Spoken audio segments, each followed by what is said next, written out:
Boom, boom. Well, folks, and I got to move this way. Welcome to the second annual Lloydminster Region Health Foundation live stream and radiothon. Excited to have you here. I'm Sean Newman, your host. It looks a little different this year. I'm extremely excited to have you on. We're gonna have 12 hours of me talking. As you can see over my, I'm pointing the wrong way, my shoulder. We got Mikey Dubs. Mikey, you want to call in here first? Is that what you're doing to me here? Hey, what's up, buddy? There, now I can hear you. What do you got to say? It's going to be 12 hours of fun. You're starting that treadmill up? I mean, I don't want you to delay. Every second you delay is money we're losing. I know. Let's get going. You give me the countdown. Let's go. Well, 5, 4, 3, 2, get crack-a-lackin'.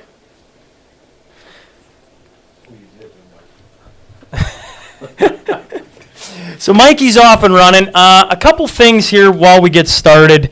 If you're following along on Facebook, obviously there's a couple different ways on Facebook. We got the Lloydminster Region Health Foundation's page, Mikey Dubs' page, and then, of course, the Sean Newman podcast. You can go to YouTube and follow along on the YouTube Lloydminster Region Health Foundation page.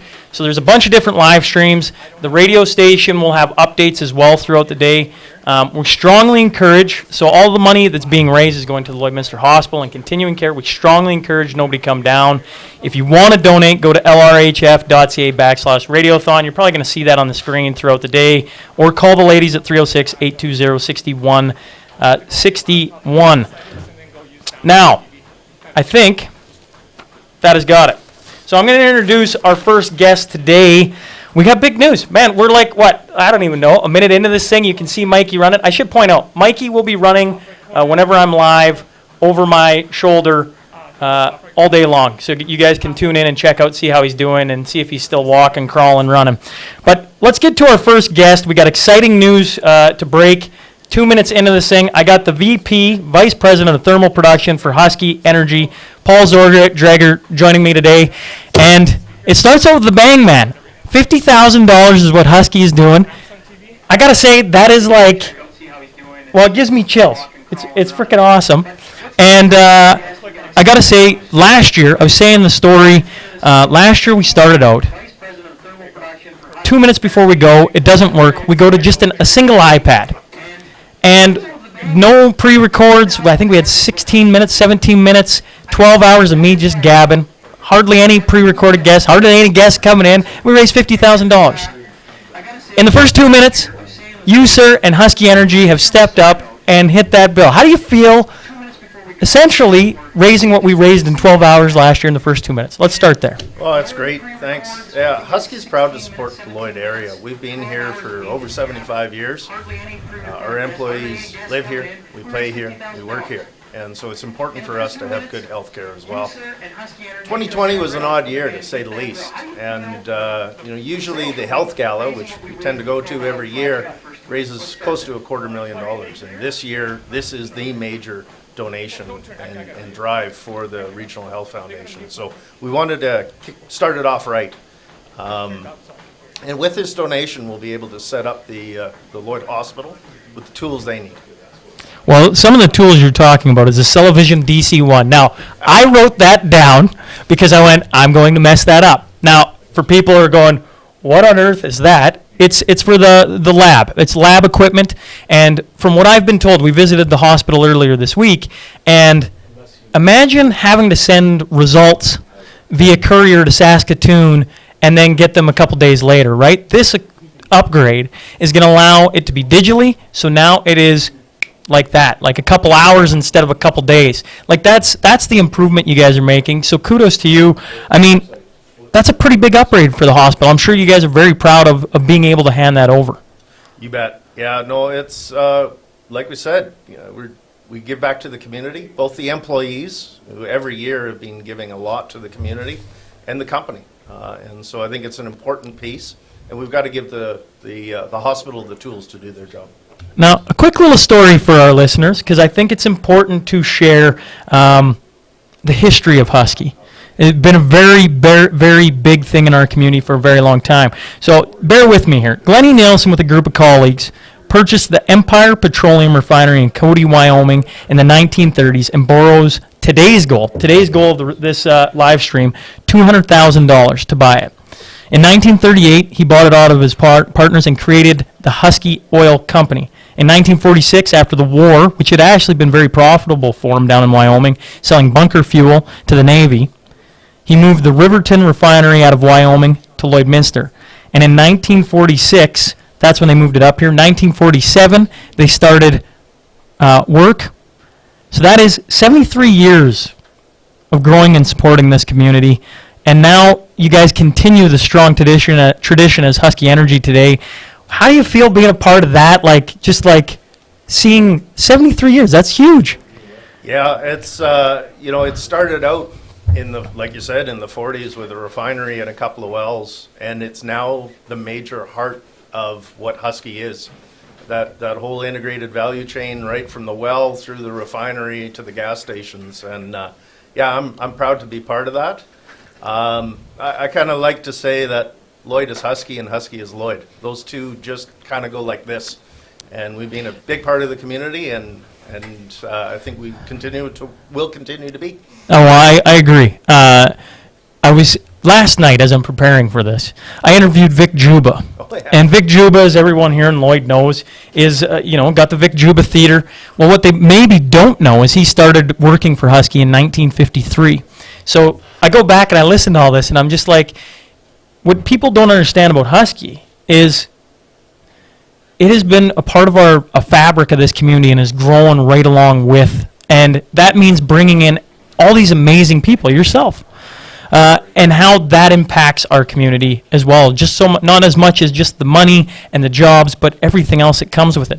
Now, you've lived all over. Why is Lloyd so special to you? So we've lived here for about 10 years now, and raised our 4 kids here. So it's got a special place in my heart. I think the thing that really strikes me about Lloyd is how community-minded Lloyd is. And there is one other benefit of not living in a big city. Lloyd's small enough that my kids do something stupid, I will hear about it. Well, all kids do something stupid at some point, don't we? Have. Right?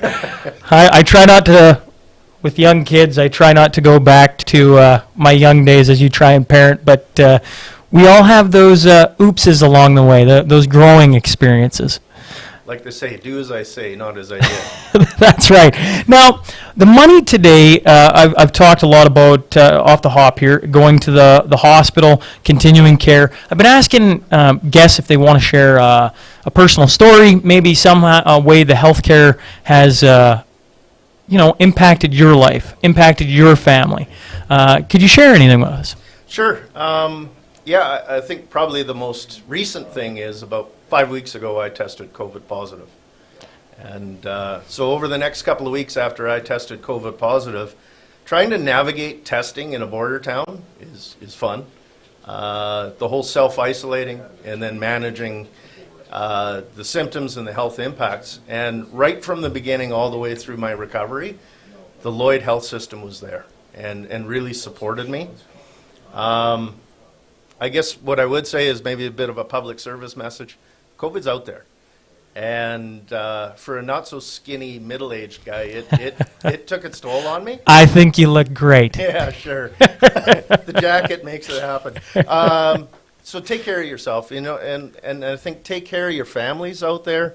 Make sure you follow those guidelines, whether it be around masks or hand washing, physical distancing, staying home when you feel sick. And some of the Husky employees may ask, well, why are you coming out here when we shut the offices down and have people working from home? And the short answer to that is I wanted to be here for this donation and to chat with you.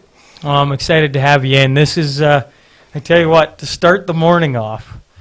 You saw me when you come in. I've been pretty much hovering for the last hour and a half. It's pretty cool. I've never been a part of. Last year, the big donation came from the Fred North Foundation, $25,000. This year, Husky Energy is just gone above and beyond in my mind with 50,000. That's such a giant number and puts us off running in the right direction today for such a great cause. Now, we got another Husky employee on the screen. Would you ever run for 12 hours on a treadmill, Paul? No. Mikey's been trying to get me to run for years, and I keep telling him, does this look like a runner's body? The only way I run is for the last beer or running away from a bear. It's just not going to happen. And good on him, though. Mikey's a great guy.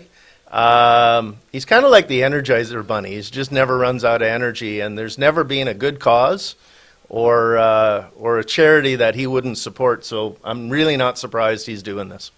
Well, here's a little short story on I'm not sure how much time I have left, but everything's about time today, Paul, as you know. But I texted Mike probably, I don't know, 2 months ago. They're telling me 1 minute. Now they're raising signs. And he literally said, instead of coming on for 5 minutes, how about I run for 12 hours? Well, you can see proof in the pudding. Now, Mike, can you hear us? I think, maybe you can't. Well, regardless, if you have any kind words, he can hear what you're saying, Paul. Any encouragement for Mikey as he runs here? No, he's done it before. He's run all night. He can do it, and go for it. You're going to raise a ton of money, and really appreciate it. Hey, Mikey, can you hear us? Hey, don't stop running. Yeah. I can. I think we broke his train of thought there. It's probably not the thing to do. So he's delayed. The big thing, ladies and gents, as we work through this, so everything that Mikey sees is delayed. We'll work through a few kinks here this morning.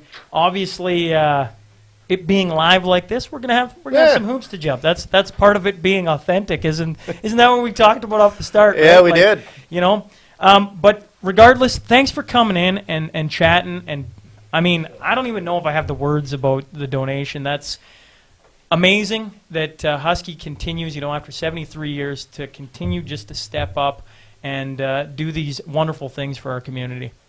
You bet. Well, thanks for having me, and I'm glad we could start out the day this well. Awesome. Thanks again, Paul. Have a good day.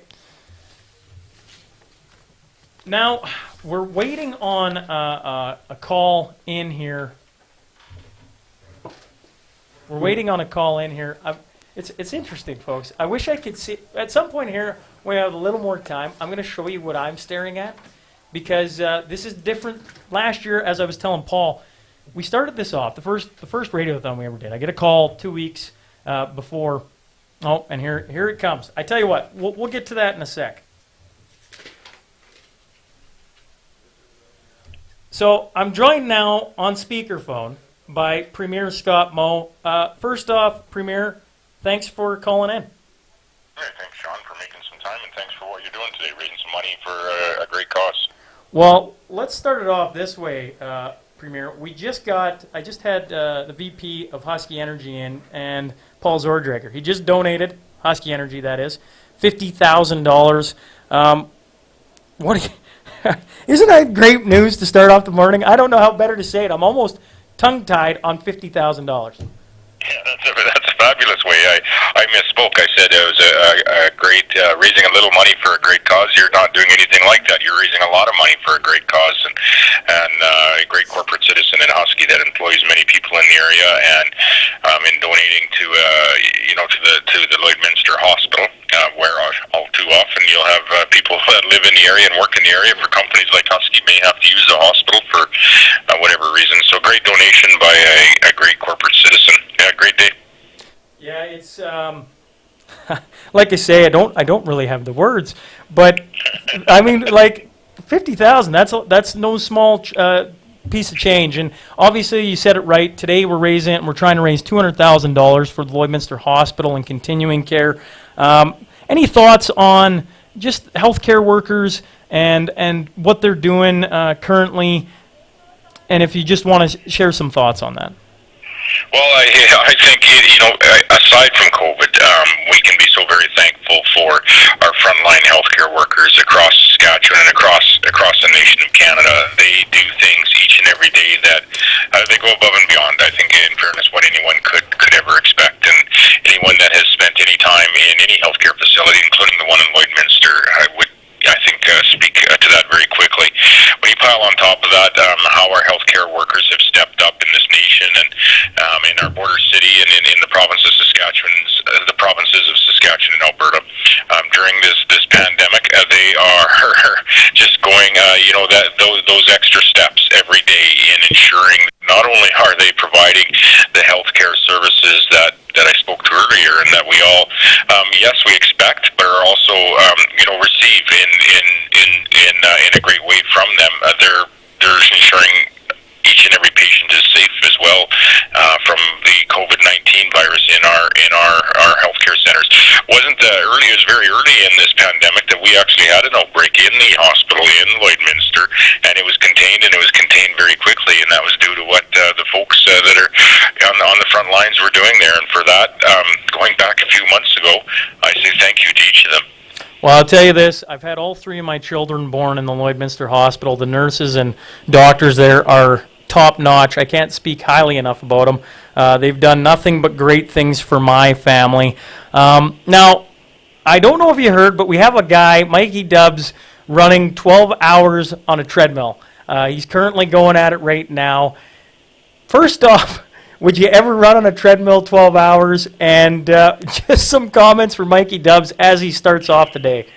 Well, I think I can make 12 hours on a treadmill. It just wouldn't be all at the same time. It would have to be over a few months, I think. But that's unbelievable. How many miles or kilometers is he going to get under him in 12 hours? Well, I tell you what, we've been having a little bit of fun with some guests coming up here with over-under bets. I keep telling people I hope 80, 100K maybe. I honestly, I don't know.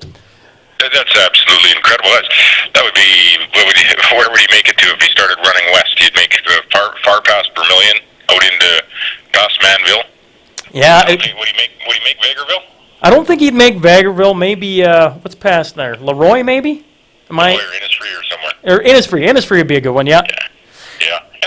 That's a long ways to run in one day. Now, sorry. What a great thing!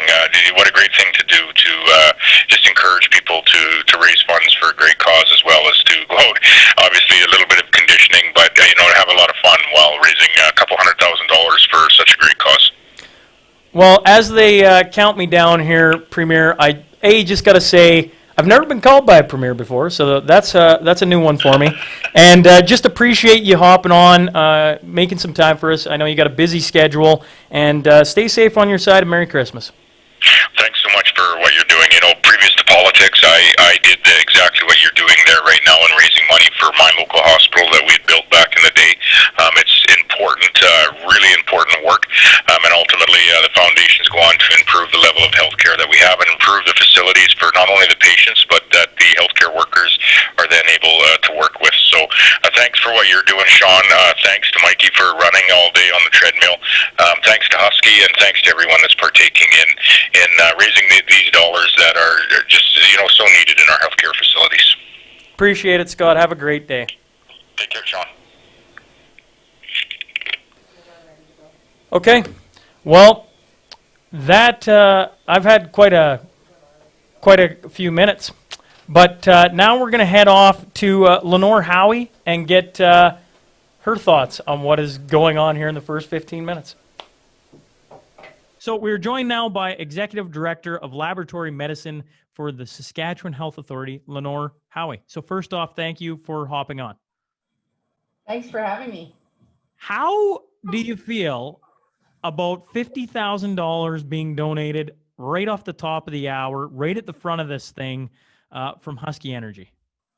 I am elated to know that we have such great community support at Lloydminster from Husky Energy, and I would like to thank them a lot, not only from me, our program, but also for the patients of that community. Now, for the common person, what is this upgrade in lab equipment going to do? What is the change that is coming to the Lloyd Hospital? So this technology is called digital imaging technology.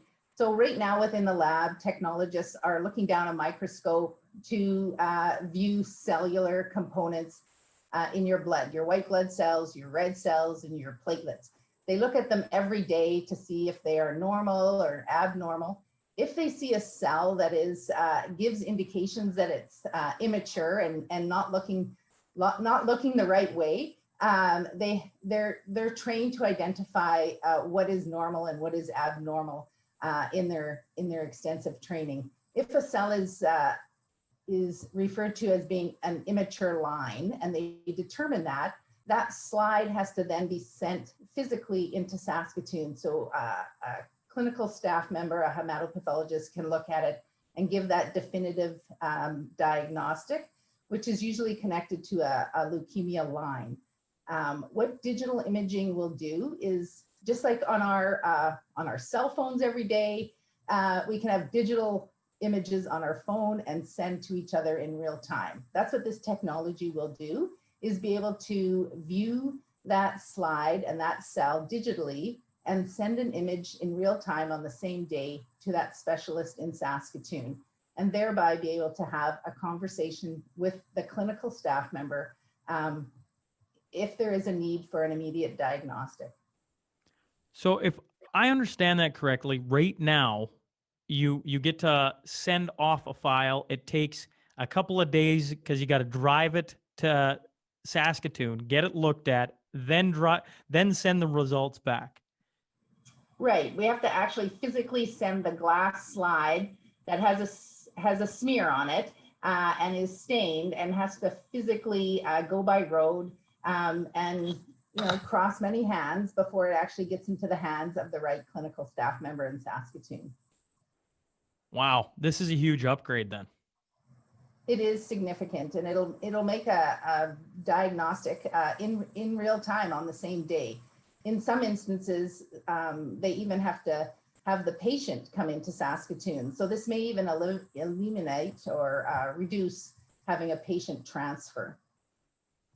Oh man, yeah. Well, hats off then to Husky Energy for I mean, 50,000 is no small number in general, but hats off to them, because obviously this is a very much needed upgrade, and to have it right off the top of the start of the Radiothon. It's pretty cool to be sitting on this side and to hear that number come down like that. That's last year we did the same Radiothon, and we raised $54,000 in 12 hours.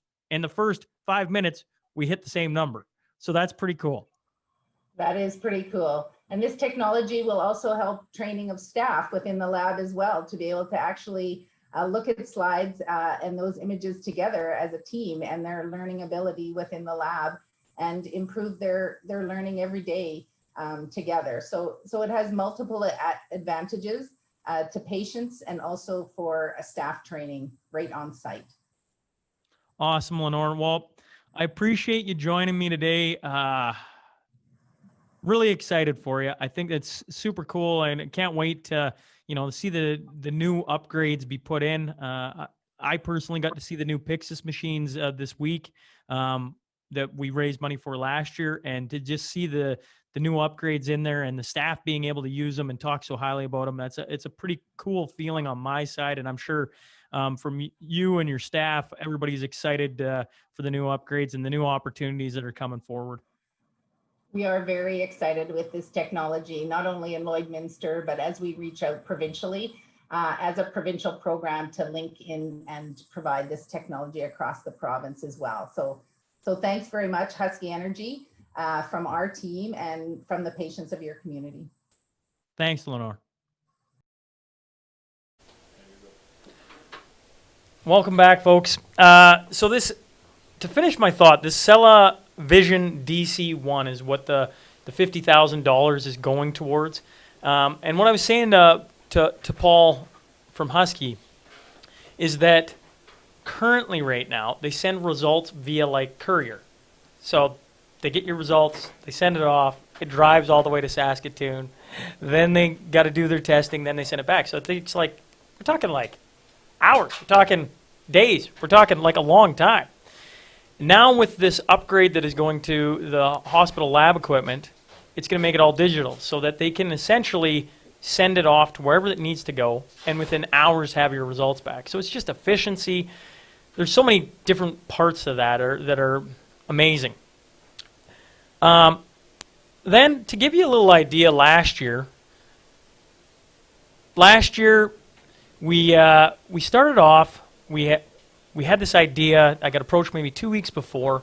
They said, "Hey, Sean, you like talking? Do you want to come talk for 12 hours, see if we can raise some money?" I'm like, "Yeah, sure." Right? Like, we just had our son Casey. There was not complications in the sense that he isn't a healthy boy, but it was not your standard delivery, and it was a little bit hectic. And the staff at the Lloyd Hospital was amazing. So I signed on. I had no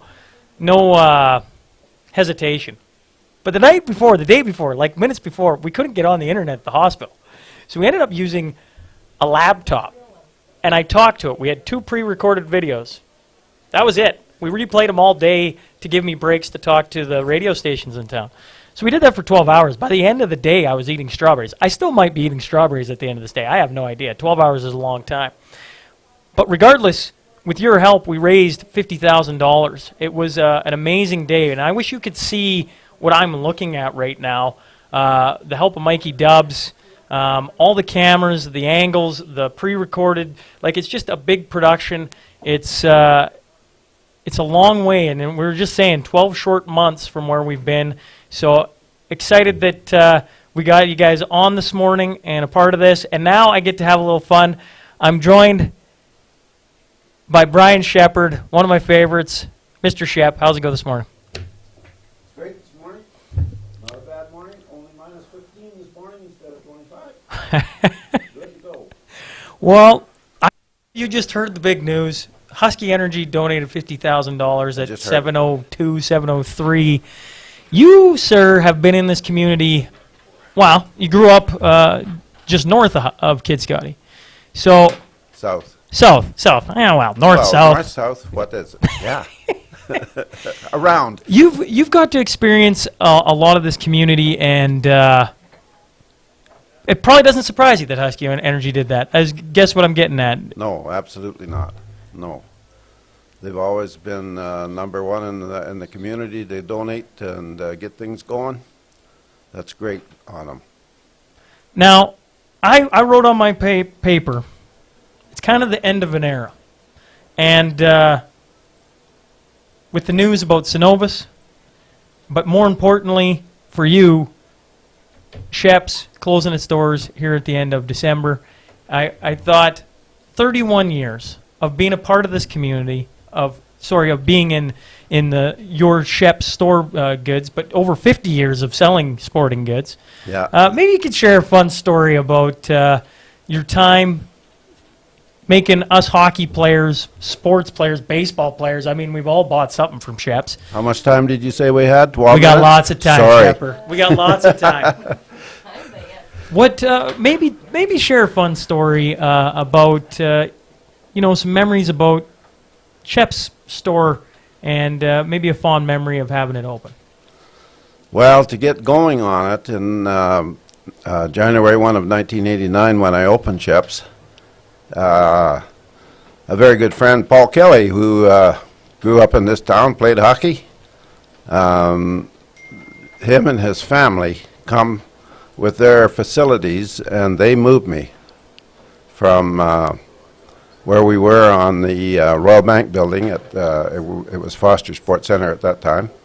Moved it over to where I am at this location, and boy, that was great. They just had vehicles and people, and I commented that Lorraine might be expecting, and she didn't think she was, but she was. You're bang on. Yeah. I'm not sure just who it was, whether it was Jessica or whether it was Mitchell, but it was one of them. Yeah. It was quite a time. That's pretty cool. You've told me before about babysitting one of the NHL stars. Braden Holtby. He is joining us at some point today. Oh, is he? But I think for maybe the viewers, they probably have never, maybe they have heard, maybe they haven't heard. Yeah. But Shep, sporting goods salesman, babysitter. Yeah.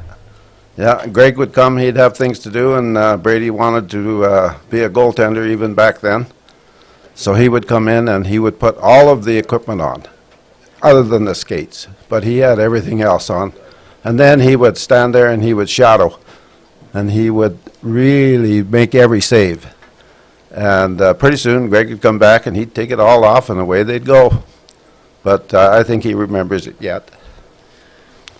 I always love that story because all parents, I think, can go, I would trust Shepard with my kid, but how many sporting goods stores would you just be like, hey, I'm going to leave my son for a bit, let him, don't feed him too much chocolate, and we'll carry on, and I'll come back in an hour or two. That's pretty cool. You've always been that guy for the community, and that's why I appreciate you coming in and sitting across from me because, I mean, man, you give the best skate sharpening, sorry to all the other sports stores, but you know me, I've been, even when I was in college, I think I'd pack my skates first in the suitcase, bring them home, and get them sharpened by you. Well, so they were good. I appreciate that. The other NHLer was Scott Hartnell, too. His mom still owes me, I think. I fit him with a pair of skates when he was playing minor hockey, and Joyce said, so Shep, what do I owe you? And I said, 10% of his first contract, but... Never got paid? I never got paid. Yeah. Now, Great times with the all the boys that went to the NHL, though. I appreciate everything they did for me and all the accolades they've done for me. I really appreciate that. well, I think I can speak safely for all of us here. We appreciate what you've meant to the community, and even in little old Hillmond, we've felt your support, Shepard. I know I've come in many a time for the Hitman and twisted your arm and doing a couple things. I'll take the viewers back to when I graduated in 2004, and we came in we needed costumes, and you outfitted us in Hanson Brothers baseball T-shirts that were custom. They were nicer than anyone else had had. Yeah. And I said, well, what do we owe you, Shep? And you're like, nope, have fun. Yeah. You don't get this very often. I still remember that. Yeah, yeah. All of those were great times, great times. Well, today is about raising money for the Lloydminster Regional Health Foundation, the hospital, continuing care. Yeah. I've been asking people for stories, not just about the community, but maybe healthcare workers, the hospital, what it's meant to you and your family. If there's a story, maybe you could share about that. Well, the old hospital at 47 and 47 was a standby for me. I was there twice. Once on January the 11th, 1941, when I was born. And then I broke my arm in 1946, and I spent one night in the hospital at that time. But both my daughters were born there, and it was a place that was 50 yards from my front door for 50 years or whatever it was. And they did a really good job, Dr. Dick out at that time. And it's just a pleasure to have a facility like that in Lloydminster, and where people can go and get such great care. I think the whole community owes them a round of applause for what they've done, especially at this time when the COVID is on. Yeah, everybody knows my thoughts. They're going to hear it 70,000 times today. Like, everybody uses the hospital, right? Yeah, yes. Like, it's one building. It doesn't matter if you're, I come from the athlete side of it, obviously a hockey background, a farming background, now in the oil field. It doesn't matter walk of life. Doesn't matter your beliefs. Doesn't matter anything. When the going gets tough, or maybe you're having a great day like I've experienced in the last 4 years 3 different times, the hospital is a center point, is one of those buildings in town that is just the heart of it. Yes, it has, yeah. Now, if you pay attention to the screen, we got a guy named Mikey Dubs running for 12 hours. Every step he runs is raising money. People are donating, dollars, cents per kilometer to him. Has Sheffer ever ran on a treadmill for 12 hours? No, absolutely not. That would be unheard of, wouldn't it? I don't know. I don't know, Shep. I'm lucky when I was playing hockey that I can make 2 laps around the ice, for goodness sake. Well, can you give Mikey maybe some words of encouragement before I let you out of here? Absolutely. Go for it, Mike. Atta boy. Well, we're going to throw to 2 guys you know very well. I sat down with Mervyn Morgan Mann, and that is who's up next. We'll flip over to an interview with Mervyn Morgan Mann. We're joined now by Mervyn Morgan Mann, who are both a part of the Allen Cup Championships at the start of the 2000s, the only ones Lloydminster's ever had. Obviously, Merv, a part of 2 of them, Morg, a part of the first one. So first off, guys, just thanks for hopping on with me. Thanks, Sean. Glad to be here. Yeah, no, it's look forward to it and a real treat. Well, as you can see, I got a little shout out to the Border Kings over my left shoulder. They've played a big part here in Lloydminster. I grew up watching you guys, idolizing you guys. I was saying to you that the Border Kings always felt like it was the core group of guys were really tight with the community. And I was wondering if maybe we could start there and you guys could maybe share a story or 2 about the days back when you were playing for the Kings and maybe how you helped the community or the community helped you guys. Well, I think senior teams in itself lend itself to they kind of epitomize the community team, and I think if you look even in the Sask-Elta, Sean, and what you've done with the Hillmont Hitman team, it really embraces the whole community. Your senior team, probably more so than your junior team in bigger centers where there is both, just because.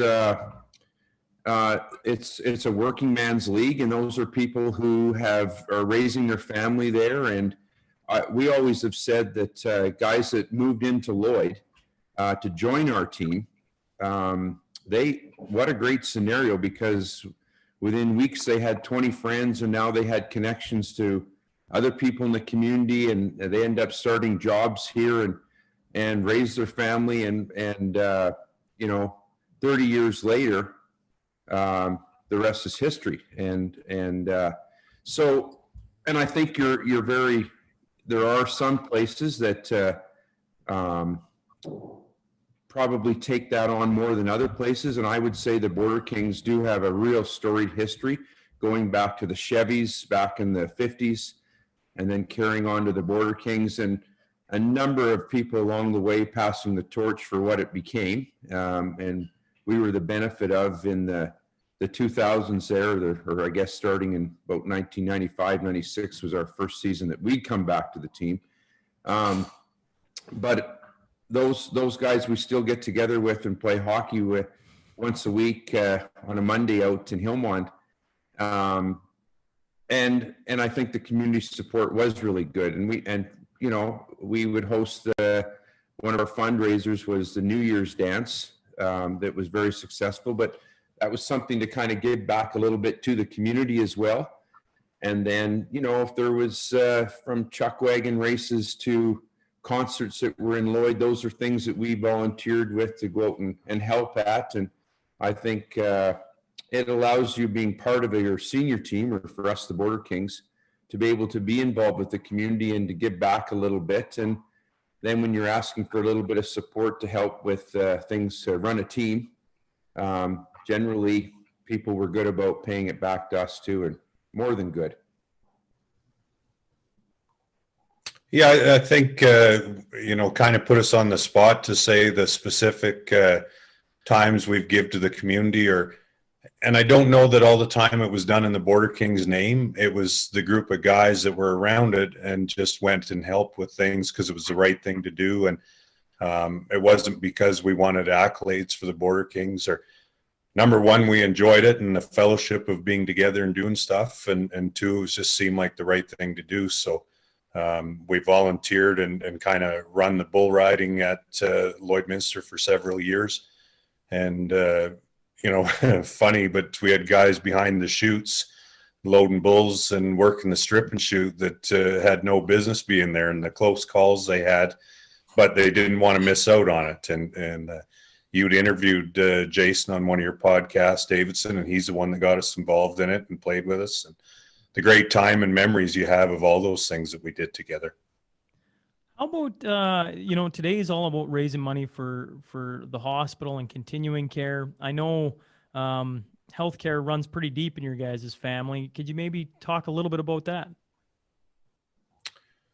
Well, specifically, Mom was a nurse, and all through our growing up years nursed, and then Sis followed in her footsteps. And interestingly enough, they've actually, Mom's locker at the Lloyd Hospital got passed down, and now that's Melissa's locker. So always the talk of the family is, who's going to follow in the footsteps and be the next nurse.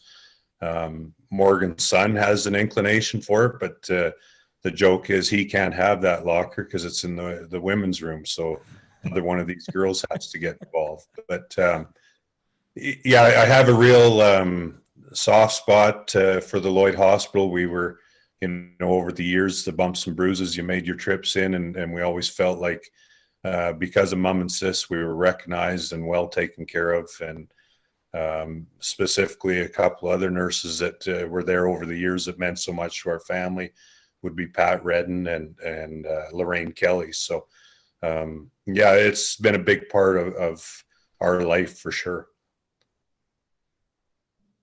I couldn't say it too much better, Sean. That's why I try and go ahead of Merv sometimes in my comments. So, but I certainly would echo everything he said, and would just add that I also have a real healthy respect for nurses and for the Lloydminster Hospital for much the same reasons of time spent there. But the 12-hour shifts, it's very labor intensive.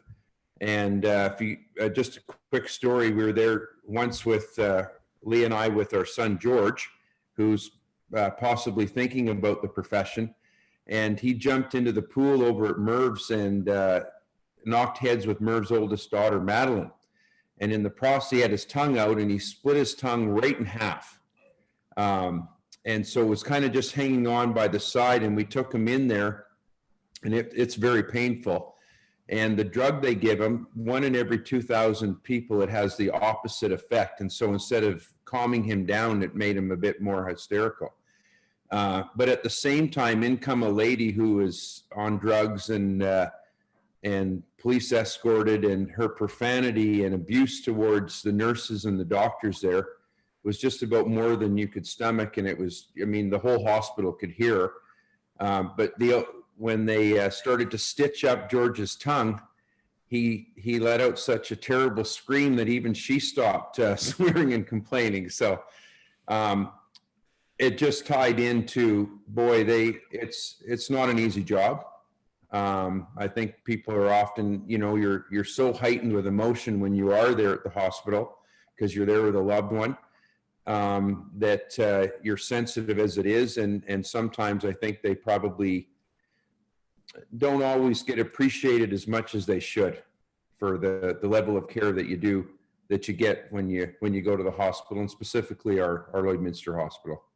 That's both very, very well put, guys. I appreciate you coming on. I've been looking forward to this. As you know, I've had you on the podcast. Really enjoy, like I say, I admired watching you guys play hockey. Really enjoy just the leadership you both have. Now, to twist your arm a little bit, we got a guy running 12 hours on a treadmill, and I've been twisting everybody's arm about donating a dollar amount per kilometer. And at the end, however many kilometers he runs, then you multiply your dollar amount, and that's how much you donate. Could I twist your arms into getting on the cause and putting a little bit more money in towards our day? Yeah, absolutely. Well, are you going to give me a dollar amount? What are you thinking, Mark? What kind of, should we look at maybe like a flat rate? How about a $200 donation, but it comes down to I guess we can't play hockey over we can't have our annual get-together hockey game. I was going to bet Merv for the total sum of the donation. Well, but, you could. I tell you what, we could do an over/under if it's under $90, 90 kilometers. Whoever wants it owes 200, and if it's over 90K, the other guy owes 200. I'm good with that. Merv, Yeah, I'll take that. You'll take that bet? I'll take the bet. So it's 200. We're donating, and if he does over 100, you say you're setting it at 90 or 100, Nooms? I'm setting it at 90. I'm giving. I think that's fair. I'll say you'll do over 90. That's what I was going to take. Okay, fair enough. I'll make the donation if it's under 90 clicks. All right. It's Sounds kind of a good. win for you because it's less of a donation. If it's over 90, then I get really hammered. We're doing a flat rate of 200, so it's good. Sounds Perfect. good. Right, fair enough. Yeah. Thanks, guys. Appreciate you hopping on. Very good, and appreciate the time you put into these things, Sean, and I can't think of a better cause. Thanks, guys. Echo that as well, Sean. Thanks very much for what you do, and continue the community support. Well done. Well, Mikey, can you hear me? Yeah, you bet. How are you doing over there? You sweating? You feel like you're sweating? No, we're just running in a sauna. How many K are you at? Well, let's put it this way. I'm going a little fast. So how many K is a little fast? We're at 10.22. 10.2. So the man's just put an over/under bet on you. Yeah, I heard that. At 90K. Yeah, I heard that. So who has the smart money? It depends if I'm healthy. I think we should hit 90. All right, cool. Well, Sorry, get I'm out of back breath. running. I'll check back in with you in a little bit. All right, thanks everyone. So there you go. He's at 10.2 kilometers, guys. That's where Mikey's sitting. I gotta be honest. I keep thinking about this. Like, what time are we at? We are at 7:49 in the morning. You tell me, listeners, viewers, which one of you out there has ran 10.2 kilometers in less than an hour? That's right. I'm getting old Jason sitting over. Jason Whiting says I've drank 10 coffees this morning. That's me. I'm sitting here trying to keep my butt on the chair so I don't vibrate off. There's Mikey hammering away on the pedals. I like it. Now, you heard Merv and Morg. They put a little friendly wager on how far you can go. Maybe you want to get in with some friends and do the same thing yourselves. We got a little friendly legal gambling opportunity to donate to the Health Foundation. I think it's cool if you want to do that yourselves and then call in at the end and see who pays. See how far he gets. We'll be checking in with Mikey at the end of pretty much every hour just to kind of see where he's at, how he's doing, whether or not he can talk anymore, if he's walking, crawling, if he's maybe fallen off the treadmill. I don't know. We'll see how he's doing. I'm excited to see how far this guy can go all day. I think it's awfully cool. Now, if you're wondering what... Bear with me. If you're not wondering what we're doing, to raise money this year, like what are we doing? Here's what it's going to. So the $50,000 that came in at the top of the hour from Husky Energy here in town goes to upgrading lab equipment, and I talked a little bit about that. Right now, we have a process that has results going by courier to Saskatoon, and then you get your results a couple days later. So immediately, we've checked something off the box this morning, and made a process way more efficient. So now that in the near future, results can be sent to Saskatoon the same day digitally and back to you, and now, it's efficient. It's amazing. New defibrillators, 4 of them are needed. And that is a thing that's happened strictly because of COVID. You can have a defibrillator in a certain part of the hospital and then use it on the other side. I'm sure we can all understand that. So it's something that's been impacted right away. We've got a professional development fund for respiratory therapists being created. Obviously, with everything going on, they've got a lot more things to learn and grow with. And I think that's a very smart thing for us to be pushing for, because the more trained, the better off we are with our healthcare workers. Guys like me who don't know jack get to walk into the hospital and essentially get the best possible care, and that's what we want. A couple of funny ones. Maybe you'd seen the promo video of me walking around the hospital. We did a little tour, all masked up. The staff was amazing at the hospital for us. But we took a look at one of their ice machines that wasn't working. And if you've been in, for surgery, maybe you've had a happy spot like me in the last 4 years. Like I keep reminding people, I've had 3 children. My wife has had 3 children. You've used ice. And they showed me these ice machines that are a little dated, shall we say. And so that the ice wouldn't come out. And so they're having to constantly fix these. And so they go, so what ends up happening is now you got nurses, instead of giving you care and paying attention to what's going on with you, they're running up and down flights of stairs. We did it that day. Michelle can't hear me. Somewhere Michelle's here. Me and Michelle did it, I think, 6-7 times. I know this. I had a bead of sweat by the end, and I was like, holy Dinah, okay, this doesn't seem like much, but ice machines make sense. Okay, so new ice machines, towel warmers for comfort. And then we go to our continuing care, new visiting rooms, portable auction, and some flower arrangement things to kind of spruce it up.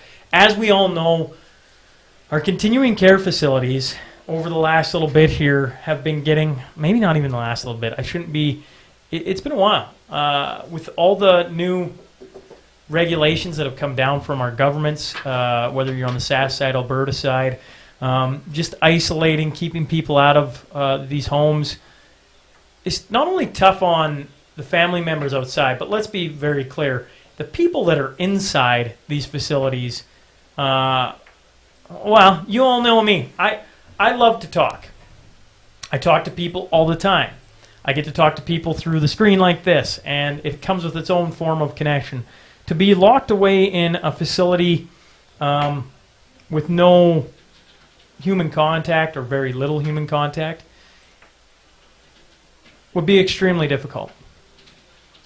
I don't even know if extremely difficult is the right word. I don't know if I have the right words to get how tough that would be. And then tack on that we're walking into the holidays, which, I say this all the time. In Canada, I don't think there's a bigger holiday than Christmas, specifically, at least for our family. It's a time where we get together, we share stories, we give presents, we have some laughter, some smiles. We sit around a fire. We do some skating. If you're the Newmans and you're the brothers, we get into arguments. And this year, specifically for people in these homes, all that's not going to happen, right? They're really clamping down. And so a lot of this money is going to go to helping make that better for them as we go through this time of year that is so happy, and the decorations, the lights. I get to tour the kids around and do the parade of lights and things like that coming up, and to see their joy and amazement is just special to me.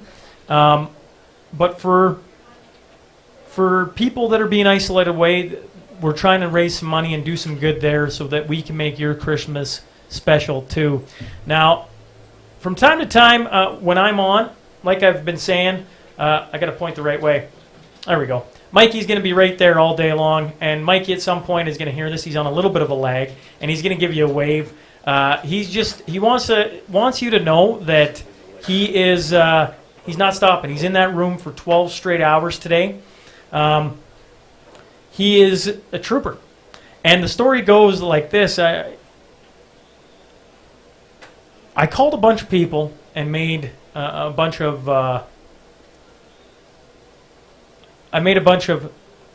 calls, texts to people to come on. Like, hey, do you want to come on and join? And if Mikey wants to hop back on as we wait for our next guest, Mikey, when you hear this, you should hop back on. But Mike's special because I text him. He goes, absolutely, for sure. And then he goes, what are you doing? And I tell him, and he goes, well, you want me to run for 12 hours? And I mean, like, are you kidding me? Like, yeah, we do. So if Mikey can hear me here, Yeah, I got you. we're going to slowly bring him back in as we wait for our next guest. Mikey, your tell headphones the, on. tell the viewers why you're doing this. We went through this. It's fun to watch someone challenge himself. So I could sit there and talk to you, or I could just run on this treadmill. So it really is just, it's a win-win for everyone. Well, I agree. As we're finding out right now, as guests come, go, it gives me somebody to banter with.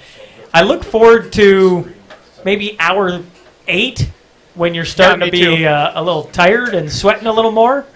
I mean, for the people who don't know, you do this, 10.2 kilometers an hour. You do this every morning. Yeah, I got some friends on a call that said I need to slow my butt down or else I'm going to blow up. So I got to take a 5-minute walk. Well, maybe explain to the viewers what your body's going to go through over the next 12 hours. Everything on Google. Look up running forever and see what Google says. I might have to do that at some point. Yeah, Go I'm to gonna Google and look up the worst things about it. Yeah, I'm going to go through cramps, dark spots in my mind. I'm going to sweat real bad, and I'm going to pee like every half hour. Well, you've said running outside is one thing. Running on a treadmill is different. Why is running on a treadmill different? There's no change. There's only a few people that I know that really enjoy it. Shane Mascarin, you did an interview on. He loves this. I wouldn't say loves it, but he's a trooper. St. Walburg, Keith Kerr, he loves the treadmill too. I don't know how they do it, but we're going to find out. Yeah, no, the no change thing, that's... Does it constantly move help you? Say that again? So, like, if you stop moving your feet on the road, you stop running. Yep. As the treadmill continues to go, does that help you? Yeah, it's like a self-support. But that's my thing is I have to refuel with food and water, so I'm just going to walk to keep those miles, keep them going. Okay, cool. Well, thanks for checking in with me again. I appreciate it. I'm I love everyone. excited where you're at. I love everyone that donated. It's super fun to watch. It's really exciting. Right on. Well, as we continue to roll along, I'm looking over at my next guest going, you're not supposed to be here. I see what the schedule says, and you're not it. So now I'm joined by Coldwell Banker's Jennifer Gilbert. How's Jen doing this morning? Well, I'm good. I remembered to be up bright and early to be here because you asked me to. So, Absolutely. Well, as I should point out, our schedule has changed. Michelle, how many times has our schedule changed in the last 12 hours? 4, 5. So, I have to apologize because you're bang on. you did mention to me that you weren't the ideal scheduler, and that was new for you this year. So you were very candid and honest about that from the get-go, Sean. That's one thing about you. You're always honest. Well, I tell you what, things happen so darn quick on this that, and have been constantly changing, that all I can do is just put a smile on, adjust, and go with the flow because that's what's going to happen. Well, So- isn't that what, healthcare has got to be a lot like that. So that just takes us back to like what it must be like to work in healthcare with things changing every minute, right? That's right. Well, here's Today we're raising money for the Health Foundation. What's going to the hospital, continuing care. You've been in Lloyd a lot of years. 29. Yeah, less, about 29, yeah. Maybe explain why today means so much, not only to yourself, but Coldwell Banker as well. Well, I guess it's just every bit of giving back, right? Like everybody hopes that they don't need to use the hospital. It's not, it's something we all need though. When you have a situation where you need to access it, we need to have the best services. I can say my family, we've been very, very fortunate to not, have to over-abuse the healthcare system by any means. But, this year was a perfect example where my father ended up with pneumonia, and he spent 3 weeks in the Lloydminster Hospital.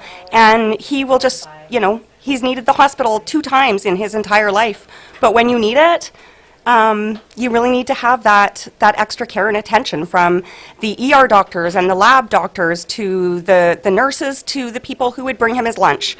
Everyone just being kind and making, a really rough time the best that it can be.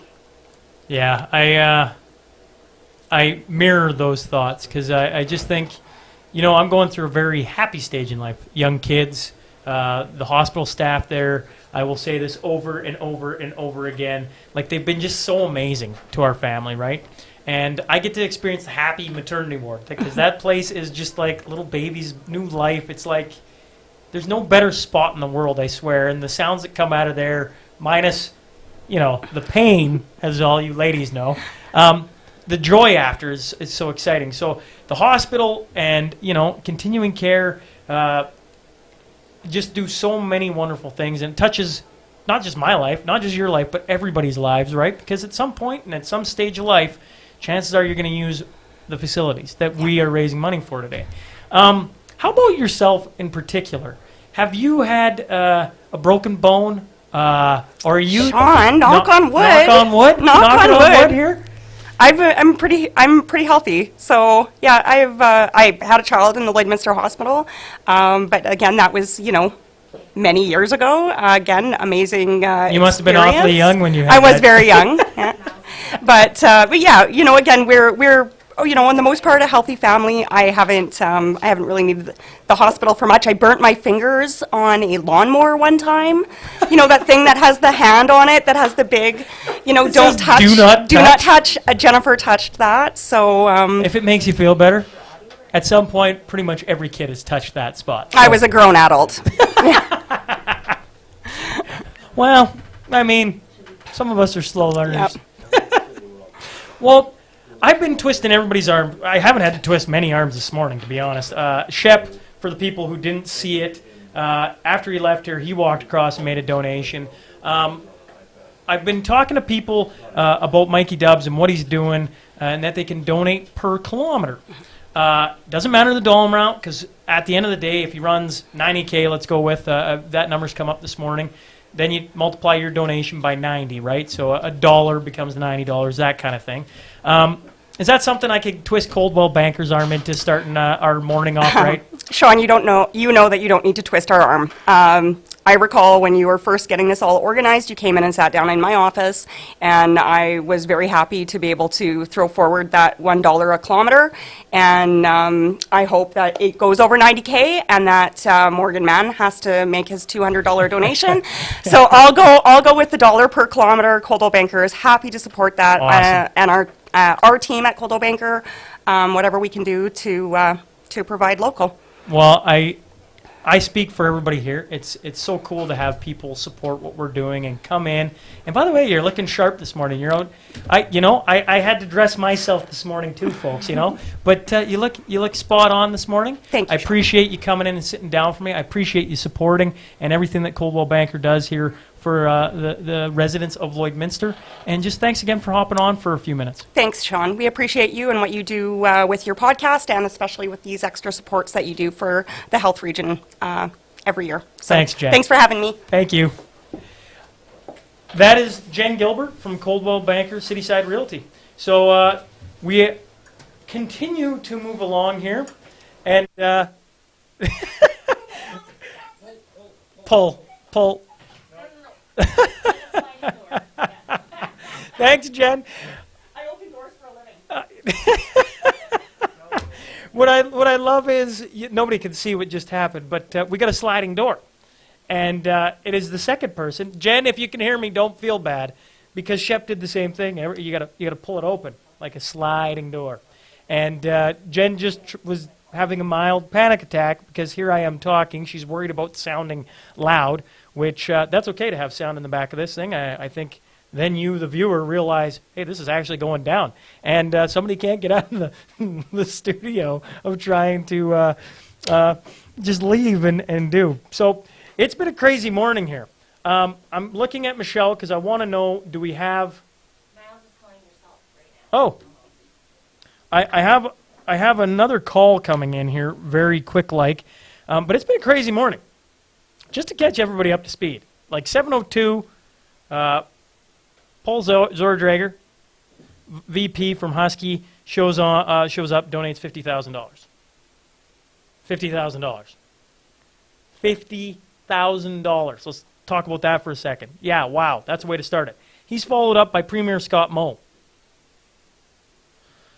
I don't know about anybody else, but I've never had a premier call me. That was pretty cool. And then we've since then had Lenore Howie talk about the donation and how it's going to impact the hospital. I had Mr. Brian Shepard, longtime resident here in Lloydminster, Shep Sporting Goods, stop in for a quick chat, which was cool for me. Grew up going to Shep's.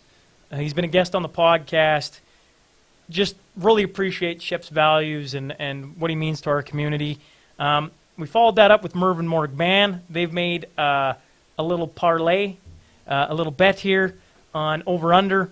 If Mikey goes over 90K, Morg is paying $200. If he's under 90K, Merv owes $200. Then I've chatted with Mikey a little bit. He's doing good. He was at 10.2 kilometers. That was a little while ago, so he's off and running. You can see him over my shoulder for anytime I'm live. He'll be anytime I'm live, he'll be running.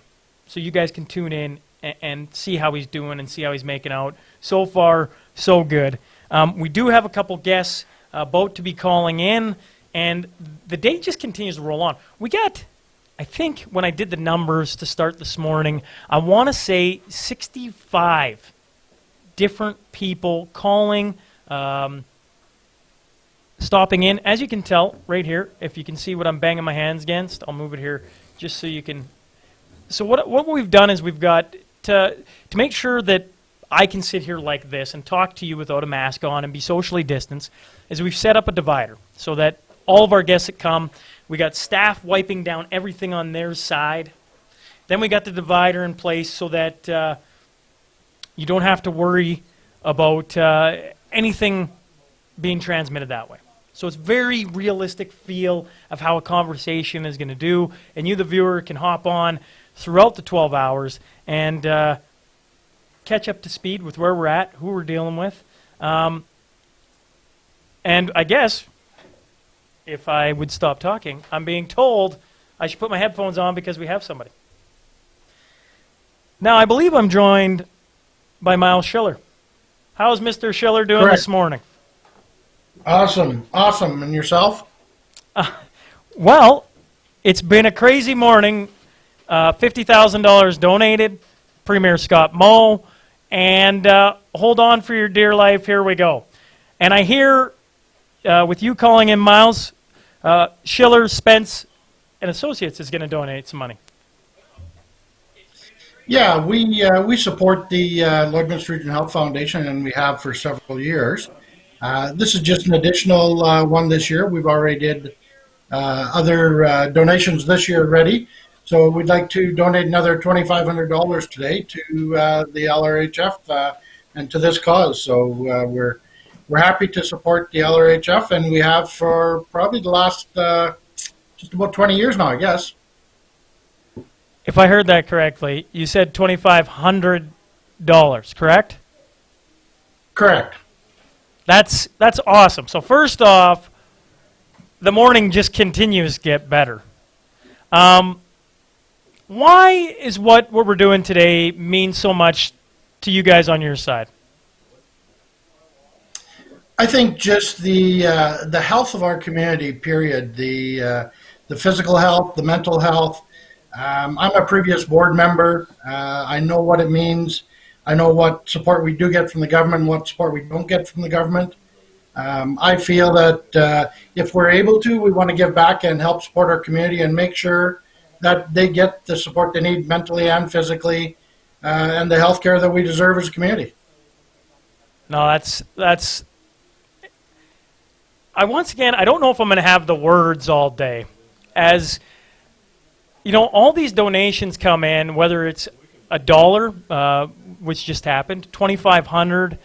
I mean, it's just so cool to be on this side and experience the Lloydminster community coming together to rally around something like this and do something wonderful for our community. I can speak for myself and say that the hospital in particular has been very valuable to my family lately. On your end, would you have a story how the healthcare has impacted you and yours? You know what? Honestly, we've been fortunate, knock on wood. We've used healthcare, obviously, as a normal family. We've had no emergency situations or stuff like that. But being part of the community and giving back for years, I do understand what it means and the pressure we're under and the services that we should have and that we deserve in my mind. So we're happy just to be there. Well, I tell you what, I think you raise a valid point. The current state of affairs in not only Lloydminster, but Saskatchewan, Alberta, Canada, I think that's what makes this even more special, is that people are willing to donate in such a difficult time. So I just tip my cap to you, Miles, and your team, and just appreciate you calling in and making the $2,500 donation. That's awesome, and thank you for joining me this morning, and all the best. Merry Christmas. You bet. Merry Christmas. Take care, everybody. Thanks, Miles. Now, as we start into 8 o'clock here, we're already 15 minutes in.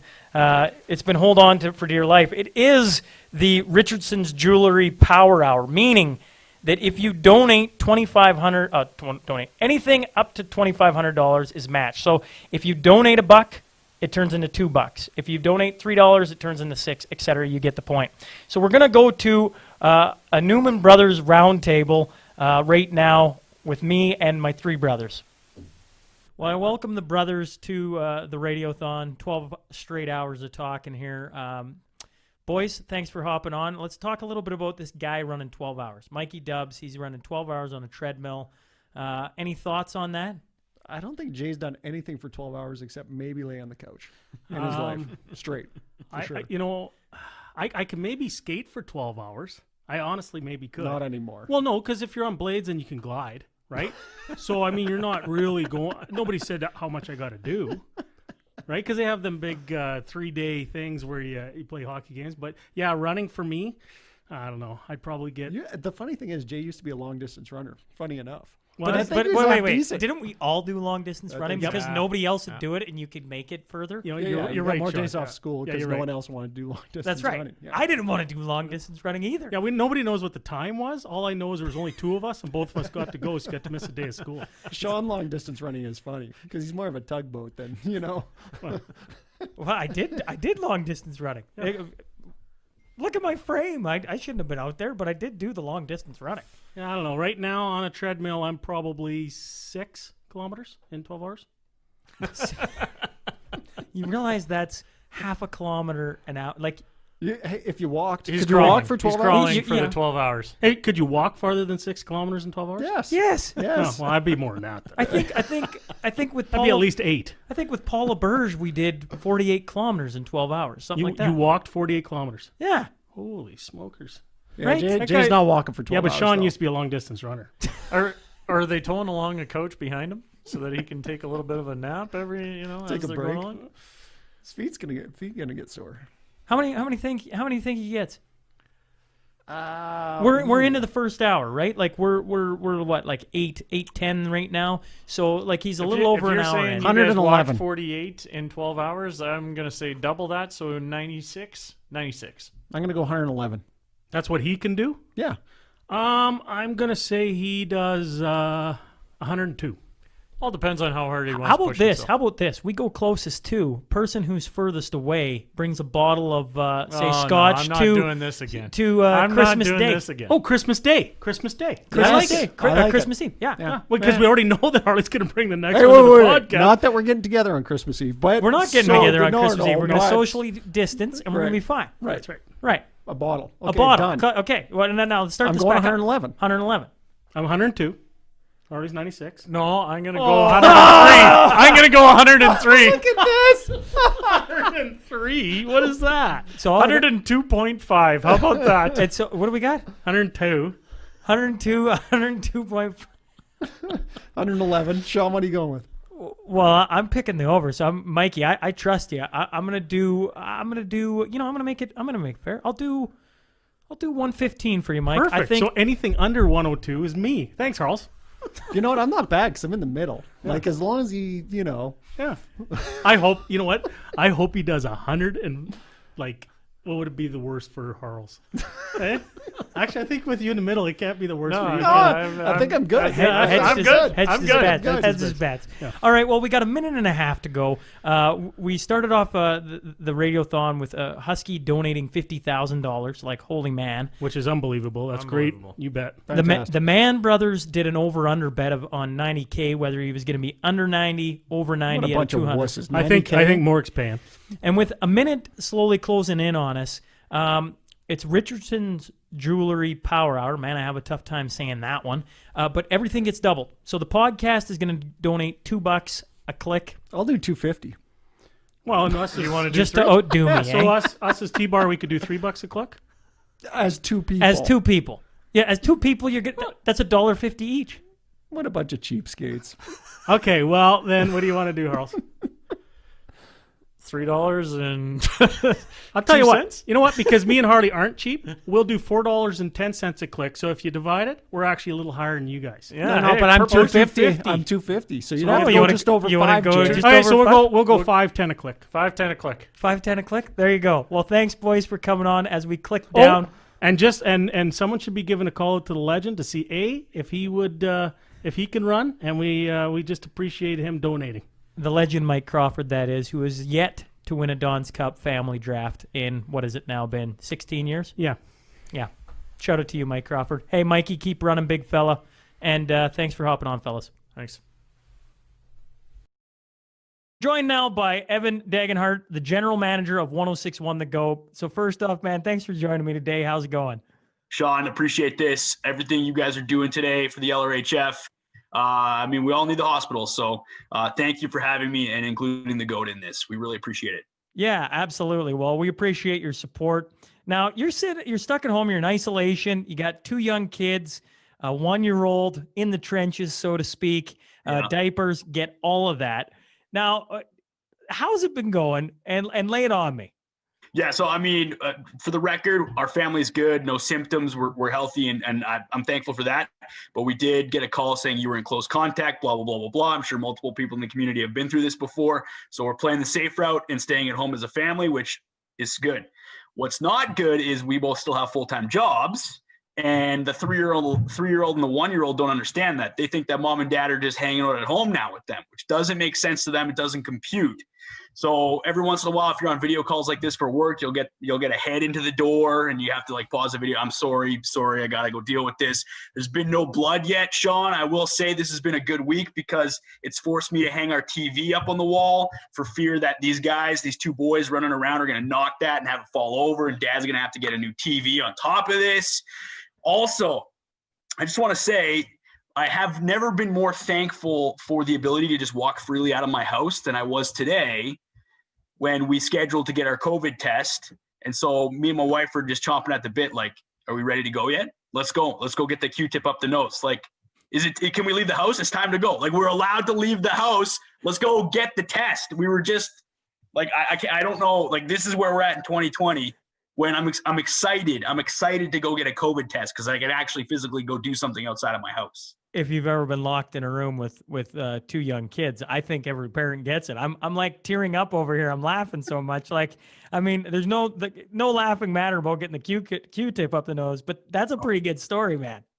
I was thankful today for the ability to leave. And I was thankful for the nurses who were there who made the process just smooth. And so to turn it back around to this whole thing, I mean, like this year more than ever, I think we realize how much we need healthcare in our community, right? Every day people are dealing with this, and every day the nurses are in the trenches. Talk about me being in the trenches with a 3 and a 1-year-old. That's peanuts compared to what these people are dealing with every single day. So if we can step up as a community to help for one day, I think that's the least we can do during this radiothon today, Sean. So. Yeah. Well, and I wanted to ask, I mean, the GOAT has been such a huge supporter of not only the Health Foundation, but just the community as a whole. Is there a reason why the GOAT just, we see what we need to do and boom, they're there and they're supporting and you're on and, you guys just, you push the needle so far to the good. It's awesome to watch. Appreciate that. I mean, we do it because without the people in this community who support us, there wouldn't be a GOAT. There wouldn't be a team at the GOAT.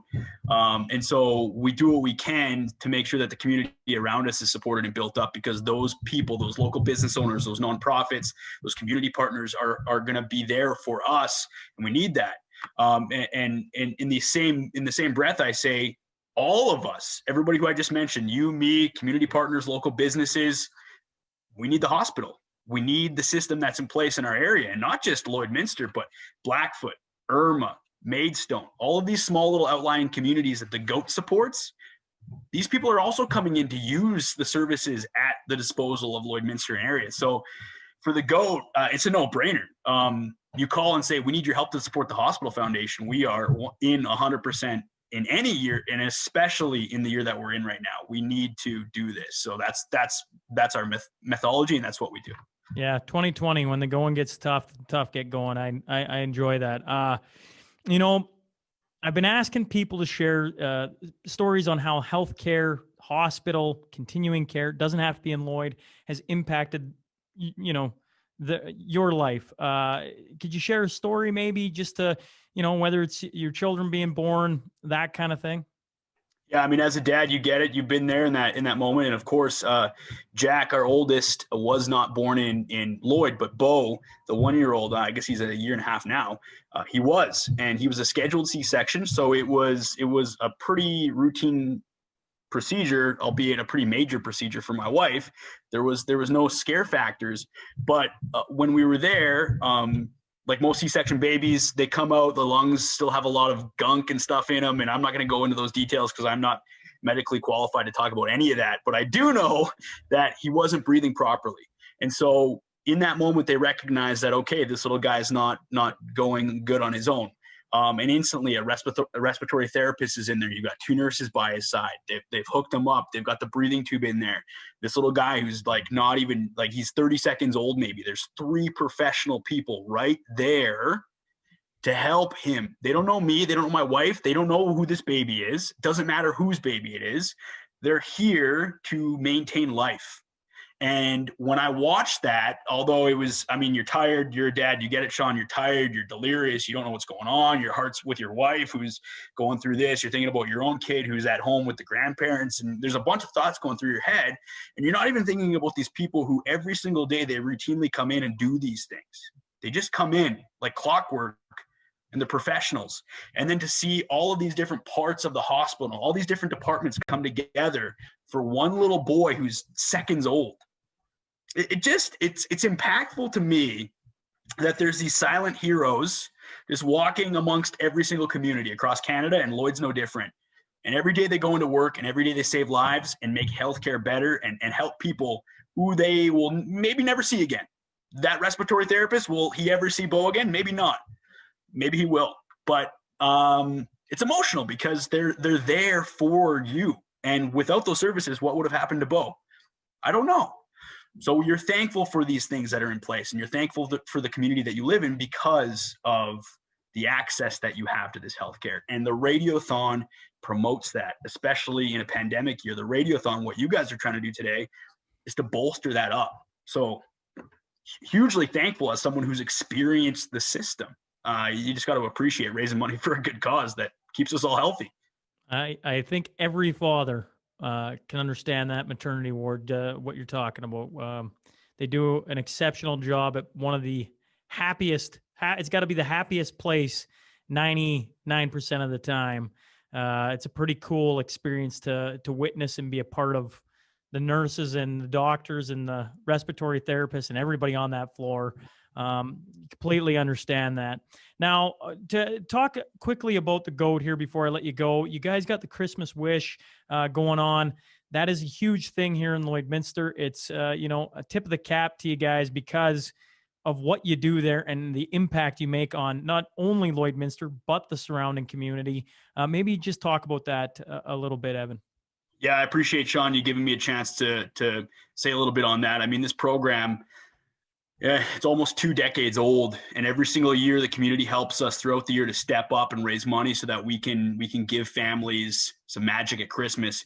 And 100% of the proceeds that are raised throughout the year then get donated right back to these families. So these people were nominated in secret by members of the community. We have a committee group who comes in and basically helps us decide where the money gets spent and who is going to be impacted by this thing. And then all this week, the wish is already happening. We had a wish yesterday morning. There was a wish today. We'll have it all the way through until Friday. Basically, we surprise the families, and then we just show up and try to alleviate some of the stress. I mean, if there's utility bills stacking up because people don't have jobs, if there's kids at the Stollery, if there's kids in Lloydminster who are working to get to a better healthcare system and it's just travel, bills, everything stacked up, we team up with the people who nominated. We secretly surprise them. We show up with a bunch of Christmas gifts, make a little magic, and hopefully try to alleviate just a little bit of stress and make Christmas just a little bit more special for some families. And this year, we had a lot of people who needed help, obviously. And so we're going to have a bunch of stuff behind the scenes as well on our social media platforms and on the air. But if you want to in any way be involved, the best thing to do is just listen. It roughly happens around 8:10 all this week in the morning on the GOAT, and it's a pretty powerful program, and we're very proud of it. We couldn't make it happen without the community members because it's all volunteer driven, and all the money that we raise is just come from business partners and local nonprofits and just businesses in town and people like you and me who just say, hey, I got $50 or I got $20. Please put this to a good cause. That's what the wish is about. Well, my hat's off to you, everybody at the GOAT. I think any year it's a great thing to do, but specifically in 2020, it's positive things put back into our community like that's going to make things better. And so I really appreciate the team and yourself pushing that forward. And I appreciate you hopping on here to talk a little bit about what we're doing and the support you guys have shown, the GOAT showing to this Radiothon. Before I let you go, can you give a couple of, can you get on Mikey Dubs running here? I want him to hit 100K or more, Mike. I hope you're listening.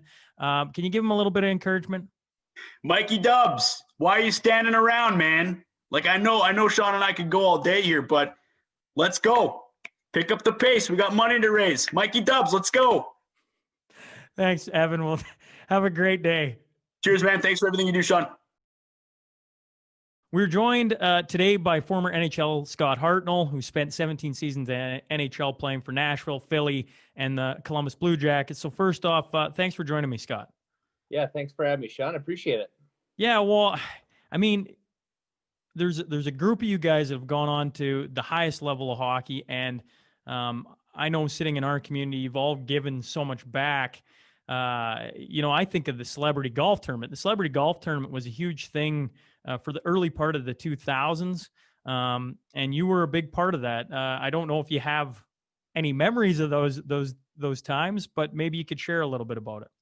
Well, one of my idols growing up was Wade Redden. I see the jersey there behind you, and he lived with us when he played for the Blazers back in the mid 90s, I guess it was. And I really looked up to him. He obviously was a high draft pick, and a few years later, I was a high draft pick as well. And I kind of follow good people's lead, and you'll end up doing good things yourself, right? And him and Corey Cross, they had an unbelievable charity golf tournament in Lloydminster, and the amount of money they raised, the the fun in the community that the sponsorships and the money that came pouring in from all the businesses, oil and all the other businesses as well. It was just a huge thing. And, they ended up passing the buck to myself, Braden Holtby and Clark MacArthur. And, we did it for a few years as well, which was really cool. And obviously a lot of money went to the Lloydminster Regional Health Foundation. And so you learn from people that you look up to, that you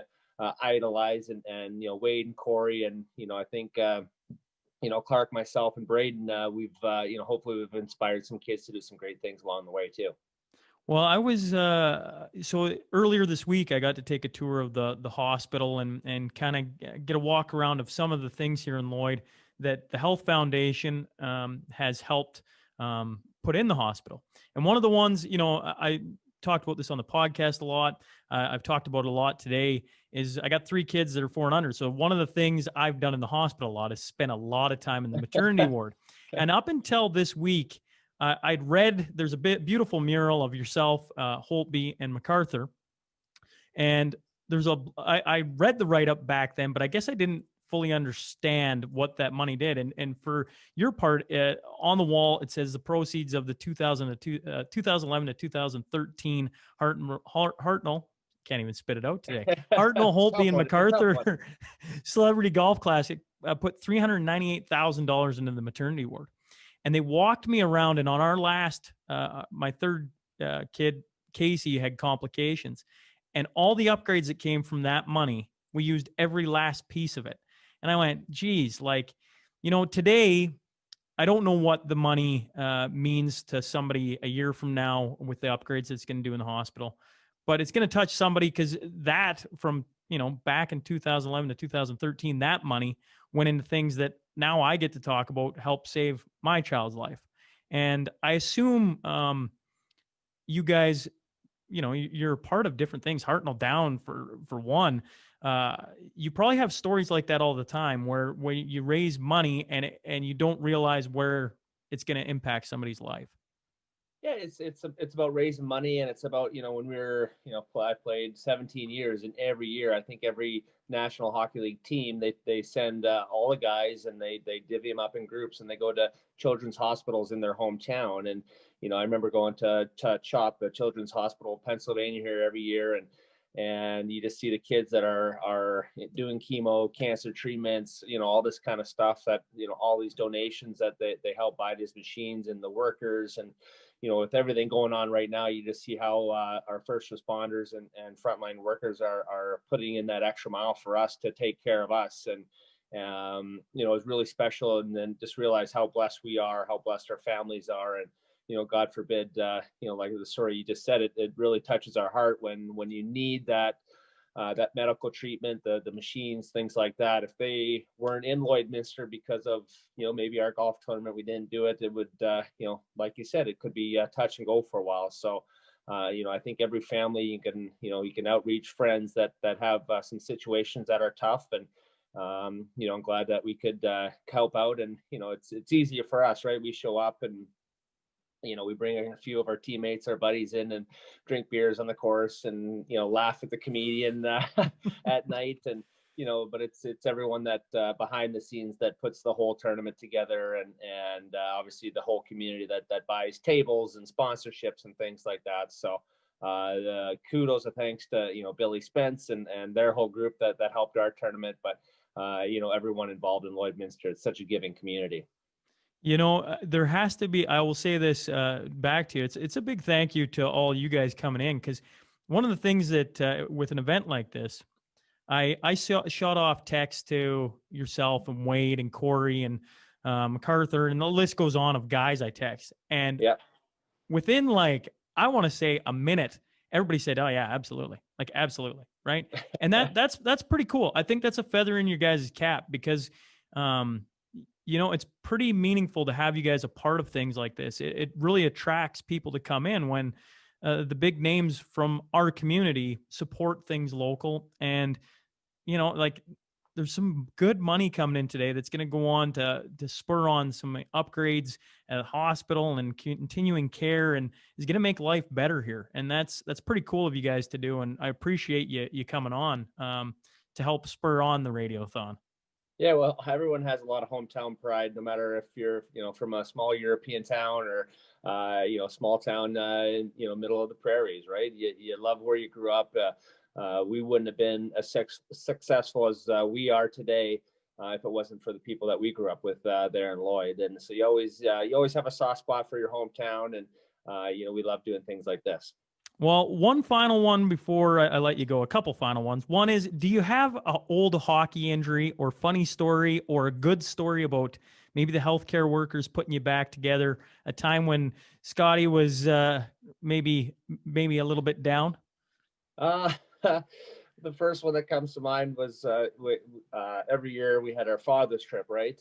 And so flew my dad in, and he jumps on the charter with us, and it was my first year, right? So it was eye opening for him, and you get on these nice first class seats. They're all first class seats, and there's tables, guys play poker and this and that, right? And we're flying to Carolina, and then we get a bus and we go back to the hotel, change, we go for this beautiful dinner, and my dad has never ate such great food in his life, right? And desserts galore, and whatever. And anyway, we fast forward to the game against the Hurricanes, and I ended up getting knocked out, which is terrible, right? Knocked out on the ice. I'm out cold. They bring out the stretcher, and off in the ambulance. My dad's in the ambulance, and we go to the for the scans and stuff on my head to make sure everything was all right. And my dad was in the, I don't really remember, kind of coming to and in and out or whatever. And there was this good looking nurse that came in to say, hey, hey Scott, how are you, right? And I was like, oh, what's your name? And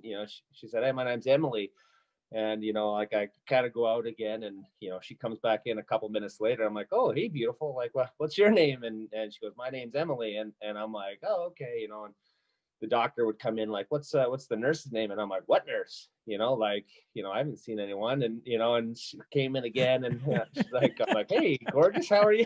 And I'm like, in and out, and I don't really know what I'm talking about. But anyway, it happened enough, and I was, kind of smartening up, and I'm like, oh, this is the trick that they're trying to ask me who this good-looking nurse is. And I'm like, her name's Emily, and so I had to say Emily like 100 times in my brain to get it to, focus on that. And anyway, ended up, being cleared, and obviously was fine afterwards. But that, that's just a funny story about how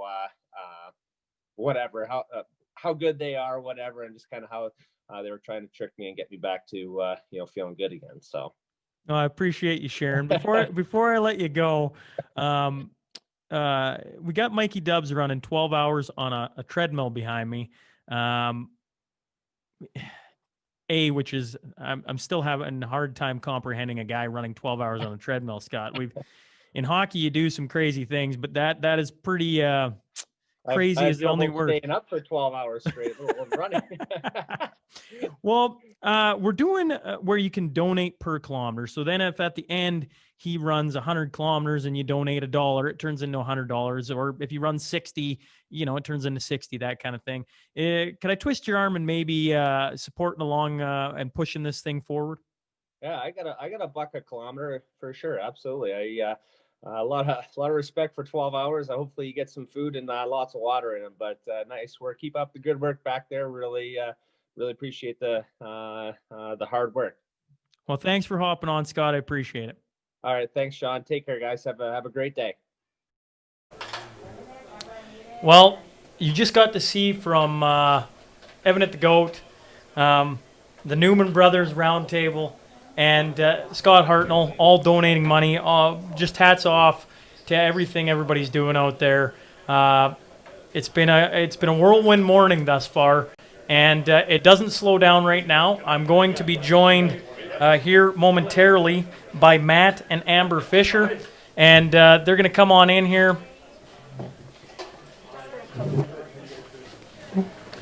So we are in the. Well, first off, thanks for coming in, guys.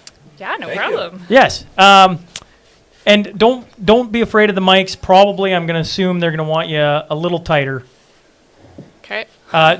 Closer to the mic, sorry. That way that everybody can hear you on the live stream. We're in the middle of Richardson's Jewelry Power Hour, where if anyone donates right now, every dollar gets doubled, essentially.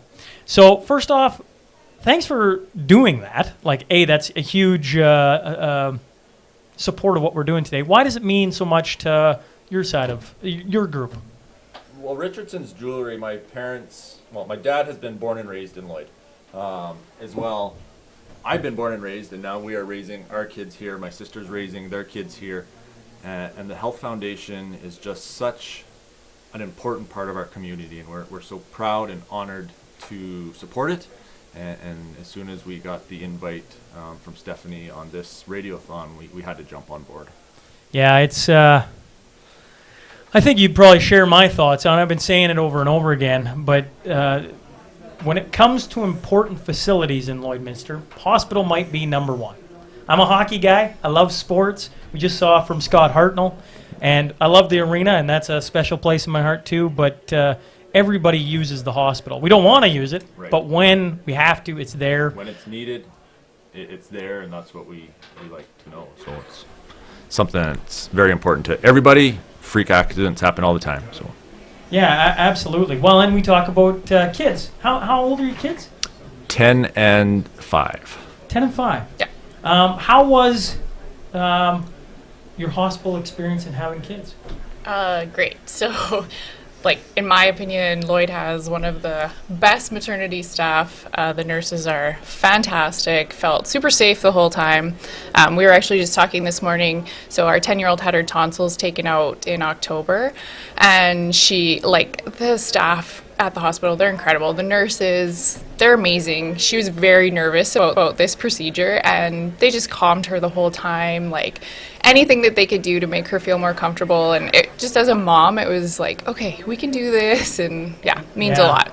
Yeah, once again, I speak very highly of the nursing staff because they have phenomenal staff here in Lloydminster. Totally.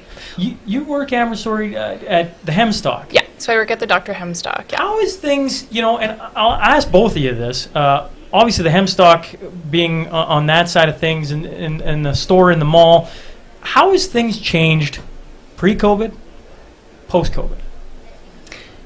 So obviously, as soon as the pandemic was declared and we were put into full lockdown, we built the plane in the air, right? So it was pour concrete on everything, shut everything down. We got to figure out how to do this.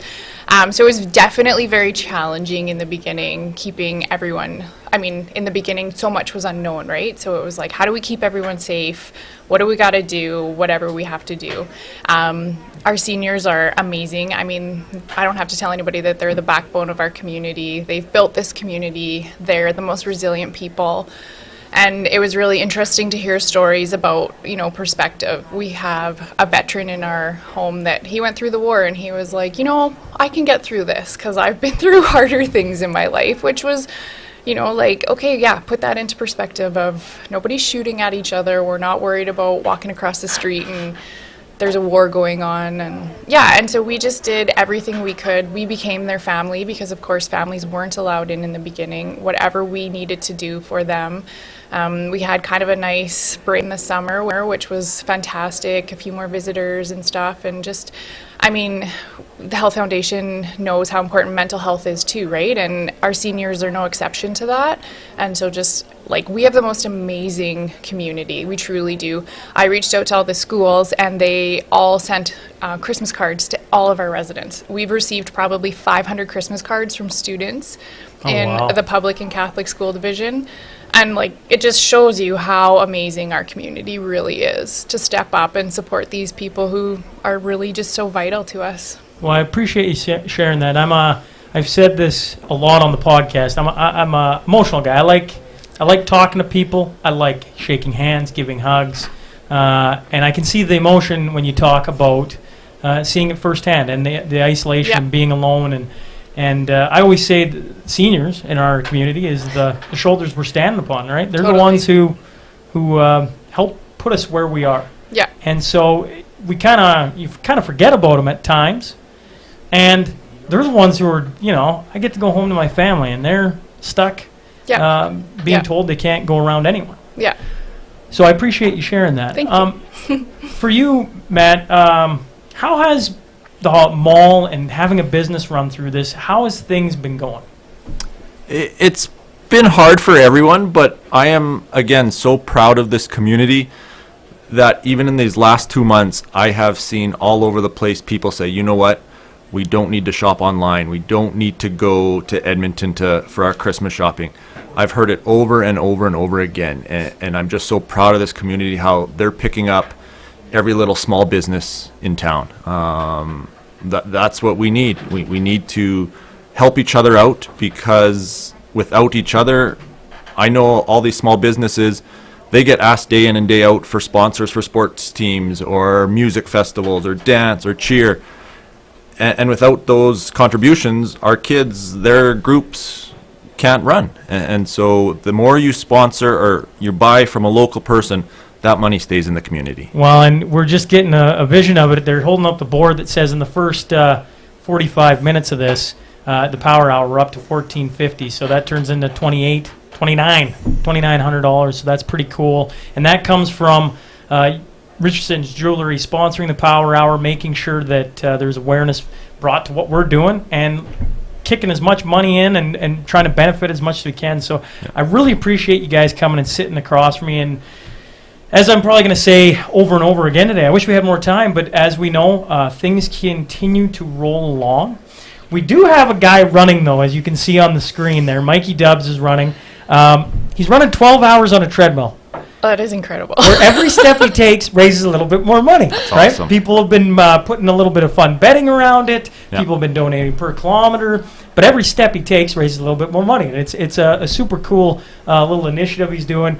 Any kind words, or if you're a raw person, maybe some thoughts for Mikey as he continues to run? Well, I used to run, and Amber's a very active runner now, and I ran one half marathon once, and I'll never do it again. Amber loves running, but you're an inspiration. The 12 hours, that is unheard of for me. For me too. I don't ever want to run for 12 hours straight, so good on you, man. Very good. Cool. Well, thanks again, you two, for hopping in and sitting across from me. Really appreciate this, and thanks for sharing. Thanks for having us. Thank you so much. Okay. Well, we are moving on here, folks. As we carry on with things, people can probably see what I keep going up and down, staring at. So as things progress here, we just got to keep following along and following the schedule. It's been a cool morning. I'm going to say this 1,000 times over. Jay, do we have an updated total on where we're at power hour-wise? I think we're at 1650 now. We're at 1650 total donations during the hour. So we're at 1650. You got like 8 minutes left to keep jumping that number up a bit more. Let's get up. What's that double? Well, 1650, $3,300. Hey, they're seeing if I'm with it here. I'm with it, folks. I'm fired up this morning. Now, we got a whole bunch of guests coming today. But right now, what you need to know is it's Richardson's Jewelry Power Hour. I'm glad I don't have to say that every 12 hours, because I think that's more confusing than the math.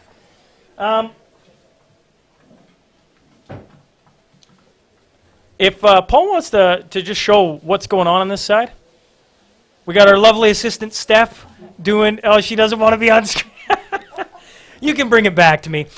Just so everybody realizes, like, in order to abide by all the rules and everything going on, we got this screen set up, and every time somebody comes and sits, everything gets wiped down. Just so in case you're tuning in, you're wondering how we're pulling this off, a lot of this is going to be across from me live with the screen in between, but they're making sure we're doing the proper protocols to make sure everything's up to snuff. Now, I don't know why I grabbed this. Maybe I am going a little bit, we have, well, used to roll on. Mr. Dr. Govender is about to head in. So, I welcome to the stage Mr. Dr. Govender. How's it go this morning? Sean, going well. How are you doing? I'm pretty excited. I've been saying, if you've maybe been watching along. You've been watching along? Yes, I have. Well, perfect. Kabashny had it on this morning. Perfect. Well, Mikey, you can see on the screen, has been doing his thing. We've had a little couple chats with him. It started off the morning with $50,000 from Husky, followed by Premier Scott Moe, and then just followed by the lovely people of our community. And we're in the middle of Richardson's Jewelry Power Hour, which we're up to $1,650, and every time somebody donates, it doubles. So we're actually at $3,300 for this hour. So it's been an exciting morning. So I appreciate you asking, and I'm happy you hopped on to sit and talk a little bit. Thanks for having me. I appreciate all that you guys are doing. And to Mikey, you're not running. You should be running, Mikey. He's gonna so Mikey's a few seconds delayed. He's gonna hear that, and all of a sudden you'll see him probably give you the thumbs up. But I agree, Mike. What are we doing here? He's at the end of an hour. He's walking. He's cooling himself off. He was telling me at the start, and you probably know all about this. The human body is amazing. I have a hard time believing he can run 12 straight hours. But maybe I should be asking you, what is he gonna see in his body over a 12-hour span? So, he's going to start having pain, muscle pain, pain in his legs, pain all over his body, but especially in the legs, of course. Right? It has the lactic acid builds up in his body. He needs to stay hydrated, so that's the main thing. And, I see there's lots of food in there, and just to kind of give him the energy to keep going. But it's unbelievable. I have a problem running 20 minutes on the elliptical. And he's back running. He must have heard you. Probably. Have you ever ran on a treadmill for any extended period? I would run on a sports field for 90 minutes, right? But running on a treadmill is not something that I do. My knees are not great. I'm an old guy now, so my knees are not fantastic. So I do the elliptical at home. Well, the elliptical is good. That's good for the joints. That's right. Yeah, I think this treadmill is too much of impact, right? So not for me for sure. Now, how has today's all about promoting, trying to raise money for the hospital, continuing care. Obviously, in the last, what are we at now? 10 months, something like that. Things have changed from one to the next. How has things changed in your world pre-COVID to now? Well, I think the biggest thing is that we've changed the way we practiced. So we practice differently now. We don't have that social interaction. I mean, human beings are social animals, right? And we need that social interaction. And unfortunately, because of the restrictions of COVID, we can't interact as we should and we used to. I mean, these are these are times that are different. We've never experienced anything like this before, and I think it's important for us to maintain the dictates of what our governments are and healthcare professionals are saying to us, right? For everybody to say to stay safe, and the big thing is we're doing this not because of keeping ourselves healthy necessarily, because younger people, when they get this disease, don't get very sick. Most younger people, right? It's our older population that we are making the sacrifices for, and I think that's the important message, right? And also, we're protecting our healthcare professionals and our healthcare system by not getting sick and exposing them as well. Yeah, and 100%. You bring up mental health and the connection piece of people dealing with. I feel like that's probably one of the biggest challenges we faced. Is we all want to just go and sit and have a coffee or a beverage or go to a hockey game or go to a Christmas concert. What are some things maybe that people can do to keep those connections, those relationships? What are some things maybe to keep in mind here as we move into the holidays? As I said before, I think mental health issues, mental health is a big issue during the COVID pandemic. I think it's important for people to stay connected and do whatever we can to stay connected, but do it in a responsible way.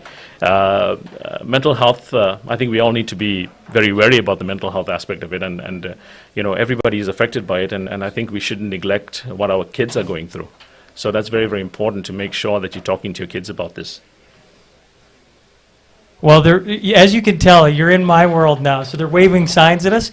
So we hit the $2,500. Thank you, everybody out there watching. We hit $2,500 for the hour. That was what the goal match was. So $2,500 turns into $5,000. That's pretty cool. That's amazing. That is amazing that that this wonderful community can do that. And I mean, they come through for us time and time again, right? Yes, absolutely. And especially at this time, I feel like it's just. you wouldn't expect pocketbooks to open right now, but it's so important, and the fact that you folks out there watching are doing that is amazing. I really appreciate you hopping in. I'm getting waved at signs and telling me we got to carry on with things. I had a whole bunch more in my brain, but that's all right. For Mikey, you want to give him some words of encouragement as he continues to pound away on the treadmill? Yeah, I think Mikey, I think you just need to make sure you take care of yourself. 12 hours is a long time. Make sure you're staying well hydrated, and we've got that IV at the hospital primed for you as soon as you're done. Awesome. Thanks, Kevin. Appreciate you stopping in, and all the best to you here over the Christmas holidays. And thank you guys for what you're doing. Appreciate it. Thank you. Okay, bye-bye. Well, we carry on. Mikey, when you hear this, stick your headphones on. Oh, and he's on top of it today, folks. Let me tell you. Well, what do you think, Mike? How are you doing here?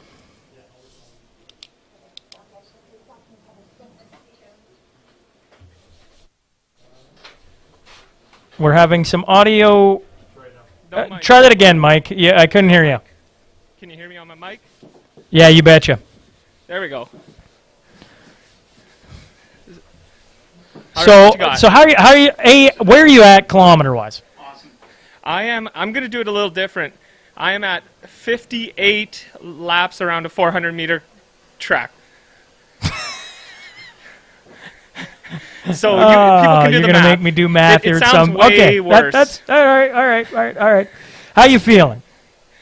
Still feel good. Getting lots of inspirational texts from all my friends, family, everyone on the screen.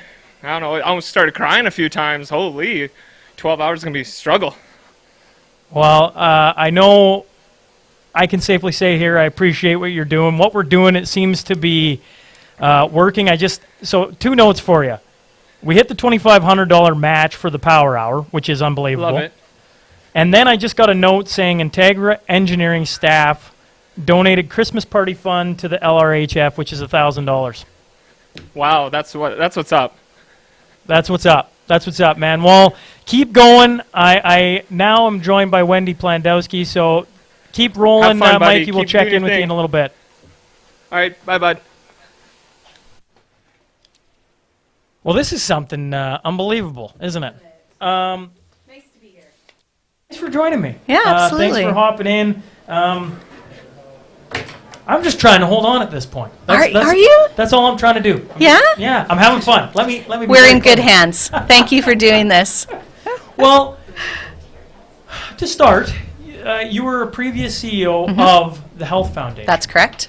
Let's talk about the Health Foundation for Sure. a second. Why isn't it so important to our community? Well, I can't tell you while I was at the Health Foundation how many people contacted us to thank us for the equipment that has been purchased on behalf of the community, the expansion of services. Really when it comes down to the fact that we could be disadvantaged, and perhaps in some ways we are because we're, in this unique situation on the border. Thanks to our generous donors of the community, I think that our patients have maybe had the opposite effect in some ways because we've focused on innovation and focused on how we can enhance healthcare. And so for that reason, I think that we've done really well as a community to kind of overcome those challenges that otherwise could have maybe left our patients behind a little bit. So. Yeah, I just being on this side and to be able to a part of it now. Well, it's been roughly 12 months, right? We were just joking this morning, me and Brant Wheeler, that 12 short months and we're back, right? It's Right. crazy how quickly the time just Yes. ticks along.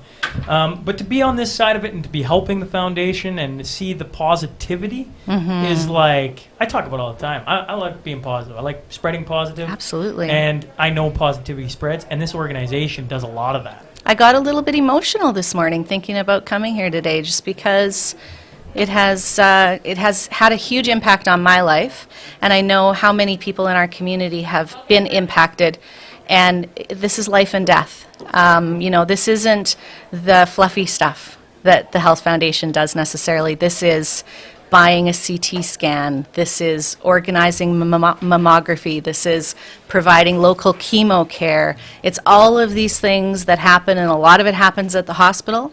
And, it's literally life-changing. Well, the thing of the morning that Husky helped now Yeah. essentially get is the Celevision DC-1, which everyone goes, what is that? And I go, I don't know. But in layman's terms, it takes us sending results via courier to Saskatoon to a digital format where in hours you have results. It's phenomenal. And, when we purchased the C-arm for orthopedics, and you're going to like this analogy because you're a hockey guy, right? We used to say that it was like giving Dr. Kowalczyk the equivalent of giving Gretzky his hockey stick, right? Because the amount of work that he was able to do then with orthopedics and all of those things in the hospital, it's the tools that are absolutely necessary. I remember one night sitting in Malcolm's office now, when I was CEO, getting a call from one of the surgeons at the hospital, and he had just finished an operation. And he needed a coagulator to assist with bleeds, basically. And within about 72 hours, we had purchased that for them. And it was an emotional night because I could hear the frustration in his voice that he needed this equipment. And that's what the Health Foundation does. That's what our donors do through the Health Foundation. And Lloydminster is just, this whole region is just so philanthropic. It's literally kind of gives me goosebumps. It certainly gives me goosebumps. I've been rolling on goosebumps now for You'll be 2 hours. exhausted. You'll be as exhausted as the bike, right? Or the treadmill. The treadmill Mikey does running. When you talk about, that's why I'm so, you mentioned hockey. I love that you did a hockey analogy because the stick you can't play hockey without a stick. Right? How could Dr. Kowalczyk do his work without his stick? That's right. Yeah. And I've talked a lot about it with like Scott Hartnell and guys like that what they did coming back to those celebrity golf tournaments, money went to the maternity ward. Actually, it's funny. I've had 3 kids there in the last 4.5 years. Yeah. I haven't exactly, as we... Yeah. Mel, love you. And that money went to like 4 different things in the maternity ward. And on our last child, he had complications in being delivered. And we used every last Isn't piece that went in amazing? there. And it happened in 2015, and our kids started being born in 2016. And I just go like, man. It's full circle. I always say, like I've been saying, we don't know, like this money, you go, oh, it's great, you're trying to raise $200,000. Well, that's great. It's like, yeah, but you don't know who's going to impact in a year from now, 5 years from now, but it's going to impact people, and they're going to have same stories as me, and maybe not even realize it. I didn't think I'd realize until I started reading. I'm like, it's literally, it's the circle of life. And you think about, I gave birth to my 2 children in that maternity wing. I had life-saving chemo treatments in the chemo wing down the hall from the palliative unit where my dad literally spent his last 3 weeks.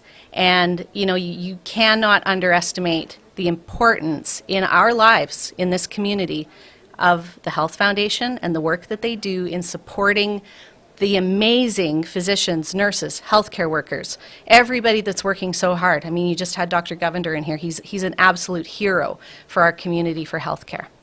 It's important work. You bring up chemo, and I know I'd seen a post you'd shared about essentially nobody going and getting the early checks. If you want to talk about that for 2 minutes. Yeah, I'd love to. Thank you. Yeah. So I'm vice chair of the Provincial Advisory Council for for cancer care for Alberta. And it's a volunteer position that I did because of my own breast cancer experience. And we had a presentation on the weekend that there's a 30% drop in cancer diagnosis right now in Alberta because of COVID. And it's because people are kind of martyrs, right? They don't want to take up a bed. They don't want to bother their doctor right now with that lump or whatever it is that they're sensing might be bad. And they are also perhaps scared of getting COVID if they do identify. Yeah. And so what's happening is 30% less diagnosis, and when people are being diagnosed, it's much more advanced. Early detection is absolutely important. It saved my life. And so doctors that are involved in cancer care are pleading with patients, if you sense something, if you have, a lump that wasn't caused by a bump, basically, you need to get in and get checked. Don't use COVID as an excuse. It's not. I think that's really good advice and a good thing to shed some light on. Thank right? you. Thank you. Before I let you go, obviously Mikey Dubs is running 12 straight hours. What a guy. What a guy. Do you got a couple words for him just to keep him rolling? Yeah, I do. So, I mean, you think about what our healthcare workers are going through, right? They're working 24/7. Obviously, this is resonating. 12 hours of running and giving it all he's got, and you're the best. Awesome. And there he is on a quick pee break. Yeah, and I'm going to donate today. This is the best time of year to donate. There's no better time than December. I think that this is such an inspiring event. I'm so glad that the team at the Health Foundation has been able to pull this together because it's not an easy feat. And I can tell you that 7 years ago we thought this kind of event was, kind of done, and it's been revived. And the good that's going to come out of today is phenomenal. So good job. Well, thank you for sitting across from me. I enjoy I enjoy all conversations today, folks. Let me be very clear, but I really do appreciate you coming in and sharing a little bit. And Merry Christmas and Happy Holidays here moving. And same to you. Yes, thank you. Okay, that was Wendy Plandewski. So I believe we have more guests. I wish I had like a little camera, like a little GoPro, so it could. Are coming up. So Darren and Joan Weinkoff are coming in here very short-like. They're going to do their little clean stuff here. So while we're waiting, and my schedule, I laugh about this. Like, my schedule says things, and as you can imagine, folks, as the day rolls and we just continue to evolve and Sean talks too long or asks too many questions or whatever it happens, things just are evolving, which is good. It means you're watching. It means people care. Shout out to Richardson's Jewelry Power Hour. So they matched donations up to $2,500. We hit it. So that turned into $5,000 immediately.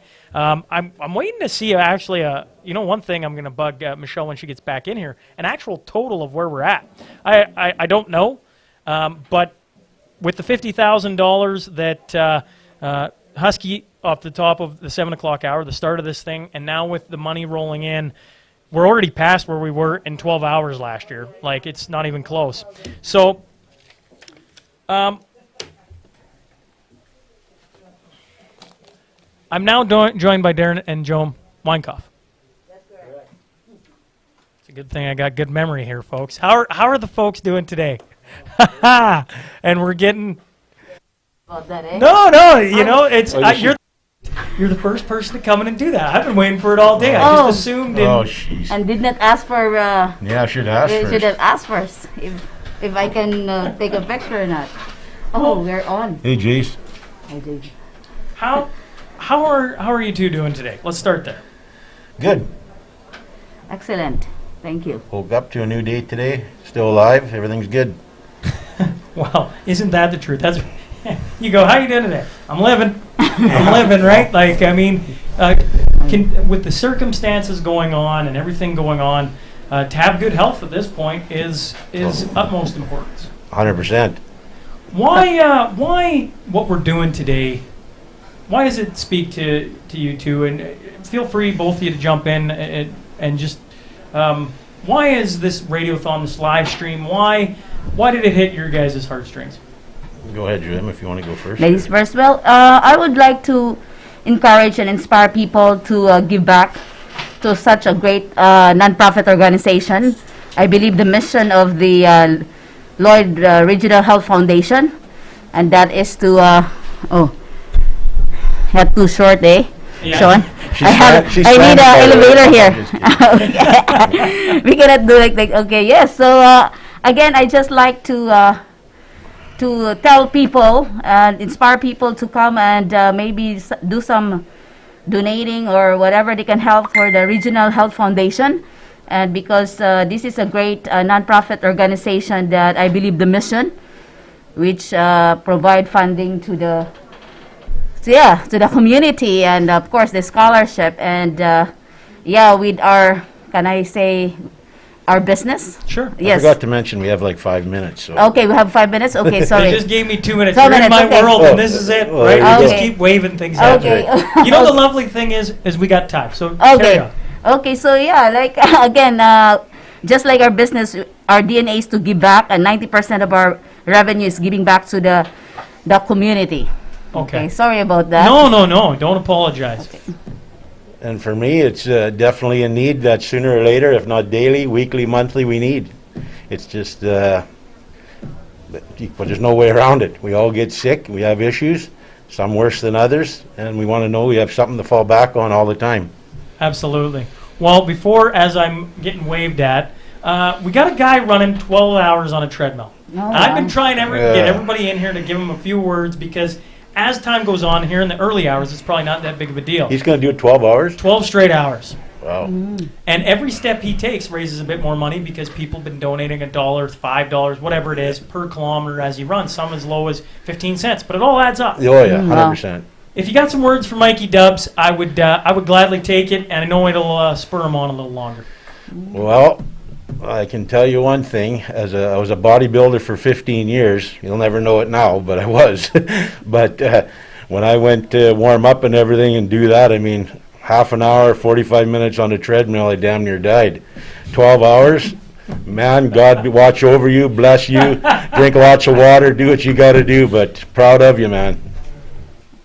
Well, yeah, that's amazing. If he needs someone to replace him, and we need some tummy. I'm sweating just watching him on TV, so. To lose some tummy here, then he can call the wine cup here. Awesome. Well, thanks guys for stopping in. I'd love to chat more. I'm probably gonna have to stop apologizing, because it's 12 hours is a long time. Yes. But when it's moving like this, it seems to be flying by. So thank you so much for stopping in and just chatting for 2 minutes.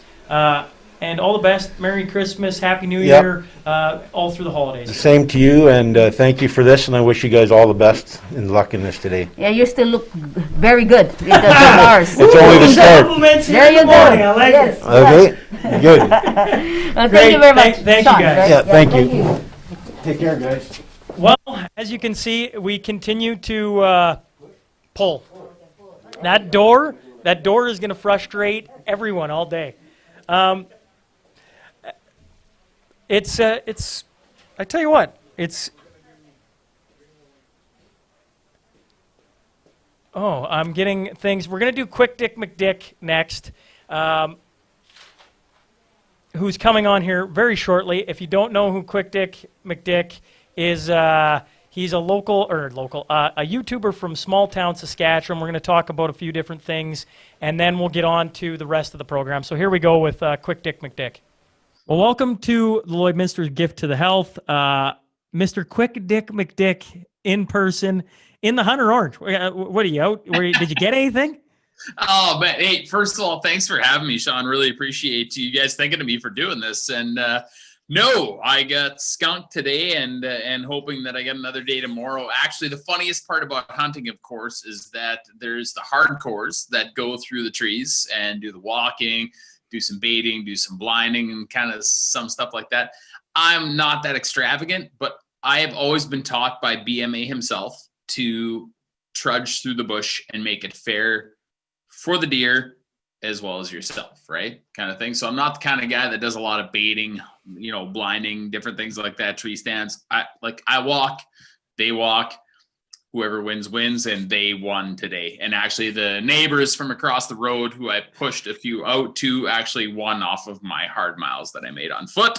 So Donnie and Rylan, if you're listening, you're welcome for pushing deer out to you on the road today. We'll go on from there. So Old Quick Dick, fair, even in hunting, eh? Yeah, you got to play life fair. That's the only way it can go, man. Absolutely. Yeah. We won't go into politics then. We'll leave that one aside for today. We're talking fair, so let's talk, deer hunting and, small town community things, curling at the Tupnell curling rink. That's always fair. You know what I mean? Well, let's talk about what we're doing today. We got a 12-hour radiothon going on. We got Mikey Dubs running for 12 hours in the back somewhere. Just doing it, just running. Nice. That's right.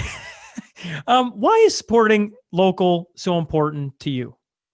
It's really important to me, Sean. Actually, it's just you can go to your big box stores. You can do a lot of these things. You can go to your, I'm not trying to throw darts at anybody here, but you can go to your Costco's, you can go to your Sobeys, you can go to these places or whatever. And a lot of them, try and do good things for local communities. But it's just so important, especially in times like right now, when you get small businesses in small towns that offer you services or offer you products. You might look at them and be like, hey, it might cost me a little bit more to do this locally versus going to the city. Or, you get a lot of people that'll drive from where we're at here. Well, I'm going to drive to Regina and I'm going to go to Costco, or I'm going to drive to Saskatoon and I'm going to go here, kind of thing. Think of that distance you're putting between yourself and your hometown and people that are trying to keep your hometown going. It is so important. And a lot of the local businesses that you can go to tomorrow, you need to run downtown and get X product or Y product kind of thing or whatever. It might cost you a little bit more maybe for some of the other things that you need to get, but you need to remember that when you go downtown and it takes you 2 minutes to go down there, spending that little bit of extra money on maybe some of the things that you can drive to the city and save money on, or order from Amazon and save money on, kind of thing. Spending that tiny little bit of extra money from time to time is what keeps it so that it's easy for you to go downtown. I can't get downtown in 5 minutes. It takes me about 15 to 20 minutes to drive into town and half tank fuel on Morty and half a set of tires. You know what I mean? But it keeps it at a place where you can get it. And local businesses are just, they're pillars of the community where they will contribute back to local sports groups and keep money that they make within the community. And you can't put a price tag on that. You just really can't. And I just think it's so important, not just now, but always, for people to remember that when you support somebody that's local, that's money that's going to stay in your community. Even if it's not whether they donate back to a local sports club or something that you have going on, which 99.9% of them always openly and willingly do. It's just keeping that money in they pay taxes in your town and they pay utilities in your town, and they have, maybe there's 2 to 3 kids in their family that go to the school, which keep teachers working and everything. It's really something that just keeps circling through the community. And there's just nothing more important than keeping things local, supporting a local farmer, or supporting a local farmer's market, or supporting a local grocery store. It's what keeps small towns alive. I couldn't say it any better, Quick. It's a bit of a circle of life almost.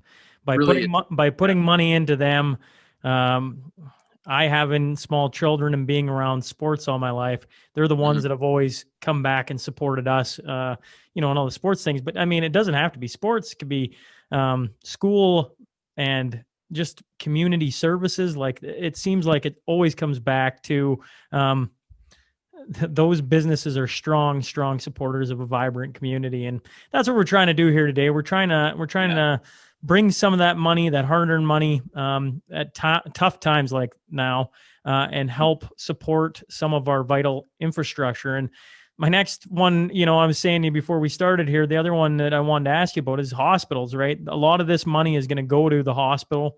And why is that so vital to our communities?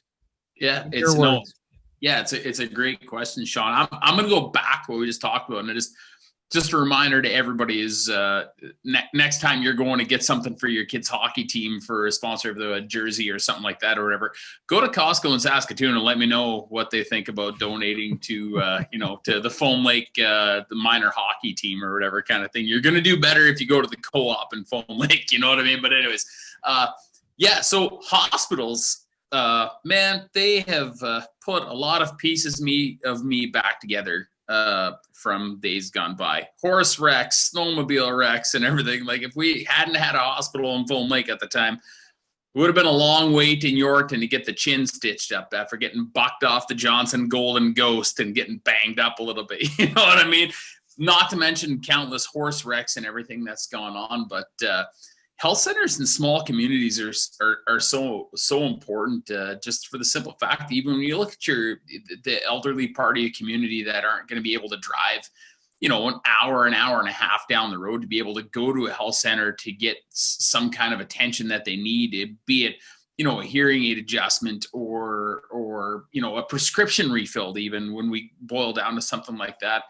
It's local hospitals you never know how bad you need a hospital until you need it, and that's really, I think, where people maybe lose track or lose sight of how important they are to them. Because if it's something that you don't need all the time, it's maybe not at the front of your mind. But I'll tell you, was growing up as a kid on the Foam Lake Community Pasture, riding horse every day. I mean, there'd be a lot of times where you would maybe be presented with the opportunity of getting hurt. I'm not going to say that we got hurt all the time, because that I'd be having probably a legal liability kind of thing. But you really start thinking when it boils down to it, if you're an hour and a half away from the closest medical attention you could possibly get, that's a long ways away if you have a serious situation on your hands, and that's something we really need to remember as communities in Saskatchewan, Alberta, Manitoba, anywhere rural. Man, the closer it is, the better a chance you have of being able to come out of a bad situation okay. Did I keep that like PG-13 enough that we didn't go morbid or anything like that? But yeah, I think I when you say you don't really think about it until you need it, that's exactly, even in the middle of COVID here. And I'll probably beat this story to death over the day, but our son got croup. Now, we have no idea. He's 1. It's 2 a.m. Like, what do? Well, you call the hospital, and then you take him down to the hospital, and they get him checked to make everything smooth, and away you go again, right? And it's definitely facilities like that all of a sudden when you need it, they're there. And that's why, and just reaffirming what you just said quick, like they're very, very important, and to keep them healthy and running and always there, because they're there for the worst times.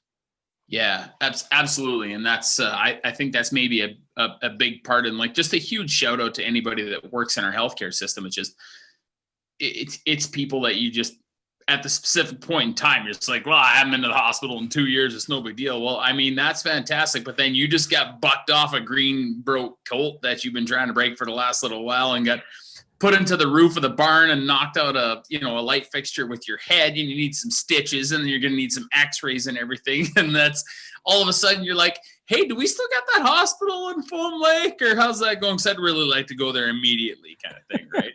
And that's actually, which is kind of neat. And like the whole, this is not product placement or anything, but like any of this quick stuff that I wound up selling actually goes to the Foam Lake Health Foundation too, for like working on getting the digital x-ray machine and a few different things. And it's just like what we're doing here today with Lloydminster. It's just, you need to be able to support your local health facilities, because they are so important to everybody's well-being, whether we know it or not. It's just, it's a unfortunate part of our life that we need, right?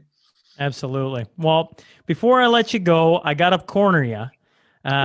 We got. I get the fists up when I get into a corner, Sean. I don't know if you know that or not. Dukes up? You want Dukes up, eh?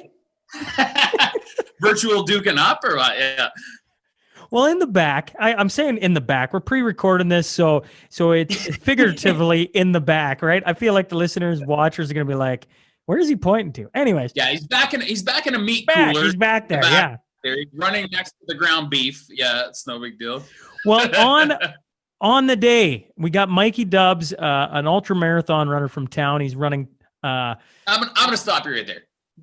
Ultra marathon, like, is this like Michelob Ultra Light or Ultra Light Great Western? Or like where is this at? Where are we going? You don't like light beer, do you, QDM? I like the Pilsners. Like, give me all the calories, give me all the taste. I love it. You know what I mean? Well, he's going to drink the carbs, then let's drink them. You know, he's probably going to drink the carbs after running for 12 hours. I'm not going to lie. He's probably going to love it. He's probably going to love it. A beef too, yeah. Well, he's running 12 hours. He says he doesn't want to tell people how far he can run, but I'll give you a good idea: 80 to I don't know, 120 kilometers. Anyways, 120. That's what he's saying. I don't know. I guess we'll see. What I'm wondering is, would you be interested in sponsoring them per kilometer? A dollar amount per He figures he can go 80 to 120. That's what he's saying. Okay, I've ran some runs in my life. People might not know that, but I've won an elevation challenge in Cypress Hills, because Cypress Hills is huge elevation changes in Saskatchewan, the biggest. You know what I mean? You know what I'm It's a big thinking? deal.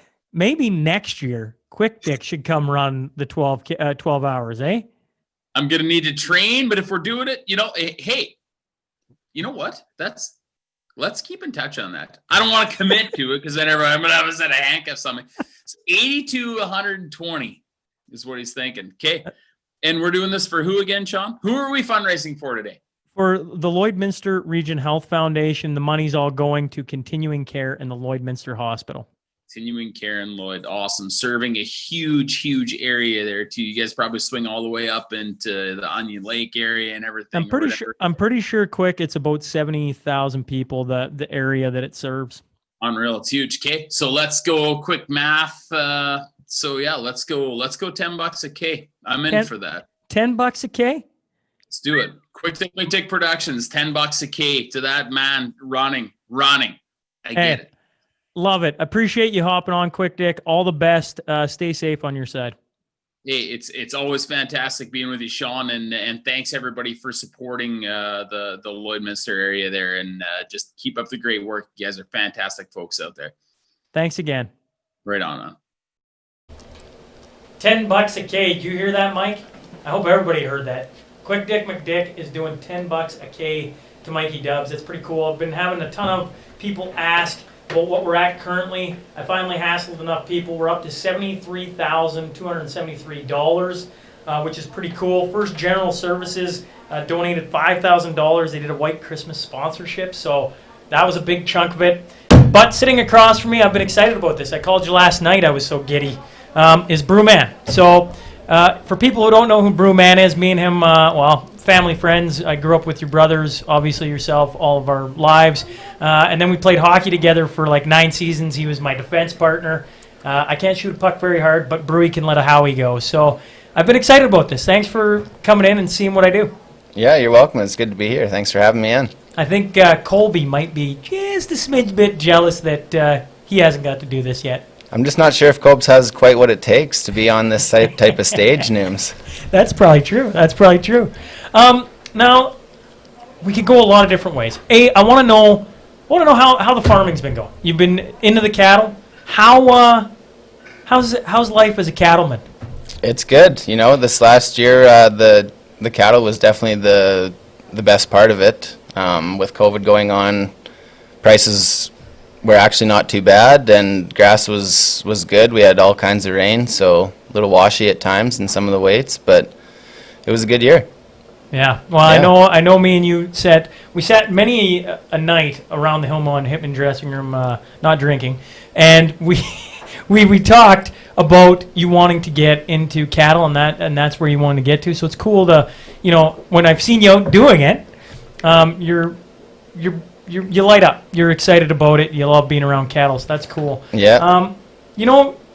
With your accident, a little over, what is that now? A year and a half? May 27th, 2019. Yeah, it's crazy how time just seems to disappear. You got to be the guy who used the paragolfer the first time, got you back out on the links. Can we talk a little bit about that for 2 minutes? Absolutely, yeah. The paragolfer was the treat of the summer this year here. It was fantastic, to say the least. For viewers who don't know what a paragolfer is, maybe we could explain that first so they understand what we're talking about. Right, so yeah, I don't have the use of my legs, so I lift myself into the paragolfer. It's on wheels. It's like a single-person golf cart. It stands me up when I pull up to the ball to position and swing away. To crush an absolute long drive. That's absolutely it. How good did it feel getting back on the course? Great. It was, like I say, golf's completely different. It's a new game. I'm learning a new game, but you're still out there on the course with your friends, enjoying the day, the sun, birds chirping, just enjoying what you're doing out there. It was great. Now, do you know any of the story on how the paragolfer came to be in Lloyd? Yeah, a little bit. I do, actually. Ken and Donna Arnold got a hold of Merv and Ramona Mann here. Well, Donna would have got a hold of them wanting to donate some money to something to give back to the community. They come up with the golfing, the pair golfer being a great idea to help like people like myself get back out into golfing again. And yeah, donated the money for it, and here we are. That's pretty cool. Golfing again. It's amazing. It's I suck hard at golfing, bro. You've seen me swing. But in saying that, I would take summer back, and I would gladly, I'd gladly let you beat up on me on the golf course. Yeah, looking forward to another few rounds here coming at us in 2021. We have Mikey Dubs running there. He's running for 12 hours on a treadmill.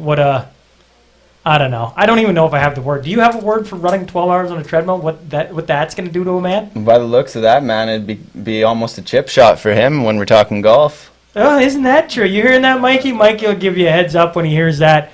Maybe he's listening. Maybe he's not. Looks like he's focused on something else. But you're right. He runs an awful lot. He's in fantastic shape. Impressive. It's why he can probably pull off something like this. Now, I know your mom had texted me last night. I believe she sent a check with you guys. You guys are going to donate a little bit of money to the Health Foundation. Yep. Maybe just a quick word on donating and why it's important. Well, donate back to the Health Foundation. I mean, I just come out of a life-changing injury. When I was in the hospital, I can think of many doctors who, Hassan Masri is in the face of this COVID thing online right now, and he saved my life. He was in the ICU with me, pulling a big shift and keeping me alive. So, yeah, we will gladly donate a little money to the Health Foundation. Appreciate that, Brewery. Appreciate you coming in. I like I said, I called last night and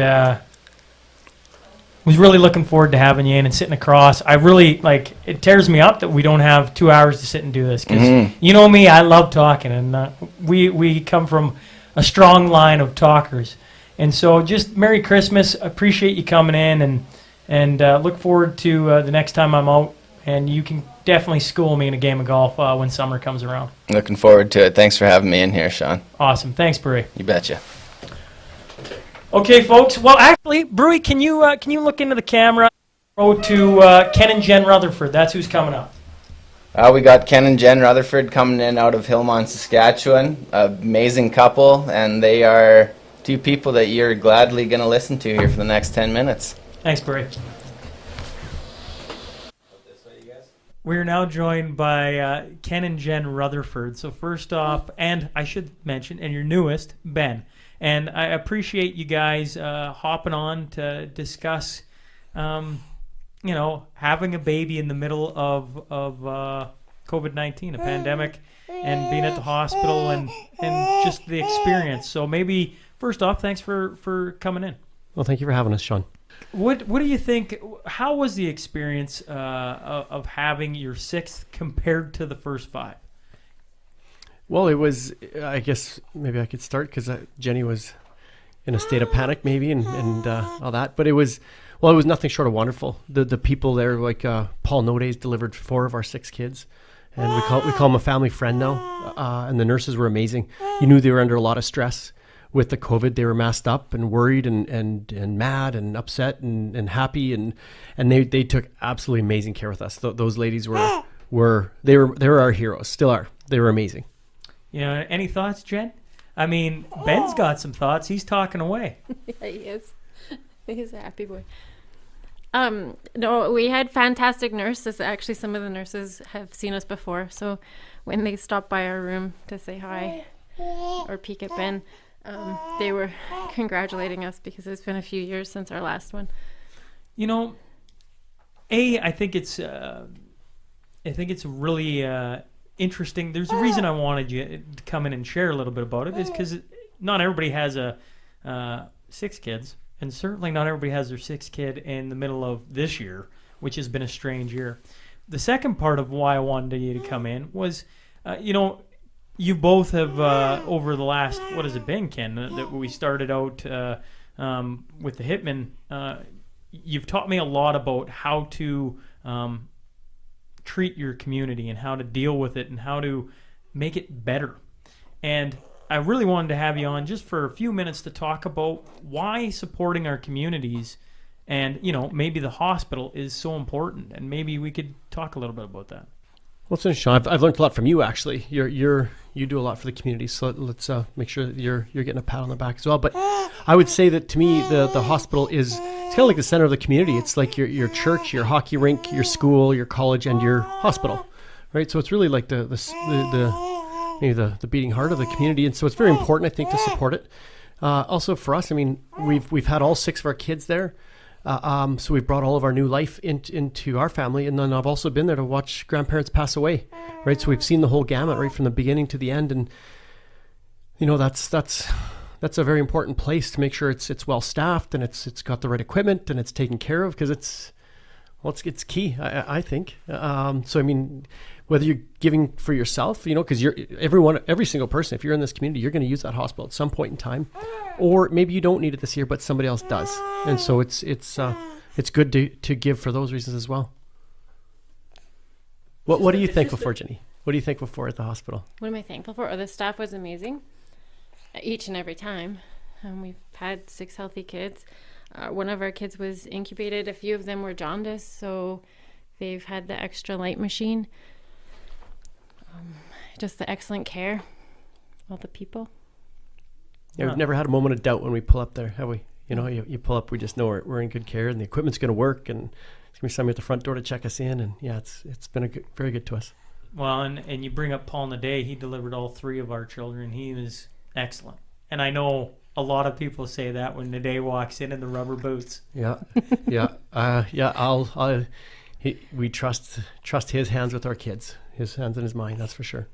Well, I won't hold you up too long. One of the things we're doing is we got Mikey Dubs running 12 hours straight, which, Kenny, you're a fitness guy. Would you ever run 12 hours straight or 12 hours straight on a treadmill? No, I like fitness, but I'm a short spurt guy, and so I hats off to Mikey Dubs. Good on you, man, for doing that. That's how many? 12 hours. 12 hours straight. Holy smokes, good for him. Yeah. So what we've been doing is we've got a little thing going where you can donate per kilometer, and at the end, if he runs 80, he runs 100, you multiply your donation by that number, and that's what you donate. Now, is that something the Rutherfords are interested in getting behind? I've been twisting a lot of arms today, I'm not gonna lie. You don't have to twist our arms, Sean. Yeah, throw us in for a buck of whatever you're doing. A buck of K? Buck of K, sure, let's do it. Well, I appreciate you guys stopping in and sharing a little bit about your new bundle of joy, and just awesome. And when the people from the Lloyd Hospital, all the doctors and nurses, we've said it to them 1,000 times, but thank you for doing what you do. Yeah, absolutely. Well, thanks again. We are joined today by MP Rosemary Falk. So first off, thanks for hopping on with us today, Rosemary. Absolutely. It's my pleasure. And how are you today? I mean, I've been asking everybody who hops on how they're doing in the current state we're in. Like to just touch base and see how everybody's actually doing on this fine Tuesday. Yeah, this year is different, and to say that is an understatement, right? And I think it's so good to check in with whomever it is, even with neighbors, just to see how they're doing. I know with myself and having three young kids, I have to constantly remind myself it's not just myself that might be feeling a little off or affected with COVID. It's also our little people too. But, taking day by day, I'm very excited for the Christmas season to come upon us and a new year to come. So, I mean, some days there's struggles, other days it's good, and just making sure to keep on trucking. How old are your 3 kids? So I have a 7-year-old, I have a 4, almost 5-year-old, and I have a little 1-year-old. Ooh, in the old diaper stage still then. Sure, I guess so. Some people may call that the trenches. I was going to say the trenches. I'm glad I am still in the trenches. We have a 1-year-old as well. So yeah, but so much fun, right? So much fun. You know what? It's we have 3, 4 and under. It is there are days, but most Yep. days are great. Most days are great. Now, you let this cat out of the bag, and I hope you're listening, Mikey. You used a Ukrainian dance with the man who's running 12 hours? Yeah, absolutely. We danced for a while. I know myself, I'm not sure about Mike, but I know I danced for I think 14 years of my life here in Lloyd. And Mikey was definitely there. Yep. Learning new things about Mike. I love it. I love it. I mean, first off, could you maybe give the guy a little bit of support? He is running 12 hours for today. All the money that we raise, because people can support paying per kilometer, is going towards the Health Foundation. You mind giving Mikey a little shout out for me? Absolutely. Mikey, keep going. Maybe do some kicks down there. Maybe you can get a little bit low and do some crazy Ukrainian backflips. But keep going, Mike. And thank you for what you're doing for our Health Foundation. Now, I find, first off, thanks for doing that. I find your story, Rosemary, very interesting. You're a young female in politics, and I mean that like that in the highest regard. A lot of, I don't know, you follow politics. There's just it's you resonate with my generation, I guess. And so maybe you could give just a little bit of a backstory to how you got into politics before we go any further. Sure. Yeah, no, for sure. So in 2015, so I haven't been in politics that long, actually. I actually didn't even know that you could be party members, that type of thing. 2015 happened. We all remember what happened in 2015. There was a big change in the government, and the current prime minister was enough for me to get involved. I care about my children's future. I care about our energy sector. I care about our farmers. I care about the ability for us to be able to raise our families, parental rights, all of these things. And I seen where the prime minister wanted to take our country. And that was enough for me and my husband to start volunteering, getting involved, and eventually putting my name on a ballot. Well, 5 years later, what are your thoughts now about being in politics? Not even 5 years later. This is only like 3. Sorry, 5 years from making the Yes. from jumping in and volunteering. 3 years since being elected. What are my thoughts now? Yeah. Yeah, I have a new appreciation for anybody who puts their name on a ballot. And wins or doesn't win, it doesn't matter. It's a big step to make. And knowing that we can make a difference, even if we don't see it instantaneously and right now.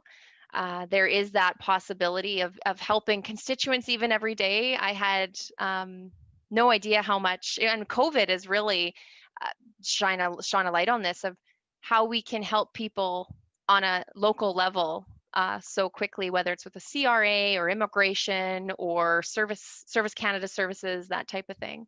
But things can change, and there is hope. So people who have hope deferred or are hopeless in our institutions, I would challenge them that that's not the case.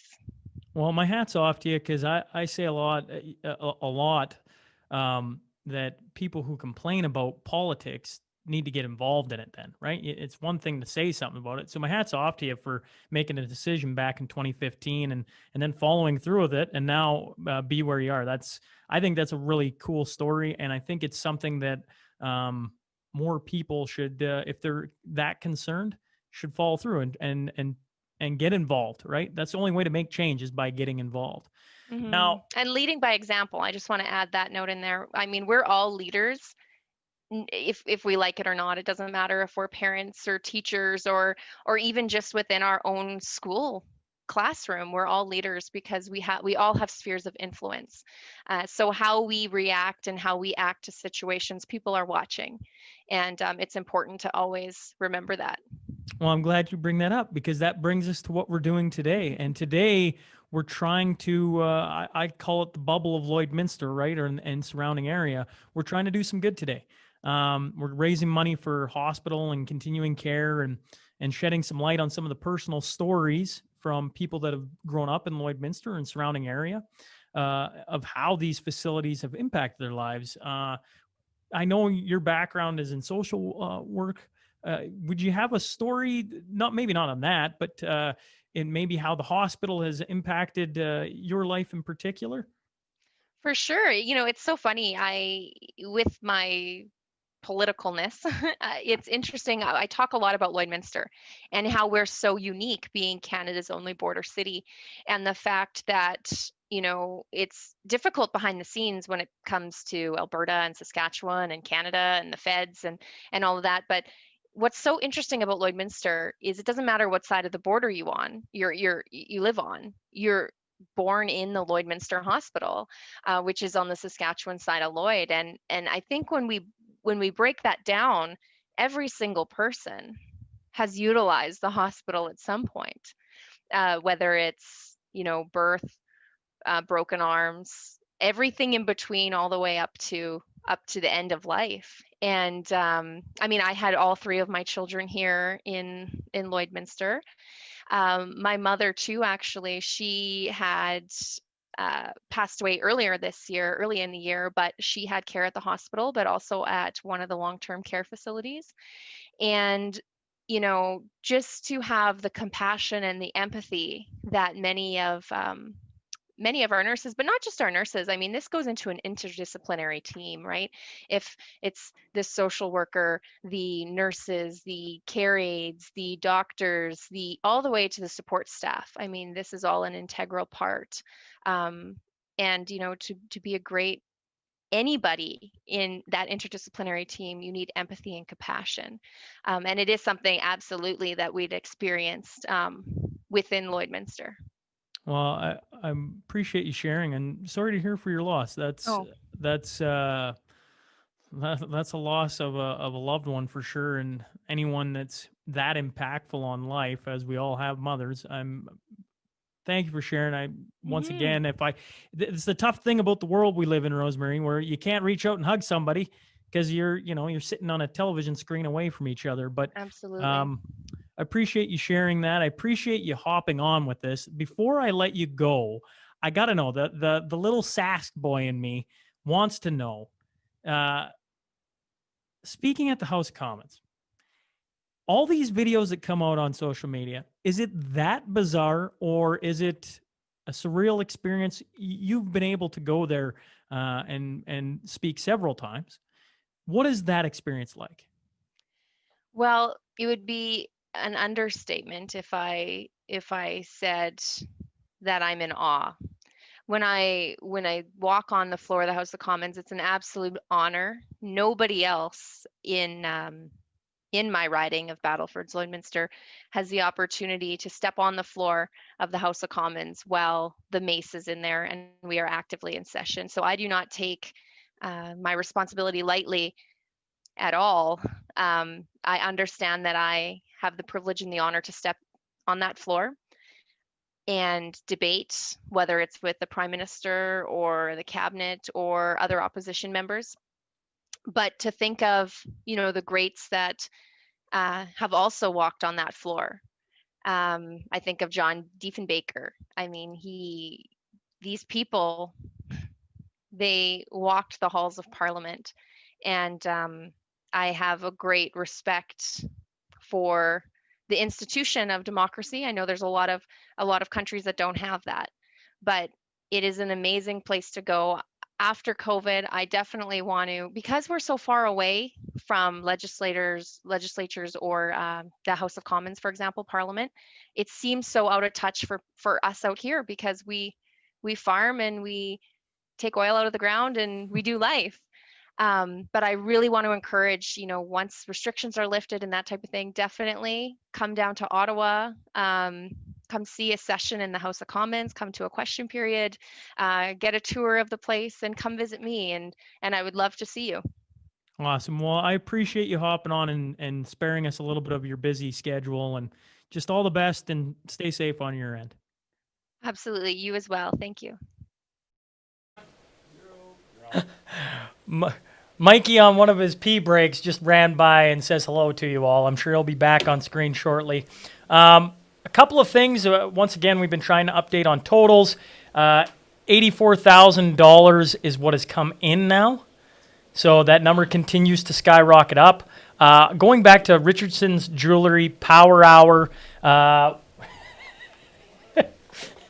Once again, I wish you guys could see what's going on here. Okay, cool. $6,700 ended up coming in on that Power Hour. So that's including Richardson's donation of $2,500, plus all your guys' money that came in. So very, very, very cool. But now I'm joined by Denis. So first off, thanks for joining me. You're a nursing student. Yes, thank you for having me. Now, you've caught attention on social media recently for your initiative here in town. You work at Original Joe's, so shout out to Original Joe's. Might need a couple of pints after this is all done. But maybe we could talk about what you're trying to do here in town. Yeah, so I originally just made a personal post, didn't really think much about it because I'm trying to get donations for activities for the hospital. And then somebody said post it to the Lloydminster Facebook page, and since then I've had a lot of people messaging me and stuff, so it's been a good turnout. So I'm trying to get activities for patients at the hospital. They're stuck to their rooms right now because of COVID, whether they are sick or not with COVID, just because there's so many people coming and going. And, there's not enough TVs right now. I know they're trying to work on TVs. So there's some patients that are just sitting there, not able to see anyone. Some people are older, don't have phones. And it's not like nurses have the time to stand there and talk all day. So I'm trying to get something for them to do for their mental health, because it's one thing to be physically sick, but another, it's draining to not have any support. So, well, that's kudos to you. That's you. Like very. I admire you for doing that. Thanks. Because we talk about it all the time. Like if you want things to change, get involved, right? Yeah. Like it's one thing to complain about something. It's an entirely different thing to take it on, try to do some positive in the community, and I think that's caught on because obviously it's come to our attention, and now you're sitting here and we're talking about it, and I think it's really cool. And the mental health side of this thing is starting to be like ever evolving, right? Yeah. The longer it goes on, the more isolated we become. We're social creatures. We want to sit and talk to somebody, right? Yeah. And to be in the hospital and not have anything wrong with you, but be isolated, I can see how that could be difficult. Yeah, like I don't know. I'm someone that needs my family and friends, and not being able to see them when a time that you need support would be really hard. Especially at Christmas. Yes, right? I Like know. we all, as we move along, Christmas is coming, and it's like, I don't know for you, but for me, it's like family, friends, getting together, sharing some laughs. For us, we got a big family, 4 other siblings, kids, presents, right? It's just like so much good, and it's just all said and so I get that. It's not the same, and I couldn't imagine spending it in a hospital either. And I just want to do something that makes them feel better, even just for a second. It helps. Well, here, how about this for your Tuesday morning? Jeez, I had to think about that. It's only been like 3 hours. I know. I had a note slipped across me from Malcolm Radke, and he and the Health Foundation are going to put $2,500 to your cause. Are you? Oh my God. No, I'm dead serious. That's what the little pen scratch note says for people. Wow.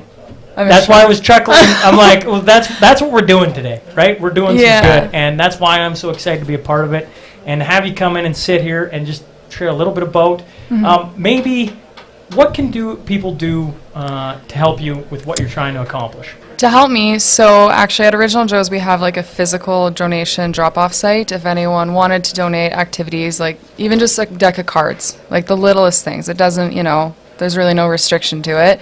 Once it goes to the patient, it's theirs. If they wanted to donate money, I do have an e-transfer set up. It's nicole.denis12@yahoo.ca, and I told people to make the e-transfer password hospital. But yeah, and we're doing that until December 20th. On the 21st, I'm going to take all the donations and the money, buy supplies, take it to the hospital. What if people want to follow along with you? Is there a social media that you prefer, or where can they find you on social media? Because as much as they maybe rattled off that email address, can they find you on Facebook? Can they find you on Instagram, Twitter, Snapchat, TikTok? What else I have? There? Well, I didn't really create a page for this because I didn't expect it to blow up. Do so well, and I'm happy for that. And maybe in the future, I'd probably like to do it again because it's good that it had such a good turnout. But my Facebook is Nicole Denis, that's DENIS, and my Instagram is nm.denis. Okay. Well, I really do appreciate you coming in. I wish you the best of luck with this. I mean that truly. You. I think anytime we can do some good in our community, heck, that's what we're trying to do here today, folks. Yeah. Is like kudos to you, because I truly mean it. Right now, you could just sit back and complain about what's going on, and this is terrible. But you're trying to do good, and I think you are doing good. And once again, $2,500 from the Health Foundation. Thank you towards- so much. Sorry, I'm in Hey, shock over I'd love that. to sit here and say that came Yeah. from me. I'm just the guy in front of a mic talking for him. I just get the cool news. I get to Yeah. break it to you, and that's awesome. And all the best. I hope you have a great Christmas. I look forward to seeing the supplies you buy, and maybe Yeah. some cool shots of maybe some of the patients or residents using them. I'll see what I can do. I'll try and get that for you guys. Awesome. Yeah, Thank you. you. Okay, we're cruising along here. $84,000 we're up to right now, and that comes as I try and dodge Mikey Dubs. Oh, Mikey Dubs! At some point here, I should grab you. So if you're listening to this and you're like strolling along, I could see you running there, Mike. If you got 2 seconds, hop on and we'll earbud it up.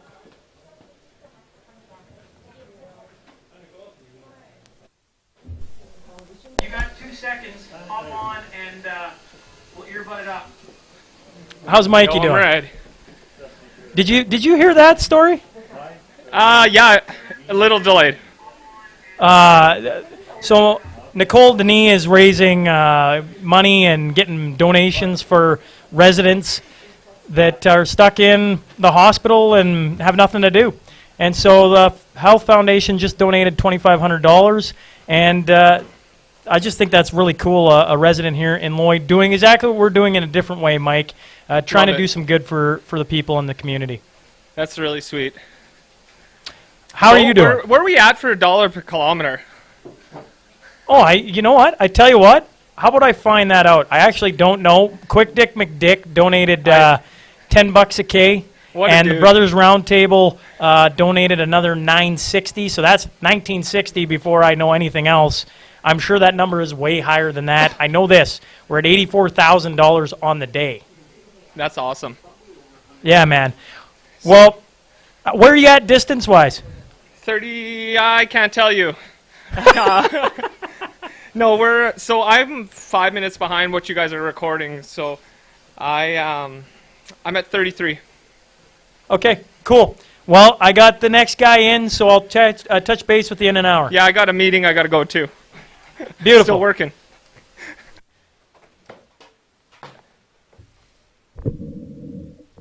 Well, folks, that was Mikey Dubs. I'm now joined in studio by Richer. Correct. Hey, I got names, and I sometimes wonder if I'm butchering them all. You did really well. You are on the council for Lloydminster District Health Advisory, correct? Correct. So, how have things been going? Well, it's been pretty busy there. This council's been If you like Paul, grab the mic and Oh. pull it a little closer. Yeah, and if you like, you can move so I can see. Oh, you. There we oh, go. sorry, we can see There it. you are. Oh, there you go. All right. Sorry about that. No, all good.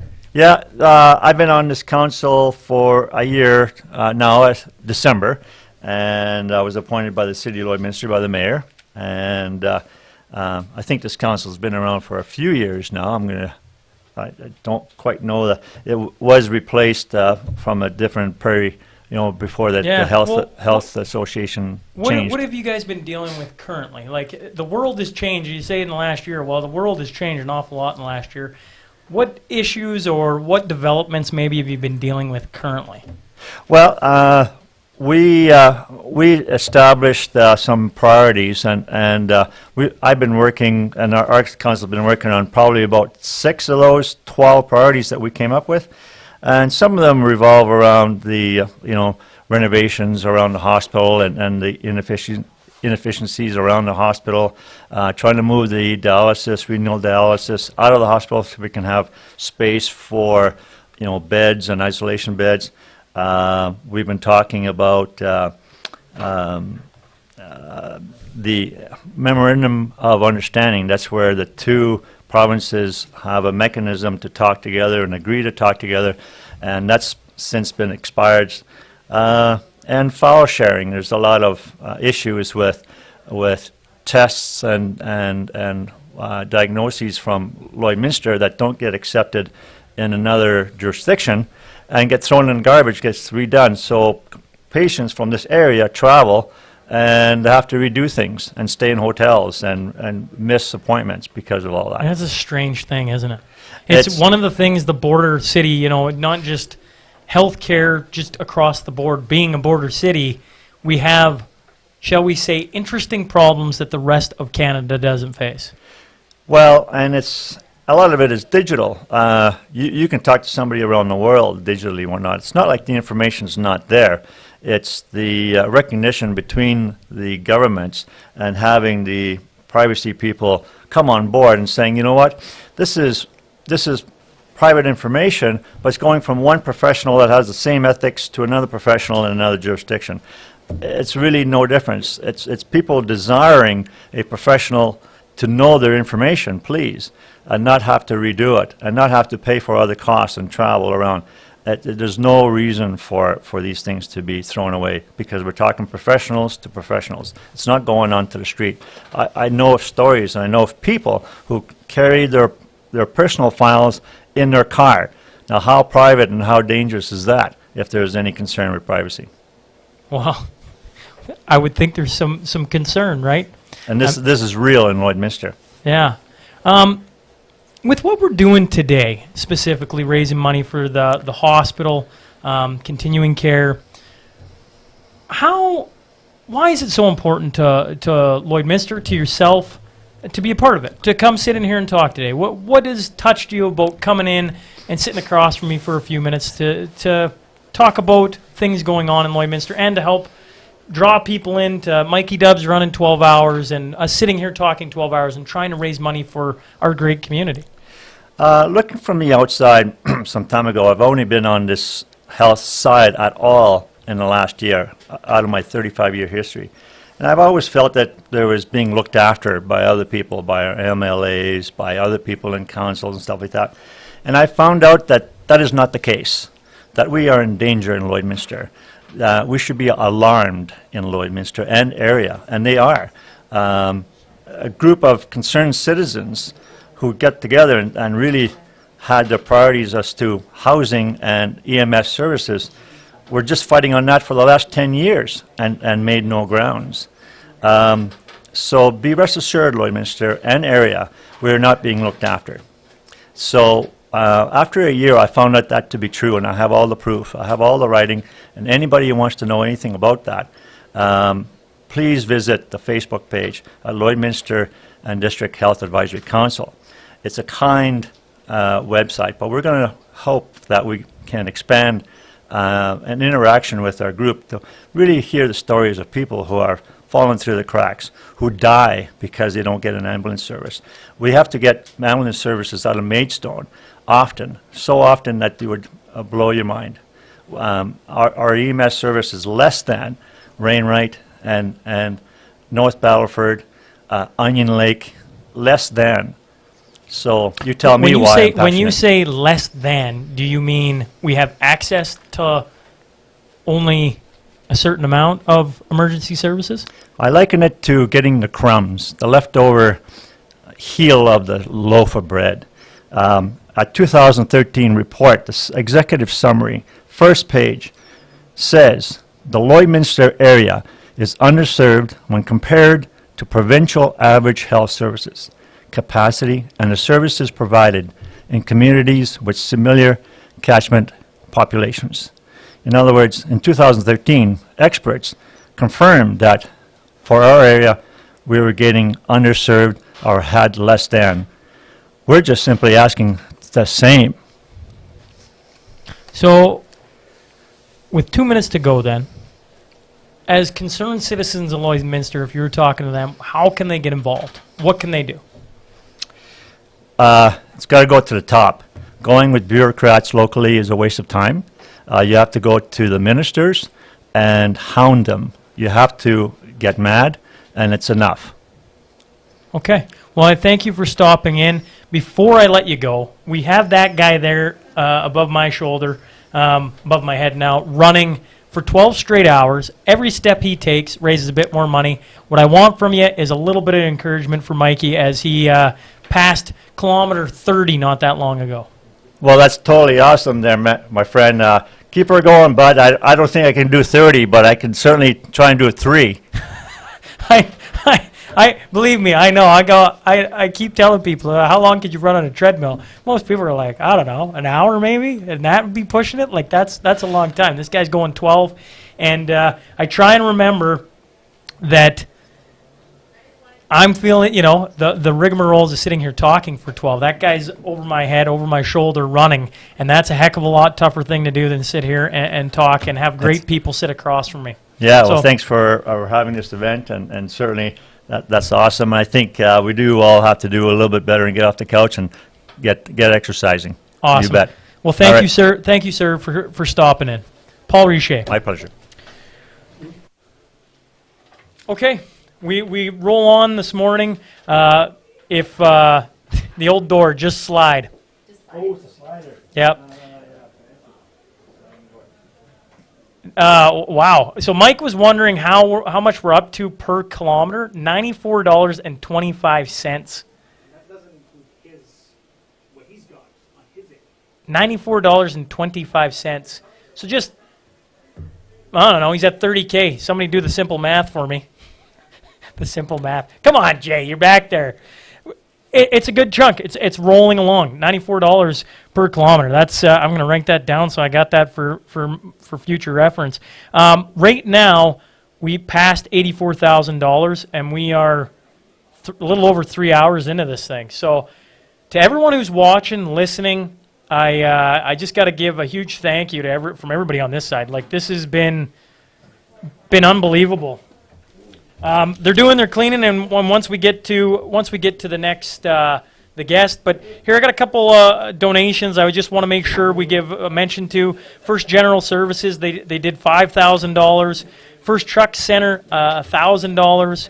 Richardson's Jewelry, the $2,500 Power Hour that raised a total of $6,700 with their money in there.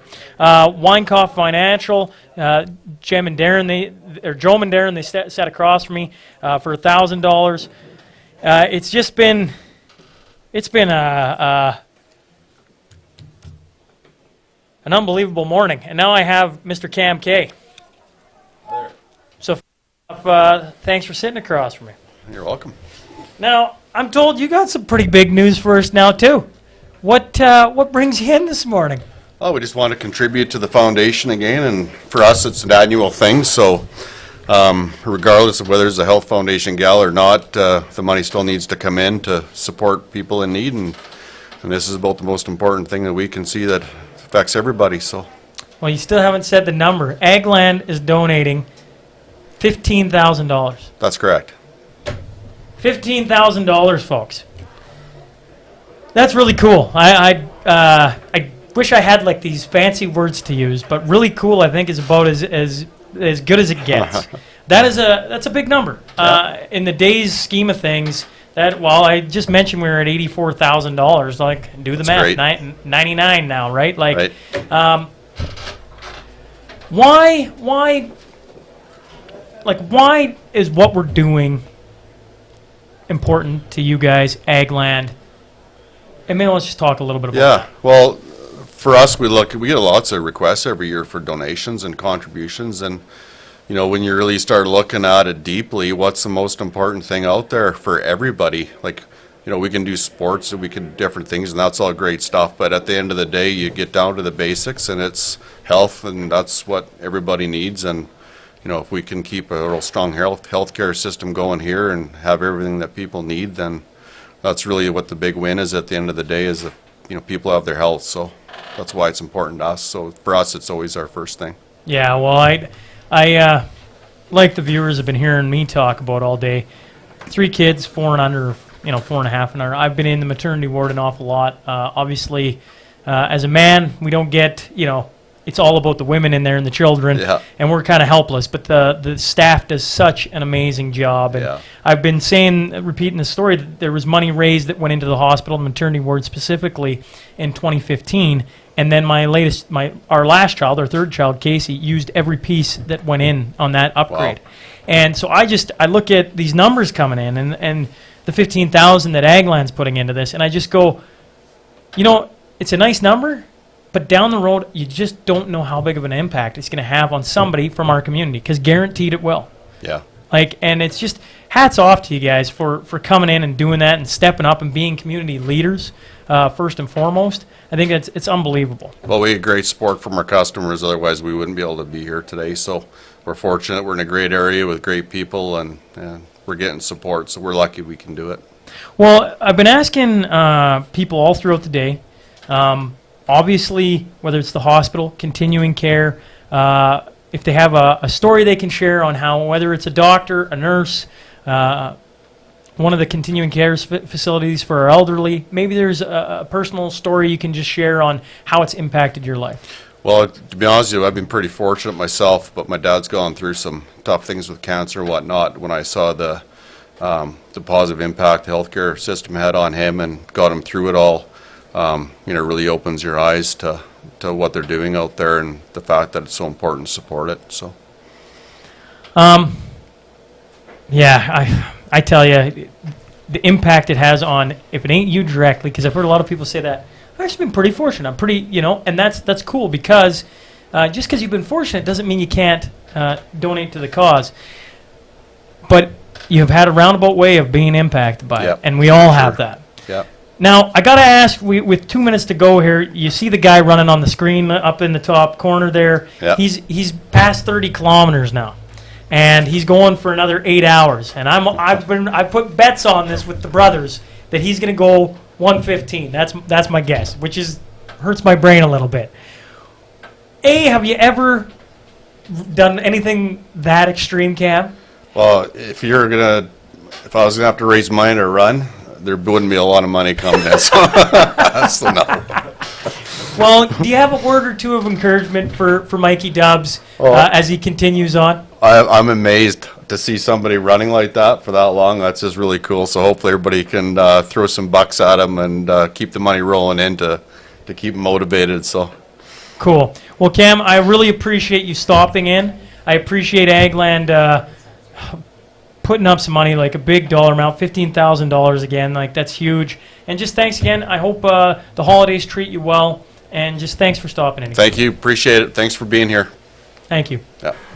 Now we're going to kick over to an interview with MP Shannon Stubbs.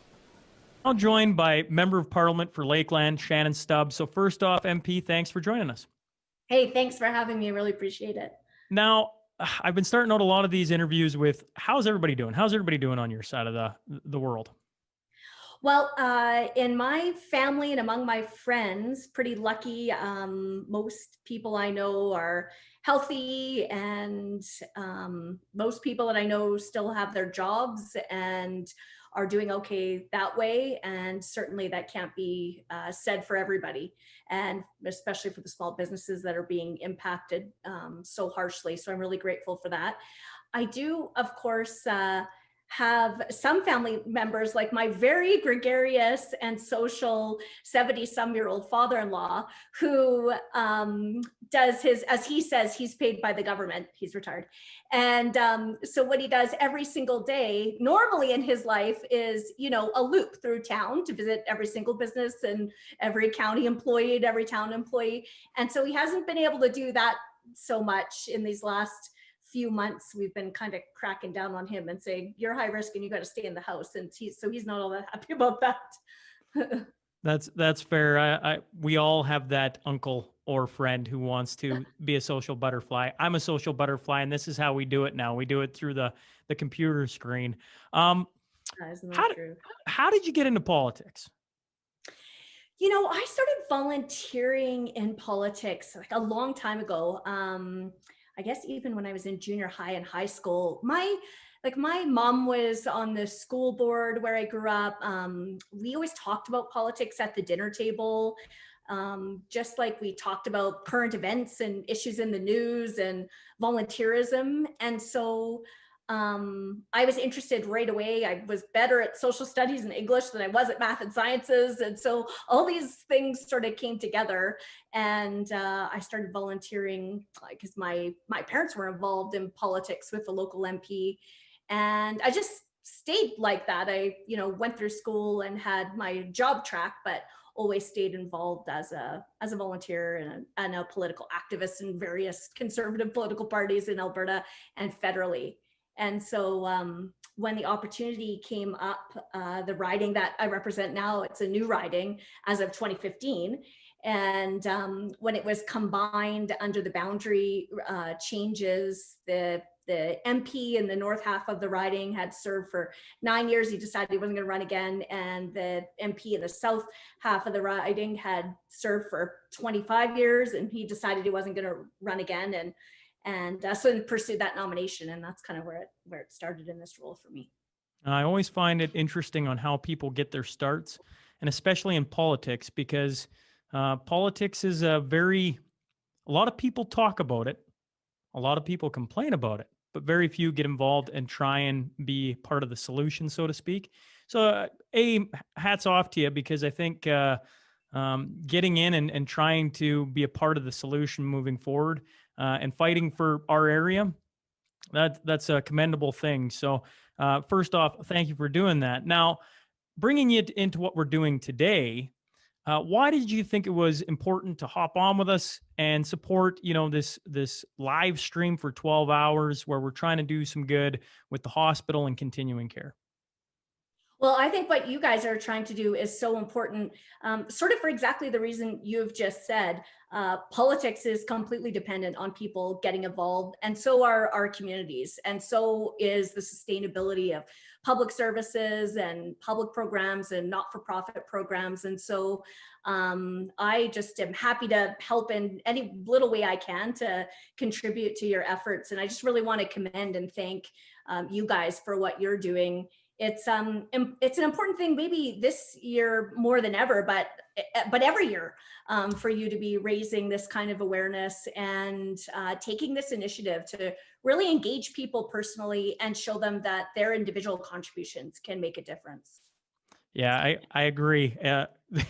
This year, more than any other year before, we need to find ways to keep everybody in our mind, in our thoughts, and ways to help our infrastructure and help people that are isolated, right? We got our continuing care folks, the elderly who are locked away. And I know there's a lot of people that touches not only the people locked away, but their families too, right? So a lot of this money is going towards helping make that a little easier. I don't know if that's the proper word, but to try and help there. This morning at 7:03 in the morning, Husky Energy donated $50,000. I know you're a strong advocate of our energy industry. What's your thoughts on oil and gas sector doing what they've always done and supporting our causes? Yeah. Well, bingo, you have it right on, doing what they've always done. That's this is the kind of moment I wish that everyone across Canada, and especially those politicians who have negative opinions and views about the oil and gas industry, could know and could see. Certainly those of us who come from these communities in Northern Alberta, it's not a surprise that the oil and gas industry that employs so many of our neighbors and friends and family members and really is the lifeblood of our local communities are stepping up with major contributions. You're exactly right. I try to make that argument in Ottawa. I find often on deaf ears that it's not, when politicians are imposing negative policies or bad laws that harm the oil and gas industry. Of course, we're, the first thing I talk about is the impact on jobs and the tax revenue for all three levels of government. But a really important thing I think that we all know as neighbors and friends is these kinds of philanthropic and social contributions the oil and gas industry makes, and these companies make in huge numbers, from sort of the smaller, medium-sized surface supply companies and all the way up to the big producers like Husky. So I'm glad to hear it and not surprised, and glad they're still contributing in what's been tough times for their industry too. Yeah, real tough times, and people don't like to think about it, or maybe we glaze over it. But Husky's been in Lloyd since 1947, and Incredible. that's more than just oil and gas. Well, I've interviewed Vic Juba before. There's a building named after him here in town, and that didn't come from his contributions at Husky. That came from his work within the city, and that's what oil and gas has done. It's given an industry for people to work at, and then take their money, hard-earned money, and put it back into what we all love and enjoy here in Lloydminster and certainly in the Lakeland. Now, Yes. oh, sorry, if you'd like to respond, by all means. Yeah, no, sorry. I just agree with you. You see that in Lloydminster, and then you see it all over all throughout rural areas too, smaller towns and communities who have, agriplexes and hockey arenas and events all throughout the year that really can happen because of major contributions from oil and gas companies. And I think it's really important for us to all remember that part too. I certainly try to get that picture across in Ottawa too. Absolutely. Well, before I let you go, I've been asking for people to share whether it's continuing care, whether you get a loved one tucked away right now, or whether it's doctors. Particularly problematic in the healthcare system, I know. So that's just yet another reason why I want to thank you and commend you for your initiative and for all your efforts out there. But for the contribution of healthcare professionals in my life, first of all, I can think of all kinds of family members and friends who have been brought through critical and the most difficult times in their lives, frankly, because of the support from healthcare professionals. My sister-in-law is a nurse at the local hospital too. But the contribution the first contribution in my life, I guess, that healthcare professionals made to me is really, it's the whole reason I'm here at all. I was born 2.5 months premature. And so I did have a heart surgery right off the bat. I was 2 pounds and 7 ounces. Sometimes I wonder what the heck happened. But anyway, that's a side point. I got to start running all day like here. Like Mikey Dubs. Yes, exactly. But anyway, so I had to spend the first couple of months in NICU in an incubator, and parents don't get to touch you or be with you all that much when you're a little premature baby. So it really is those NICU nurses that get you through the first couple of months of life. And I know that my parents always talked about the specialists, surgeon, the doctors, and especially the nurses who cared for me during those months with the highest regard. Well, I appreciate you sharing. Last comment before I let you go. We got Mikey Dubs, like we've kind of joked about here, running 12 hours on a treadmill. You want to give him a few words of encouragement here in the early hours of the 12-hour run? Wow, I hardly even know what to say. I don't, it's just incredible. I can't, I have a hard time, running out to my barn 30 feet away from the house out at our farm here. It's pretty amazing that somebody would take that on. So keep it up, Mikey. And I hope somebody's around to give him water or power bars or something. Is there? We're starving them. We're not giving them nothing. Thanks again, Shannon. Yeah, hey, thank you. Thanks for including me. We are joined today by my boss at Baker Hughes, the district manager of the Central East, Mike Miskey. So first off, thanks for joining me, Mike. Yeah, thanks, Sean. I really appreciate the time. I got to be honest, this is like my worlds colliding. Everybody knows at night or bright and early in the very early hours of the morning, I sit on this side of things, and then I put the cowl and cape away, so to speak, and head off to work with you guys. So this is, I've been looking forward to this. This is normally this is in a different setting, but today with everything going on, you get to hop on and talk a little bit about Baker Hughes and our commitment to the community and that kind of thing. So I'm looking forward to this. I hope you've been anticipating it. Yeah, no, it's definitely different. I appreciate the opportunity, and you just kind of mentioned it around Baker Hughes and the community involvement. This is really important to us.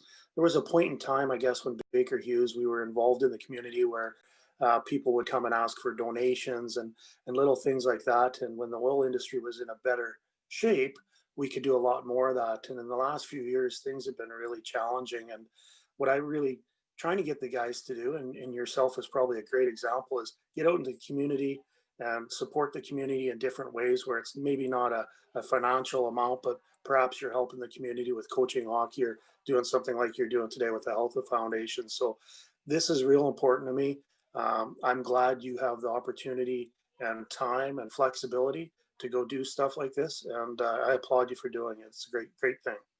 Well, and for the people who don't, who are just tuning in and don't realize, I work full time at Baker Hughes, and today for the entire 12 hours, it's like a paid day off, so to speak, and that's kind of the Baker's contribution to this thing, is allowing me to go and help push this event and chase some money for the community and help put some things into the hospital and continuing care. And so that comes directly from your leadership and, of course, Jesse Guy, the boss of Lloydminster. And my hat's off to you guys, because, you could have easily said no, Mike. Yeah, that'd be tough to do. The other part of my life is my daughter's involved in the health industry. So she's a respiratory therapist in Saskatoon. And just thinking about what we're going through in COVID and the challenging times there, I think anytime we can get out and help the community, let's do it as much as we can. Everybody needs a little helping hand, and I think this is a great opportunity to do it. Well, you've had I haven't bugged you about it yet. You've been laid up with a knee. You had knee surgery a little while ago. How's that been going? And could you lead us through maybe getting surgery amid the pandemic? Well, it's today is day 37, and I'll tell you, it's been a bit of a challenge throughout. I probably would have got the knee surgery in early March before COVID actually got into full scale, but they delayed it. And then I did finally get it on November 2nd. And I was a little bit concerned about it because, of course, COVID and how things are going to be managed. As far as the hospital and the people dealing with it, Dr. Kowalczyk, very, very professional. They definitely take all the precautions required for COVID to make sure you're safe. And the professionalism that we had, I was quite floored, to be honest. I did spend one night overnight in the hospital. I don't sleep away from home very well, but that particular night I felt pretty relaxed, pretty comfortable with the care I was under.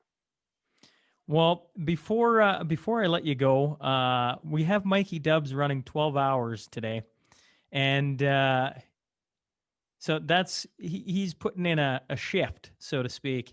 Any chance I can wrangle you for a buck a K towards him? A buck a K? Yeah. So if he runs 100 kilometers at $1 a K, it'd be $100. You count me in. There you go, Mike. You best get running. That sounds really good. Awesome. Thanks, Mike. Thanks, Sean. Take care. Well, that was my boss. Shout out to all the Baker boys who are watching this. Last year I had so much time to just kind of go over my thoughts over and over and over again. Baker Hughes, who I currently work full-time for, is giving me the day off to come do this event. And so shout out to all the boys who had it up on the big screen in the coffee room, whether they're there or not, or tuning in from their phone, wherever you're at.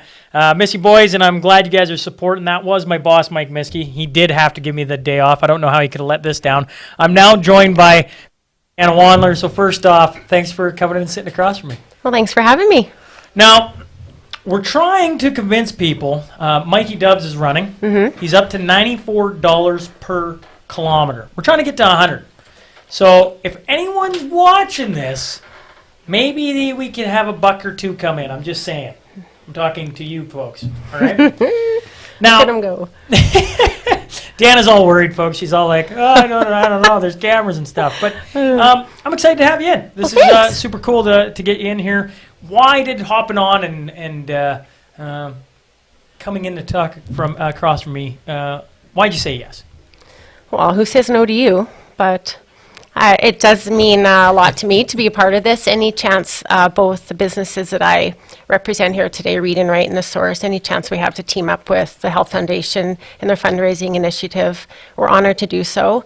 healthcare is very important to me and everybody that I work with and our community. So if we can help any way, I'm willing to do that and take time out of my day to do so. I'm glad you say nobody would say no. I'm not so sure about that, but I was excited to get across here. I deal with you a lot of things podcast-wise, Hillman Hittman-wise. You're excellent at your job. Oh, thank You're you. intertwined in the community a big time. And I thought by having you on, we could talk a little bit about doing things like this, and maybe you've been impacted or seen how it impacts the community, and maybe we could talk a little bit about that. Because you deal with a ton of companies, a ton of different people across the board in Lloyd, surrounding community.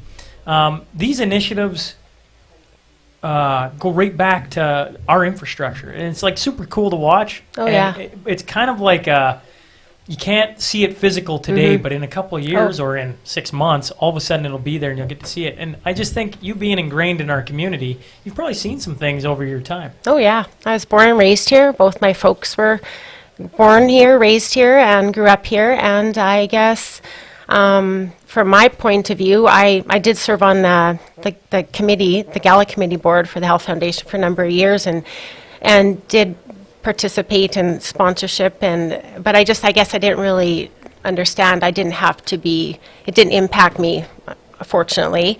I had my 2 kids in the Lloydminster Hospital. I had excellent care. I was in and out and never had an issue. And 2014, my mother was lost her leg due to diabetes, and we spent a lot of time in the hospital. And at that time, I started to realize that it's very important what the foundation does to raise money to enhance the services we provide, or they provide, and the equipment. I saw that firsthand, and I guess I just encourage the community to understand what they do, and that any bit helps. And not everybody thinks they're going to use it, but and I hope they don't have to use it. But chances are you're going to know somebody that will.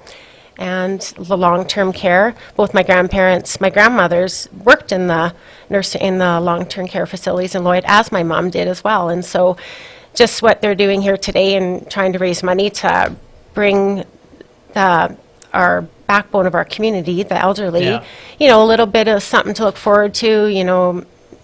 It's a tough year, so anything. And that's what makes it special, is it's a tough year, and that number of $99,000 is what we're up to. It just blows amazing. my absolute brain. And it's only 10:30. That's right. So before I let you go, because I'm getting waved at with signs, and you're getting to experience here firsthand, they love to wave things at me, right? Yeah. Like they think they can get me to do things from time to time. Sometimes I just ignore, and that probably frustrates them. But with us trying to get to $100, can I twist Deanna or maybe read and write? Well, how about we're 99,000? Yeah. We'll kick in 1,000 to bring us up to 100,000, and then I will. I'll see if Mikey can.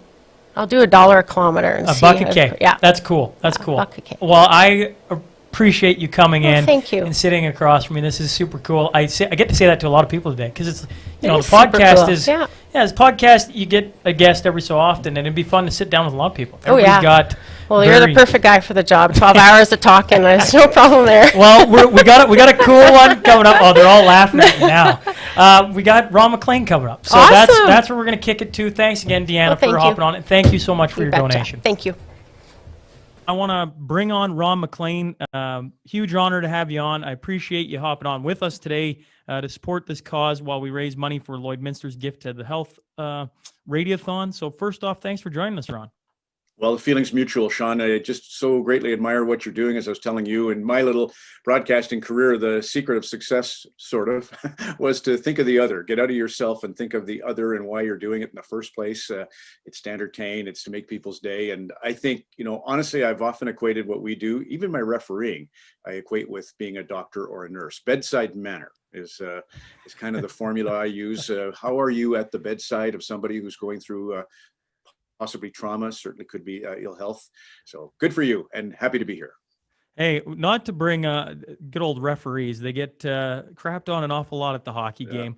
But right now, they're having to do some interesting things to have hockey games. I know right now, currently in Alberta, we don't have any hockey going on. But prior to the shutdowns, they were having to mask up too. They were having to do some interesting things to make sure there was no spread, anything like that. And bedside manner, that's an interesting one for a ref there, Rod. Well, and I was playing, Sean, in the Adult Safe Hockey League. We started up our season. And then, as you know, I was hosting Battle of the Blades for CBC television. And that was running every Thursday from mid-October to the end of November. And unfortunately, right at the get-go, we had a positive case for one of the cast and crew. We don't know who, but it meant we were delayed starting on CBC television, and we went into a serious quarantine. All of us involved in the show had to then stop all kinds of extracurriculars, including hockey, because I admired the referees, and we were playing 4-on-4, and we would have a beer in the parking lot, and the Halton police were right there to make sure we didn't have 2 beers or 3 beers and drive. But it was everybody was trying to have the time that we're used to having, and just can't have it right now. We're in pretty serious lockdown. So when I did Battle of the Blade, Sean, we would go, I was tested every day within 48 hours, 24 hours on the day of the shows. All of our crew were in not just masks, but they were in gowns and goggles and galoshes and gloves. It was like a science fiction movie. The set was just eerie. And I had to wear a bracelet or a pendant with a code device. And if I walked into another region of color, like I was an orange, if I moved into a yellow or a red district, immediately that thing would go off and I'd have to go back. And oh gosh, it was crazy. But somehow we pulled that show together. And Wojtek Wolski and Megan DeHamel they were all sensational. The skating has never been better. I think one of the reasons, not to ramble about Battle of the Blades, but one of the reasons it was so good this year is because of the quarantine. We had to have a coach and a choreographer specific to the tandem. Whereas in the past, a world-class choreographer coach like Michael Siebert would work with a number of the skaters, and he might be moving over here while they were suffering to get this right. Now you had concentrated focus. It's like, one-on-one teaching. And it was really a pretty successful season despite no crowds. Wow. I had no idea about the pendant is amazing. Like it was so crazy. And we were up, like when I went to we filmed in Brampton, Ontario, which is north of Toronto and kind of just a little bit west. And it had been a pretty significant hotspot in the pandemic. So that's another reason why they were so serious. And we did have that positive test, as I mentioned off the start. So I would go to the rink. It was like a blind date. I worked with Keisha Shante, was the other host on the show. I met her the day before. I never saw the skaters except when they were actually on the ice doing their routines. It was the strangest season because normally, and I really missed this part, normally we would sit in dressing rooms and have coffee and I'd share hockey stories. Wojtek had just been to Pyeongchang for the Olympic Games and so had Megan. His story is he had a broken neck and came back 12 months after he broke his neck playing in the KHL. He was named Team Canada for the Olympic Games, and then he got on the podium winning a bronze medal. Can you imagine to sit and listen to that story? So for our benefit here, this hospital fundraiser, a lot of those stories existed with her. Jessica Campbell lost her brother Josh in a car accident, and I was telling you, I have few stories about trauma and ER and ICU, and my respect for that. In fact, Sean, I'll tell you this story right now, because after Carrie had her pulmonary embolism, and I'll walk you through that in a bit, but we sponsored an ambulance bay at the Oakville Hospital here where I live, just outside Toronto. And nobody cares when you're going into an ambulance bay, the last thing you're doing is looking around at whose names are on the wall. But it's, just one of the neat things that we were able to do is to raise money and provide our own money for the ambulance bay to thank them. Well, and that's kind of where I wanted to go is, hockey in this city for sure. And with Rogers Hometown Hockey, you and Tara Sloan going across the country, getting to experience all the different communities and the interesting stories they have. Hockey is played sports. It goes so much more than hockey, but for us specifically, hockey, there is a lot of stories of how hockey is tied back to healthcare, specifically in Lloyd, the Pat Redden Memorial Scholarship, or the old Fountain Tire golf tournament that isn't no more, or currently isn't anymore, but it had Hartnell and MacArthur, Holtby, Once Upon a Time, Cross, and Mapletop, right? Like, and all that money has been brought to different charities, mainly when I had all my kids, I got to stare up at the murals have been painted of these guys, money obviously going to the maternity ward. On Hometown Hockey or across your travels, what have you seen in relationship? Well, even when Tara and I were in Lloyd for Rogers Hometown Hockey, because we also did Scotiabank Hockey Day in Canada. It was a big event in Lloydminster and a lot Right. of stories. Skip Craik was kind of an honorary host for us at that particular event. But when Tara and I were in Lloyd, I remember Gary Van Haraway was a coach, used to coach the Bobcats, pretty legendary coach, right, in junior hockey. And Absolutely, yeah. so he had connected Tara and me to a youngster in Calgary because his son, I believe, was working with Calgary Police Services. And Ethan Smolinski was the child's name, who was in hospital in Calgary. That's how small the hockey world and usually the connection. Like every time I think of the Montreal Canadiens, Dr. David Mulder is from Eston, Saskatchewan, and iconic, right? He's probably the leading or preeminent doctor in the National Hockey League, and that ties back to the prairies in Saskatchewan. How does that happen? And Colby Armstrong's mom, Rosemary, just doing Battle of the Blades. She was a skating instructor there in Lloyd and then in Saskatoon. And for me, it's just the Humboldt Bronco experience touched my life so deeply. I just read Caleb Dahlgren's got a book coming out in March called Crossroads, and Caleb's one of the surviving members of the Bronco crash. And we went out, Grapes and I, right after the crash. Patrick Noget, a police officer in Saskatoon, had sort of given me a call and said, Ron, is there any chance you'd be interested in coming out? So we didn't really know what we were doing, but I did know that I was grateful every time I went to ER or ICU to sort of thank nurses and doctors and medical professionals. So we jumped at the opportunity. And I remember walking in, and first player that I went to the bedside was Tyler Smith from Leduc, Alberta, in particular, saying, can't believe we're grateful that our son is paralyzed, but he's alive. And I held the hand of the trainer, Dana Bronze. We lost her a day later, but her mom and I were holding a hand each. She was in, and honestly, Sean, not to get too graphic, but you can imagine how badly damaged all of the bodies were because of the impact. And Mrs. Bronze was saying, I have two daughters, both have brown eyes, but this is my brown-eyed girl. Never forget that. And then I went up to ICU after we went through, I guess we were in ICU, but in a different level of ICU first, where it was very serious. And then the next level I went into is where I met Caleb Dahlgren. But first kid to meet me was Braden Kamroot, who's ultimately playing now university hockey in Alaska. And he jumped out of bed, and he was one of the better off. And he got out of bed and he said, hello, Mr. Cherry. Hello, Mr. McLean. He says, I tell you, Ron, I just want to get back to playing. I'm going to try and honor our captain, Logan Schatz, with everything that I do, in hockey. And that's how they were, right? They had a great coach, Darcy Hogan. They had an incredible president, Kevin Garinger, who was not on the bus. So he was kind of the man in charge.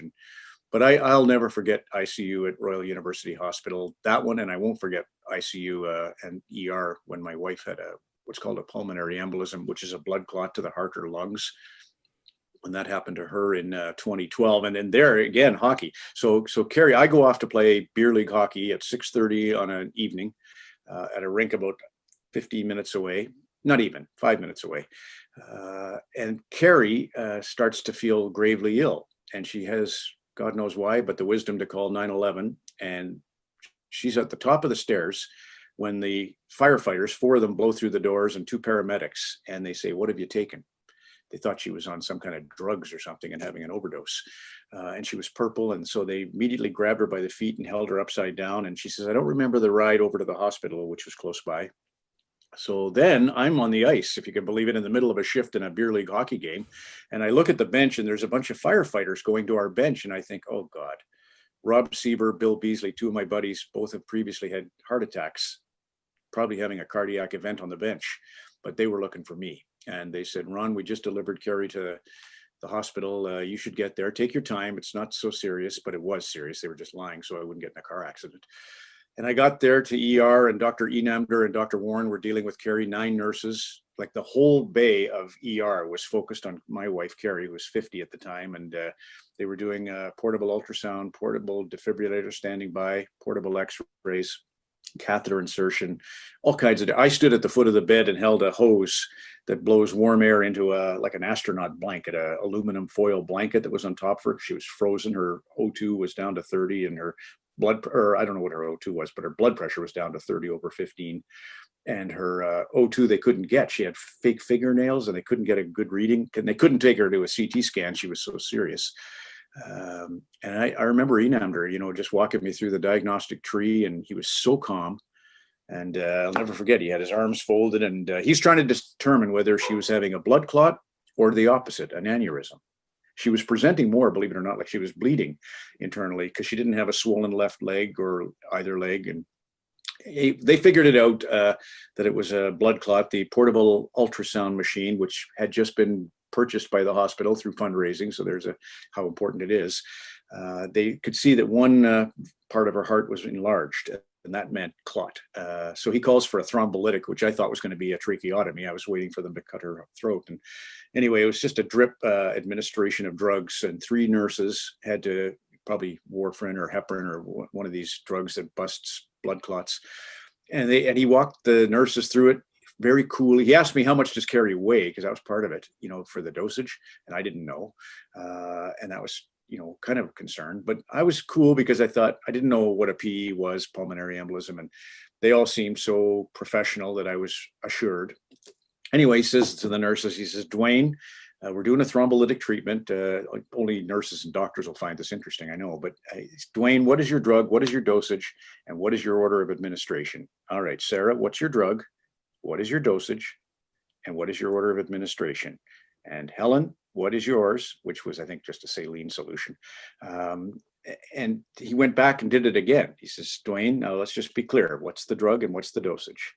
And then they started, and they just put the needles in Carrie, and she had 9 now bags of intravenous, and different. 2 of them were like what they call the big guns. They're drugs to mitigate the pain when she has the ultimate heart attack, which is about to happen. Crazy. And so they put the stuff into her, the drip drugs begin, and then they all stare at this little monitor over the head of her bed, which gives the blood pressure and oxygen rating, and it's, the heartbeat. And they're looking at it to see if her oxygen level will start to come up, because they said she was incompatible with life. Her readings, her data was just incompatible with living. And anyway, I could see the relief on Dwayne's face start to happen when he realized, okay, this is trending in the right direction. So it goes without saying, my respect. And I always say this, Sean, I'll never forget how calm I felt thinking, God, where else would you want to be? You same with that ICU at Royal University Hospital in Saskatoon. It was so bleak, so disastrously horrific. But where would you rather be? You were in the hands of people who were professional and caring, and wow, what a gift to sponsor the one in Lloydminster. Well, I tell you what, I really do appreciate you sharing all that, Ron. When in the middle of the worst, which is the pandemic right now, for everything going on, I've had sick kids. I think I've told you before, I got 3 under 4, and we've had to take 2 of them to the hospital. And when you got nowhere to go, you go, well, where do we go? Well, we go to the hospital at 2 a.m. or whatever. And there they are, and they put you at ease, and couldn't agree more. That's why whenever they ask, do you want to come do this? Absolutely, because anytime I'm in need, they're sitting there, and I love hearing the different stories, and I appreciate you open up and telling those 2 specifically, because it's just good to hear that Lloyd isn't the only place, right? Across the globe, hospitals are so important and vital to all of our communities. Well, and the pandemic has been an interesting test because obviously Dr. Fauci in the United States has been on TV a lot, and there's always the conflict between, in the case of the pandemic, our personal freedoms and what the doctors are recommending for the good of the greater, So they're always in normally everybody loves the doctors, but there's been times now in the, pandemic where I think everybody, and I remember Defoe, who wrote Robinson Crusoe, Daniel Defoe, he wrote a book also called Preparing for the Pandemic. He had lived during the bubonic plague or the black, and then now was preparing for the black or the bubonic. I forget the order of how the plagues happened back 500 years ago, but he wrote a book about that. He says, it's going to come down to people at first will respect the medical professionals, but eventually they're going to start to question the medical professionals because it's their livelihood at stake and so on. So yeah, they need us. They need our respect. I mean, I'm not saying there's always 2 sides to the story. You and I have talked about this many a time, and it's good to ask hard questions if people want to challenge, approaches and so forth. go for it. That's what makes our world. But boy, imagine the responsibility, I guess, is the point of that. You're trying to deal. I remember I'm going on a call later today here in Oakville that's globally organized, and it's with World Health Organizers. And I mean, they were just defeated when this thing started, COVID-19. They just felt like, boy, we're for the first time in our lives, nobody trusts us. They're skeptical of what we're recommending, and that was a tough place for them to be. And yeah, I get back to Humboldt crash, and I know that some of those like Tyler Smith, I was telling you, first guy I met. The only reason they knew who he was, because I was at the bedside of, as it turned out, I was at the bedside of Xavier LaBelle, but we thought it was Parker Tobin. Can you imagine? So God love the Tobins. They're the most incredible family from Newfoundland, and they lost their son, a goalie, Parker. But I remember the, stories of those who were on the scene first. You can just imagine the post-traumatic stress disorder. So how do you thank someone for that task? It's just, between our RCMP and various police forces, and obviously the medical folk, it's just to sustainably high perform in that job.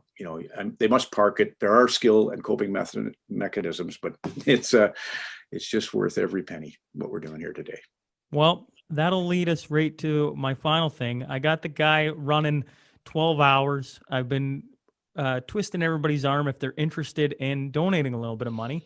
You can donate per kilometer and support Mikey Dubs running behind me. So is that something that I can twist Ron McLean's arm into? Oh, of course. And I don't want to go crazy, so I think the Lucky Looney is the greatest symbol. It started the tradition in Salt Lake City with actually Bryan Adams.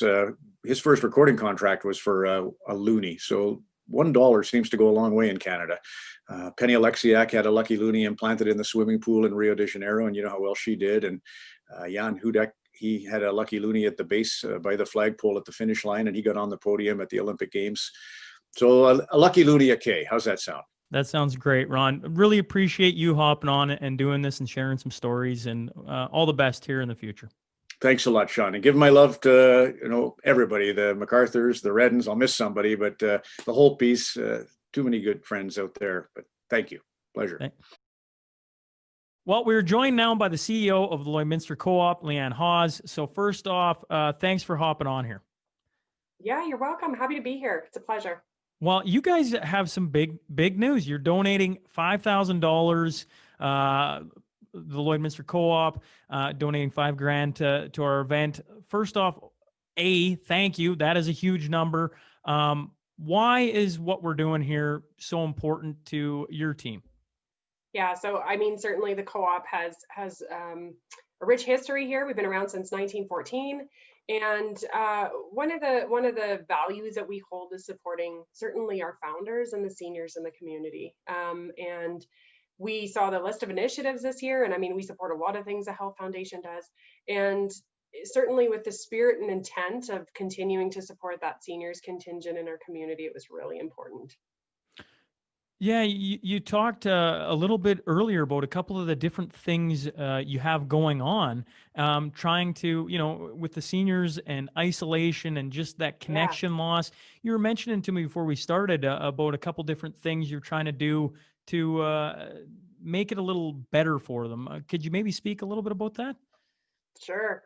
So we just wrapped up our Spread a Little Love this Christmas campaign, and that campaign delivers gifts personally. This year we hit over 700 senior citizens individually, and gifts from the community. So we just provide the avenue for the community to personalize gifts, write personal notes. We get amazing cards and gifts from school classes and teachers. And then we deliver them to the long-term care facilities. And one of the things we heard this year directly from the long-term care facilities, because we had a question about how do we do this safely this year, trying to minimize contact and a lot of things. And one of the things we heard this year is, please don't stop. We really need it this year. So whatever we have to do to make it safe, the seniors, especially in the pandemic year, are feeling perhaps a little disconnected, and we needed and we felt like it was really important to continue with that. So we just wrapped it up. great success again, delivered all the gifts safely. They've been quarantined before they're going to be delivered. And just again, realizing how important that need is, especially this year. I think that's really cool. I really admire what you do as a company, right? Like that's anytime you can make our community better, I think hats off to you. And I know I've read that in Lloydminster Co-op, you guys truly believe that you lead without a title. And I think that's a cool message to our community, that you don't need to be the top of an organization or someone famous in order to lend a helping hand and really make an impact. And maybe you could just share a little bit more about that mentality within the co-op. Sure. So it is something we talk about within the organization, and is certainly supported by a number of different initiatives. And it is truly lead from where you're at, right? Lead with integrity, lead with teamwork, lead with some of the corporate values that we hold very near and dear. We talk about care and concern for the community. That's important to us. We have our staff members and our team members bring up ideas all the time about how we can get involved in different community projects. And then we take them to heart and we listen. So lead from where you're at, and you don't need the title to be a leader, right? I mean, to me, a leader is, if you make a difference in somebody's life, aren't you a leader? And, Absolutely. And so I think that if we can maintain that, certainly throughout not only the organization, but how we present ourselves in the community, that's really what we want to put forward. Well, I always, I've probably said this 20 times today, but positivity spreads. Good things spread. And what you're talking about is absolutely that. When you see the leaders of the community or people of the community doing, lending a helping hand, you're more inclined to lend a helping hand, because that's what we do here. And it's really cool to be a part of and see companies lead that example, because then it pulls everybody that way. Because I mean, we could easily just sit on our hands and do nothing, right? But when you see other people get up and start pulling, you start pulling too. Yeah, and this community is amazing, like truly.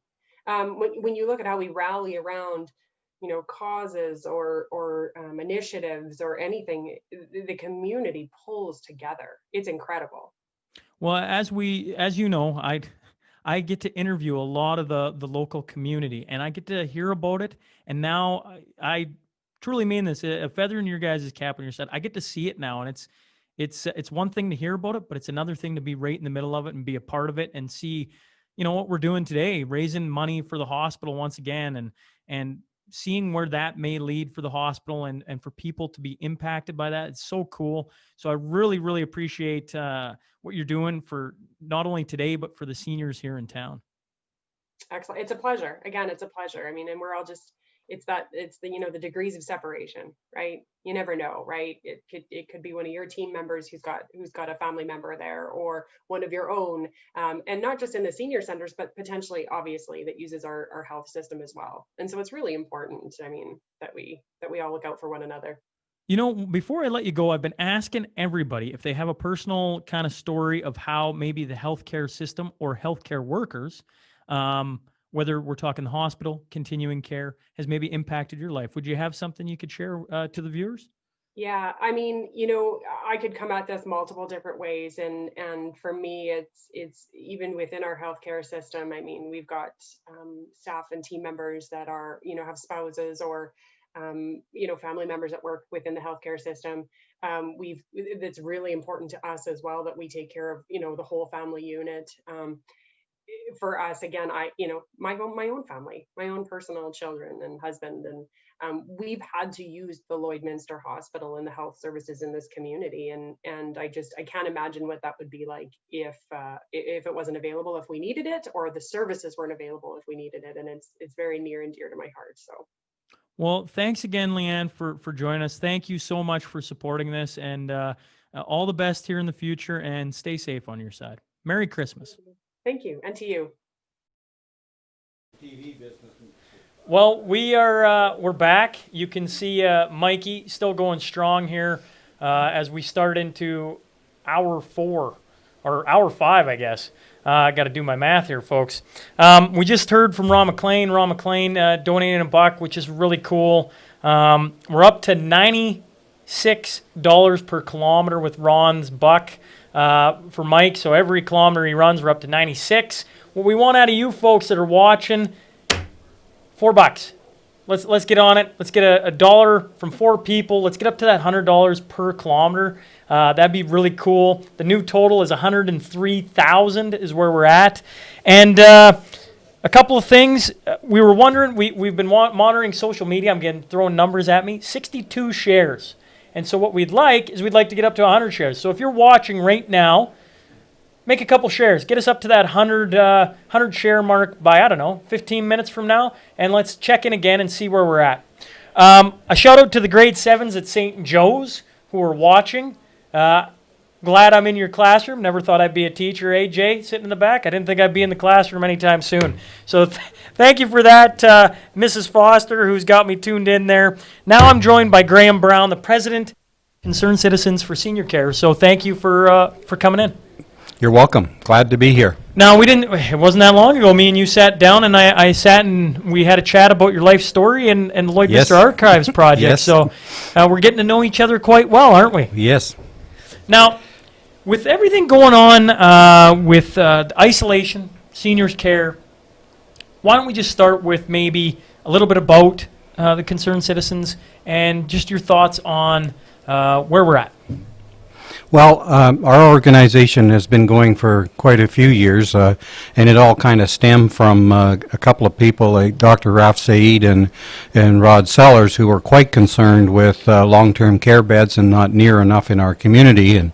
And because they cared so much, they said we need to remedy this, and they got a lot of other people involved and lobbied hard to get more long-term care beds, which turned into the new community care long-term bed facility that we have out on the outskirts of town that replaced the south and central wings of the Dr. Cook. And that was Here in Lloydminster, and in reading that, maybe, please do talk, share a little bit about so that. what happened was we said, well, that can't be, and one of Bill Till took it upon himself to go find out, and came back and said, no, we don't have paramedics in our community. So we lobbied hard for that for some time, and then in 2016 we did get paramedics added, and a promise that we're going to get more.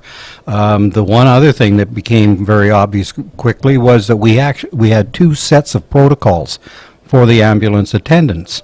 So if they were on the Alberta side, they had a different set of protocols, which we said that's just a recipe for disaster. There's a lot of great things about living in the border So, city, maybe yes. not one of them. That's for sure. So, and we worked on that for some time, and we've now got 1 set of protocols that works on both sides of the city. And just silly things like that just get left out when nobody thinks nobody's about it. minding the store Yeah. or nobody's working on trying to correct some of these things. So that's a big thing. And one of the other projects that came up was the Pioneer House that we wanted to add, and the Pioneer Lodge was all ready to go and kind of had everything in place, and then we had a change in government in Alberta. Everything went on hold. So we helped with the Pioneer House lobbying to make sure that project got back on track, and it did get back on track and is built and is now a great facility in our community. So there was a number of issues that we continue to work on too, and we have one of the main things that we're doing now, we still are, number one, I guess, is long-term care beds. And now that the south and central wings of the Dr. Cook have been demolished, we're looking at a replacement building that goes there. And what services should be in there? Should it be a transition unit? Should there be additional mental health beds? A number of things. So now we are on a committee. We have formed a committee with Alberta Health Services and Saskatchewan Health Authority to work on a proposal for that. But one of the other things that is key to us is working to help seniors wherever they run into problems with their service or care, and they don't know where to go or they don't know who to talk to. And if they call us, we'd be more than happy to help them with that. Yeah. In being able to advocate for them. So a big part of what we want to do, grow in the future, is finding these situations and helping with them and being an advocate for a lot of these seniors and some of them that live alone and don't know what to do or how to access some care. That's probably one of the biggest areas that we like to work on and help with going forward. We think there's a real need there. Well, I told you I appreciate you sharing. I told you when we started, they're going to start waving things at us, and that means multiple different things. Before I let you go, yes. Can you give Mikey Dubs, he's been running now, we're going into hour 5, and he's running for 12 hours, and every step he takes, Graham, raises a bit more money. We're up to $95 a kilometer. So you can imagine every step he takes is raising good money. And it all goes to this awesome foundation that's supporting, the healthcare, hospital, continuing care, all of that. Yes. So if you were Mikey Dubs and you were on a treadmill, can you give him, he's alone in a room by himself. So anytime we get to talk to Mike and just let him know, keep going and keep pushing, if you could give him a couple words of encouragement. Hi, Mike. It's Graham Brown, Concerned Citizens. We're all behind you. Doing a great job raising money, and we see on a daily basis here where the money's going and what a great job the foundation's doing. So anything you can raise, know that it's being well used by our seniors. Thank you very much. Way to go, and keep on going. There he is. Thanks, Mikey. Thanks, Graham, for stopping in and sharing a little bit. And very welcome. Happy to be part of it. Thank you very much for stopping in. We'll carry on. Best to your family through the holidays here. You too. Now we'll have a little. You get to deal with me for a little bit, which hasn't happened in a while. It's been go go go. We're gonna have a little bit of cleaning that has to happen before we can get to the next person. So let's bring you up to date. We're at $103,000 here. 108, 109. We're at 109. This is the fun I get to have. Like at some point, I'm going to turn the camera around so you can see the lovely individual Michelle is, who's giving me sign language, and I'm trying to decipher. We're up to $109,000 now. $95 per kilometer, unless they haven't updated that. I challenged all of you to get on there and see if we couldn't donate another $1 per K, 50 cents per K. It doesn't matter. It all adds up. The brothers donated $9.60. I don't know where that number came from, but that's the number we came up with. So by all means, it all counts. We're trying to get as much money for Mike as he goes along here, and we appreciate all the support. We got a whole list of a crew. I'll catch you up to as much as I can. And I've lost my sheet where it went. Not that it matters, but we've had some big donations. So $50,000 from Husky Energy, started off 7:02, 7:03 a.m. Agland just came in with $15,000. And of course, we just had the Lloydminster and District Co-op, Leanne Hawes, talk about $5,000 from the co-op. So those are some big ones. There's been, as you can see on the bottom of the screen, it just keeps scrolling through all the donations. So many cool, like just 20, oh yes, and I'm getting told to look at the camera. I'm reading the camera. So many donations coming in from all of you. Like, it's unbelievable. Oh, and can we throw the camera on? Look at Brant. Oh, come on, Brant, get in here and clean up. You know, my cleaning lady for the day, eh? Look at him do. Look at him do. Yeah, there we go. So in between every guest, we can't have guests back to back to back to back to back. We got to make sure that we do the proper cleaning, that we have this set up in between us.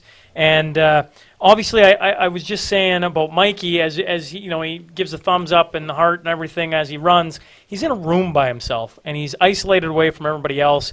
So as he, I don't know, as it destroys his body, Mike, you'll probably give me the thumbs up to that. Like, as time goes on and he wears himself out, it can be concerning with people in and around the building, even wearing masks and that kind of thing, just for his health. And so we've isolated him away, which comes with its own, running on a treadmill for 12 hours, folks, would be not fun.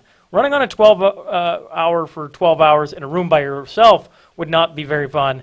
And probably worse than all that is 12 hours in a room by yourself listening to this guy talk for 12 straight hours. I don't know if that's going to make him want to start walking or maybe just shut his brain off, but he's doing an amazing thing. And just all the people coming in. And they're giving me, we need to get to $100 per K. So what I want from you guys right now is we're waiting to see if we can get up to $100 per kilometer. So if you're watching this right now, or you got a friend who's sitting beside you, a colleague, let's go on to lrhf.ca/radiothon and let's get a couple more bucks going per kilometer for Mikey, all right? I am now joined, I might torture this, Ryan Kolterchuk. Pretty close. Pretty close? Pretty close. From Hyundai. Well, how close was that? Kotlarchuk. Kolarchuk. Yeah. Wow, that isn't how I spelled it. That's all right.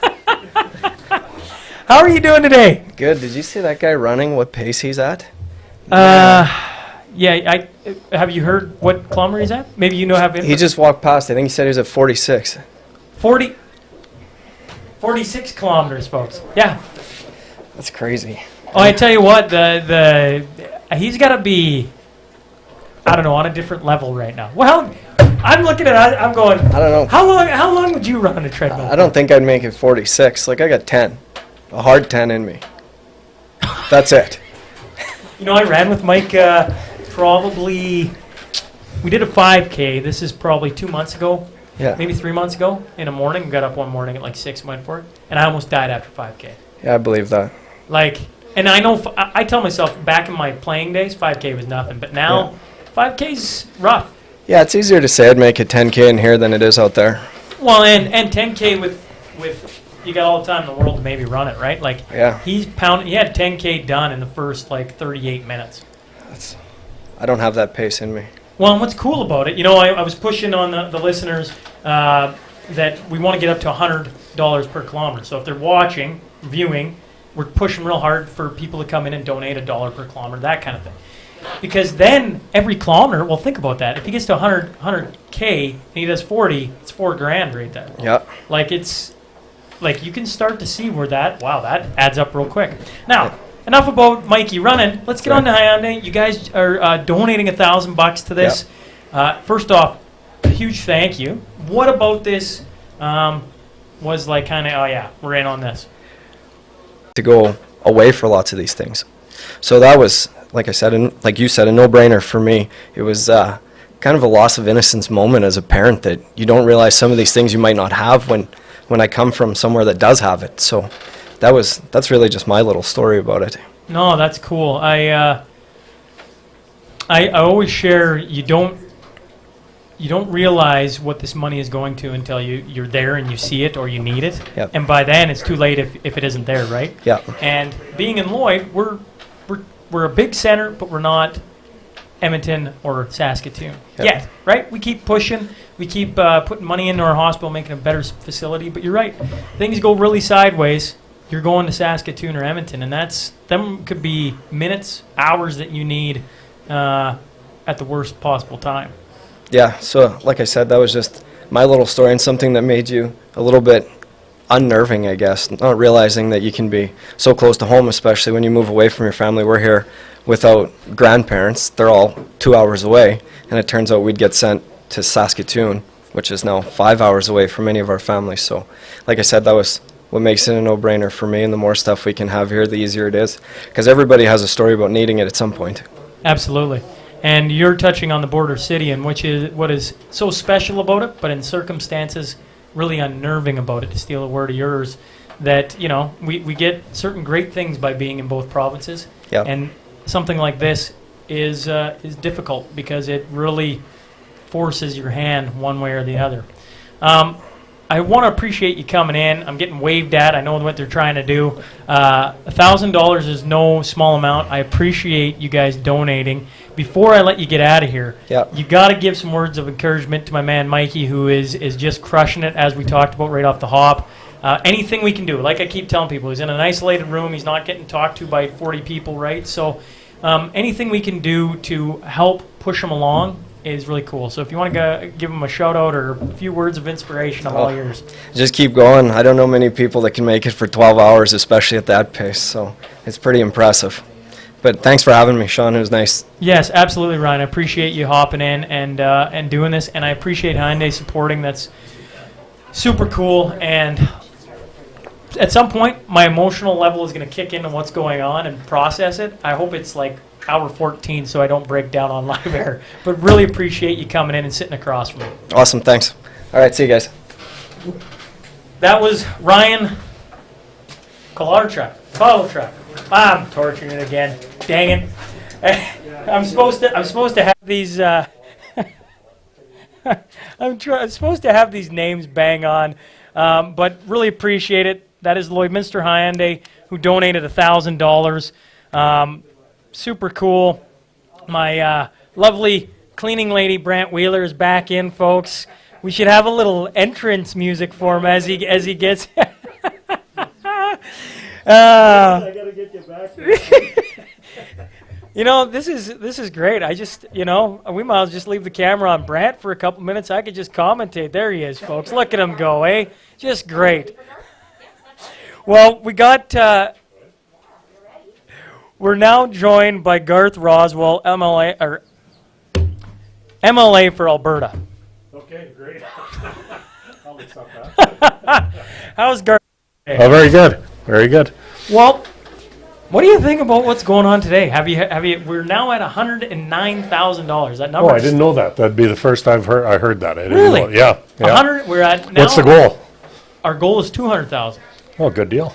And so we are into hour 5, so we're not even halfway, and we're over halfway to the goal of $200,000, and we're at 109,000 total raised. That's not the normal case for these things. They usually ramp up at the end, so that's a good omen, I think. Well, I was saying last year it took us till going into hour 12 or the last final stretch to hit our goal of 50,000, and we ended up with 54,000. Wow. And this year we had 50,000 from Husky Energy at 7:02 in the morning. Well, that'll make a difference then. That's a great start. Yeah. Well, you couldn't have your gala, right? That's right. So that was a big deal that you weren't able to do, and so you needed a replacement. Looks like it's been a good replacement. Yeah, well, and it's pretty cool for people to be this supportive, and companies for that matter, in the current climate that we're in. 2020 has just dealt a tough hand to people, but businesses, just everybody everything. alike. Yeah, no, I know. Yeah, it's been a tough. It's just we're in uncharted territory on how to operate. It's interesting though. I've talked to some businesses that didn't have a social media function in their business, were forced into it, and now it's a big part in something they're going to continue going forward. So it's created new opportunities for some people along the way as well. Yeah, how have things changed for you? Going from pre to post and everything in between. Well, it's weird. Usually, as a politician, you're going to events and different things all the time, and you go into the legislature and you got to come back sometimes and do an event. And now, of course, the events are all canceled.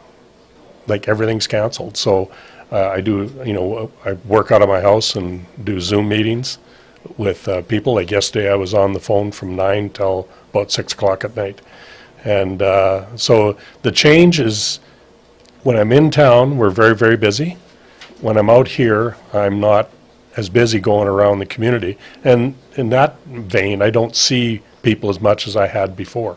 None of us are. Yeah, so it's so you wind up, you got to make a special effort to get in tune with what's going on around the constituency, that's for sure.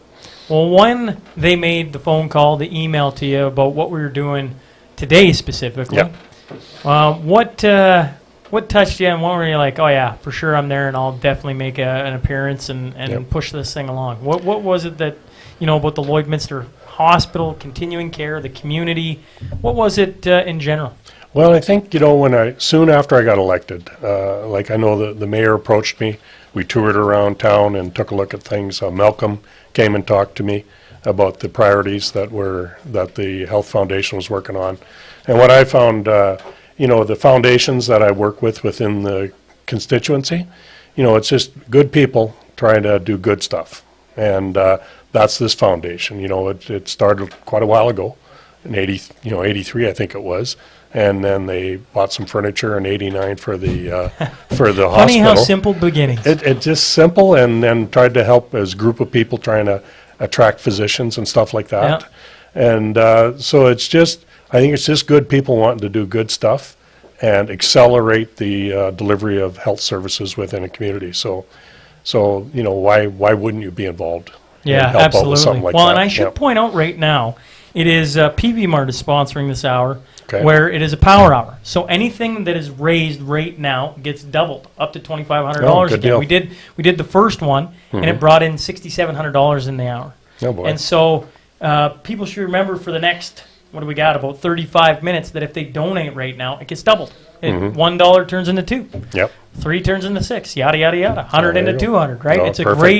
great initiative by PV Mart Yeah. and another company here in town. That, Exactly. that as soon as it's been the cool part about this is we reach out to people, and I've never had texts and phone calls come back, emails come back so quick. Absolutely. Yeah. And it's just cool. In your life, Mhm. with the hospital or continuing care or both, I've been getting people to talk maybe how it's affected your life. Whether I don't mean Yeah. bad, maybe for the good. Oh, yeah. Maybe if you have a story you could share. Well, I don't know. I would say I've been pretty fortunate health-wise, and my family's been pretty fortunate health-wise. But recently, you know, when we have used the health system, it's worked well. Like we go in, we get looked after. Like my wife just recently had an operation. Wasn't feeling that well, went in, got checked out. She was down at Camrose, had the operation the next day, and was out the day after that. So, like, the system works. It's you know, sometimes, like, one of the issues here and what we're trying to work on is get more dialysis in town here. Right. And I know the foundation is working on that, and you know, I'm working lobbying for that there. So if you've got the tools, you can do the job, and so that's and every time I've gone or used the healthcare system, the tools have been there to allow me to have a good experience. So I've had no bad experience with the healthcare system, so it's important that we try to help it and keep it doing that. Now, before I let you out of here, Yeah. as you can see on the screen, we got Mikey Dubs running for 12 straight hours. Oh my God. And I've been he's in an isolated room, so he isn't around people. Although he Right. can hear us, and I'm sure he takes the odd phone call. Right. Anything we can do to just encourage him to keep going and that everybody's behind him. Would you give him a couple of kind words to just push him along? Last time I heard, he's over 40-some kilometers now. Wow. Well, I tell you, I can't do that. Like, even walking 20 minutes for me is on one of those machines, and I'm working up a sweat. He looks like a runner, so I think he can get the job done.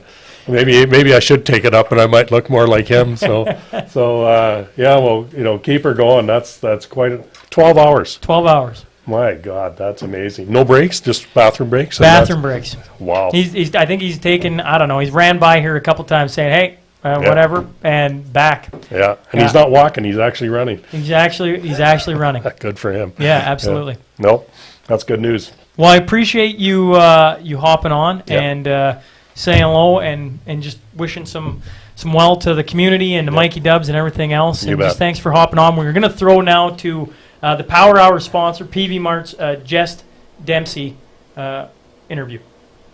Well, we were joined by Vice President of Marketing at PV Mart, Jess Sidlowski. I hope I pronounced that right. You say I've been torturing, or people have been torturing your name for a long time. But first off, thanks for joining me, Jess. Really appreciate you hopping on. Yeah, I'm happy to be here. Well, PV Mart has donated $2,500 for our Power Hour, where every donation is matched up to a total of $2,500. So, that's super cool of you guys to hop on and do something like that. But before maybe we get to the money side of it, how about we get to your side of it? Could you give us a little bit of your background here in Lloydminster and just a bit about your story? Yeah, I grew up in small town Saskatchewan, so just south of Lloydminster. I grew up in a tiny little town called Denzel, population no one. And in 1999, My family moved up to Lloydminster. My family was an oil family, so no stranger to the oil industry. And we hopped around the Lloydminster area. So from Lloydminster to Marshall to Maidstone, we moved about 5 or 6 times in a short little time. But the whole time I was living in Lloydminster, working in Lloydminster, and going to school in Lloyd. So no stranger to the city. I do call it home. It was where I spent most of my life so far. Now, speaking of PV Mart, how long have you been at PV Mart for? I heard you started from the bottom and now you're at the top. Yeah, I wouldn't tell my boss we put it that way, but yeah, I started back at the Lloydminster PV Mart when I was 14 years old, actually through work experience in high school. And it's been an interesting journey from there on, whether it was going to college for something completely different. I went to school for emergency medical response. And then I just stayed with PV Mart. The opportunities kept coming my way, and I moved to Alberta, and now I'm in the corporate office and grew a few roles here, and now I'm the VP of marketing for the company. Now, what is it specifically that reached or touched you guys about what we're trying to do here today with this 12-hour radiothon, Mikey running in the back? Like, what was it about the idea or specifics that really grabbed PV Mart's attention and your attention? Yeah, there's a couple ways I could answer that. First and foremost, PV gives back to every community we're in across the country, from little events to big sponsorships. And for the last 6 years, I've had folks in Lloydminster calling our office and saying, you have to partner in Lloydminster, do something in Lloydminster. Where are you guys in Lloydminster? That's always been the back of my mind. I have to keep my personal biases aside and go, okay, well, let's look at Lloydminster. And then Malcolm, in his role, he's been contacting me every year for the last 3 years. And this year's a little different because of COVID. So our reach has changed. And I said, you know what, this actually sounds like a really good fit for the month of December through our give back missions in our communities. And Lloydminster was a perfect fit. So it really has nothing to do with me being from Lloyd so much as the project and the initiative just made a lot of sense for us. Well, it's super cool. I mean, it's everything we're doing here today to help raise money for the hospital and continuing care needs businesses and people like yourself to make a go of it, right? Like if people don't donate, we sit here and I talk to myself for 12 hours and hopefully some people tune in, right? So my hat's off to PV Mart and yourself for jumping on board with what we're doing. How have things changed for PV Mart here in 2020? You guys are on the retail side of things, like, store open, store closed, limiting people. Like, you've probably seen the whole gambit of it here, and we are into the Christmas season again. And how difficult has it been to manage the ever-changing landscape, so to speak, of 2020? Yeah, it's been the most difficult year, the most challenging year in retail in my history. I've been here 16 years, in retail for 16 years, and this year was like any other thing we've ever seen, from weekly pivots to government mandates to customer behavior changes in what they're looking for. I think that's probably the biggest one. We've had areas of our business sell out because people aren't traveling, they're spending money in Canada, so they're getting back to growing their own food and food security initiatives, gardening, chickens, all things that people know from PV Mart. So we experienced exponential growth in certain categories. At the same time as experiencing growth and supply chain issues, we have all these other rules. So it created a really difficult recipe for retail and how we respond to the public. I think PV did a very good job. We follow all guidelines from the government and health authorities, of course. We picked up market share, which was great news. Most governments mandated us essential by selling agriculture feeds and medicines. We have to stay open, just like humans need feed and medicine, well, so do animals. And therefore we were able to, I think recapture a lot of our customers that go, PV has always been there. And they came back to us, which was really nice. But our staff, I mean, we're talking to you guys today, and in this initiative, it's healthcare. So I'm not comparing healthcare to retail in any way, but our frontline employees, they are our heroes. And we knew that long before COVID, but Canadians now know that. They're the people that showed up to work every day. They opened the doors, they dealt with the crazy, and I'll call it crazy, And they pivoted on demand like we did, and they had to show up with a smile on their face. Now, whether it's under a mask or not, they still have to give good service in a world of uncertainty. Yeah, very challenging year. We owe all of our gratitude and our respect to our store employees for sailing the ship and doing it with a smile on their face.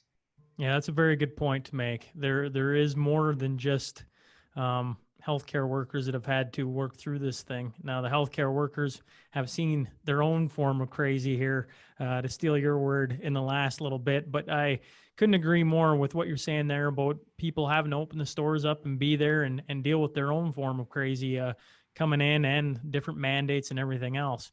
On a personal note, you have a son, Oakland. Is there a story you could share? It doesn't have to be about your kid. I just know that, with growing up here in Lloydminster, having a son in Lloydminster, is there a story you could share maybe personally about how, whether it's the hospital, continuing care, somehow has touched your life, impacted your life? Yeah, there's a lot of angles there, and I love the I love Canadian healthcare. I'll just put it that way. I've always respected doctors and nurses. What a difficult job, no matter pandemic or not. They are there for Canadians when we need them, which again is, through COVID, to partner with you guys on this just makes a lot of sense, because hospitals and hospital staff need our support probably more than they ever have. And whether that's financial contributions or just knowing and understanding what they go through. So my son was actually born in Red Deer, but again, just excellent service in Red Deer. But back in Lloydminster, yeah, I have probably way too many stories in the Lloydminster Hospital. In fact, I think I can't even count on a calendar year how many days that I spent in the Lloydminster Hospital for various issues. But back in grade 12, I believe it was, while I was going to Holy Rosary, I was diagnosed with Wolff-Parkinson-White syndrome, which was a very rare mutation of the heart. And I won't get too much into what that is, but throughout grade 11 and 12, I had faint spells, shortness of breath, tightness in the chest, and just weird body pains that could not be, we couldn't figure it out. So it was actually the doctors in Lloydminster and the Lloydminster Hospital that, did the investigation on what it was, and then set me up with a specialist and hooked me up to all the machines. I've wore a ECG and King of Hearts monitor more than most people have in their lives by the time I was 21. And it was discovered that I have Wolff-Parkinson-White syndrome. So I had to then go to Saskatoon to get the ablation surgery back in 2011. And so no stranger to the hospital and the work those folks do. And, again, it's just incredible the things that our healthcare can do for Canadians, and discover things like that, especially rare things, especially in young Canadians that aren't very common whatsoever. Thank you for sharing. I appreciate, like I've been saying all day long, I appreciate everybody opening up and sharing how healthcare has impacted them, because we all have our own stories to share about how, whether it's your son being born in Red Deer, I mean, it doesn't matter where the hospital is across the world. They all perform the same vital tasks to our communities. So I appreciate you sharing, and I really appreciate you hopping on. And of course, a reminder that for the Power Hour here with PV Mart, $2,500, all your donations get matched all the way up to a max of $2,500. So just appreciate you guys being a part of this and supporting our initiative here. And thanks again for hopping on, Jest. Yeah, thanks for having us. We're happy to participate, and good luck throughout the day. Awesome. Thank you.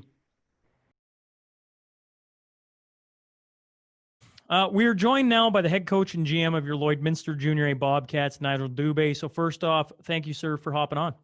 Oh, thanks for having me, Sean. Now, I've had you on the podcast a couple times. I've always talked so highly. It's to me, it's easy thing to talk about with your teams, the community involvement you have.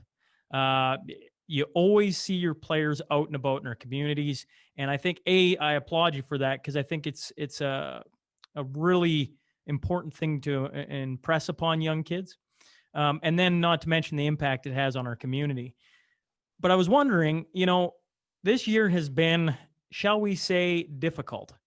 How have you guys been working around some of the restrictions to still have a community involvement? And could you maybe just share a little bit about that? Well, I think one of the things for us was like the heart of August there when everything, what's going to happen moving forward. And we had to do, to follow the protocols and everything like that for the hockey school, even that attracts a lot of the local kids in surrounding areas that we put on, and our guys are the instructors and stuff. We ended up upping that from 2 weeks to 3 weeks just to give opportunity to kids to be able to get into it.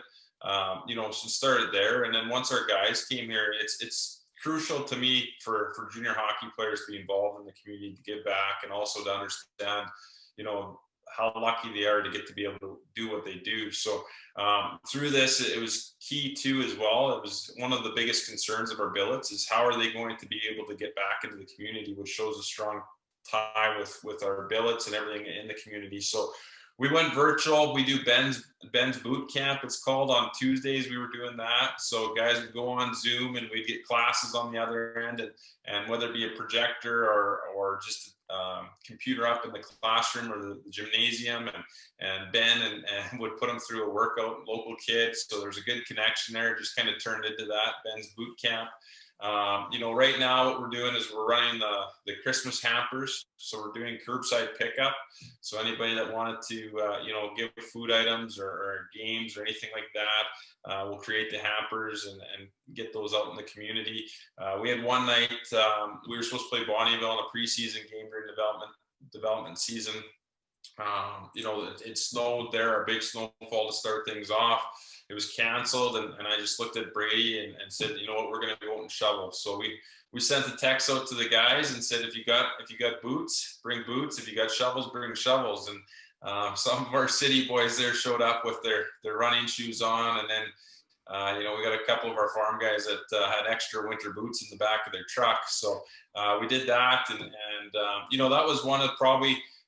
It was a great opportunity for our guys to understand the importance. We shoveled the whole kind of boulevard, the one, and there was a gentleman that came out and they had some family stuff go on just prior to us doing that. And he broke down in tears and just how grateful he was for the circumstances that were going on in the family around him. And his wife was crying in the window. And I think that was an opportunity for our guys that really hit home of the importance of such a simple gesture and how far it can go. So we've done that, and we did have some guys out with minor hockey when minor hockey was going, and they were wearing their masks and socially distancing and all that. So it's been tricky to find ways to get back, but I think at the same time it's huge. We had even our players just called all the season ticket holders. They were at the performance center. They reached out to every season ticket holder we had, just different things, and have conversations. There was no real purpose behind it, just to have some conversations. And that's been a big struggle for myself and our staff. Is that's a huge part of our organization. Is it's actually a core value for us, our community. But it was imperative that we found some way to give back. Well, today, I appreciate you sharing all that. How highly I value what you just talked about, and I'm a big pusher of positivity spreads. And when you do things like that, good begets good. And as you do good things, more good things happen. And I firmly believe that. Today we're raising money for the hospital and continuing care and trying to do some good in the community. Why is the hospital in your mind so important to not only the Lloydminster community, but all communities, across Canada and the world? Well, I think 2020 has highlighted, just how important the hospital is to a community, to a large city, whatever it may be, and our frontline workers and everybody that's there, and everything it takes to operate those. I think if there's anything that this year has highlighted, the doctors and nurses, whether they're in Lloydminster or the surrounding areas, are working tirelessly, with everything going on, with COVID going on, and then you have everything else going on around you. The world's not stopping without COVID, right? So, and what our hospital does, it's so crucial for us to have that. And I know that they've built the helipad there in recent years, and last year when you guys started this telethon, and it created an opportunity to get funds, and it's one of those that you're always going to need it. And I said I'd never be a politician, but I do know that your hospitals are always going to need more support than ever is available, and I think these things are so crucial to our community, and especially I can't imagine jumping in an ambulance and having to go 2 hours. I grew up in a town of 500, so anything that happened, you had to be in the ambulance and go down the road just for the little things. So it's a great thing that's going on today, and hopefully everybody can help out to make the most of it.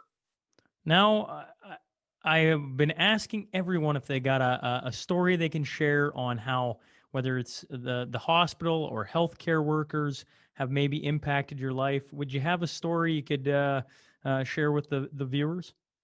Well, actually, my mother in our small town of Latland was the X-ray lab tech. So every day after school at 3:30, I'd go to the hospital, because that's where you just walk to the hospital. And my brothers and I grew up having wheelchair races in the hospital, so we always grew up around the hospital.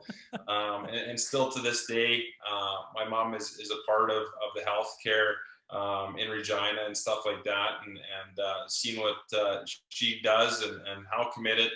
She used to be on the ambulance, and she tells some of the stories, and in the good and unfortunately there's the bad that goes with it too. So just as a whole, I think that's been a huge part of my life, having a family member that's been involved with the hospitals the whole way up, and have some mad wheelchair racing skills back in the day in the hallways. But that's it's always been close to the heart. There's no doubt about that.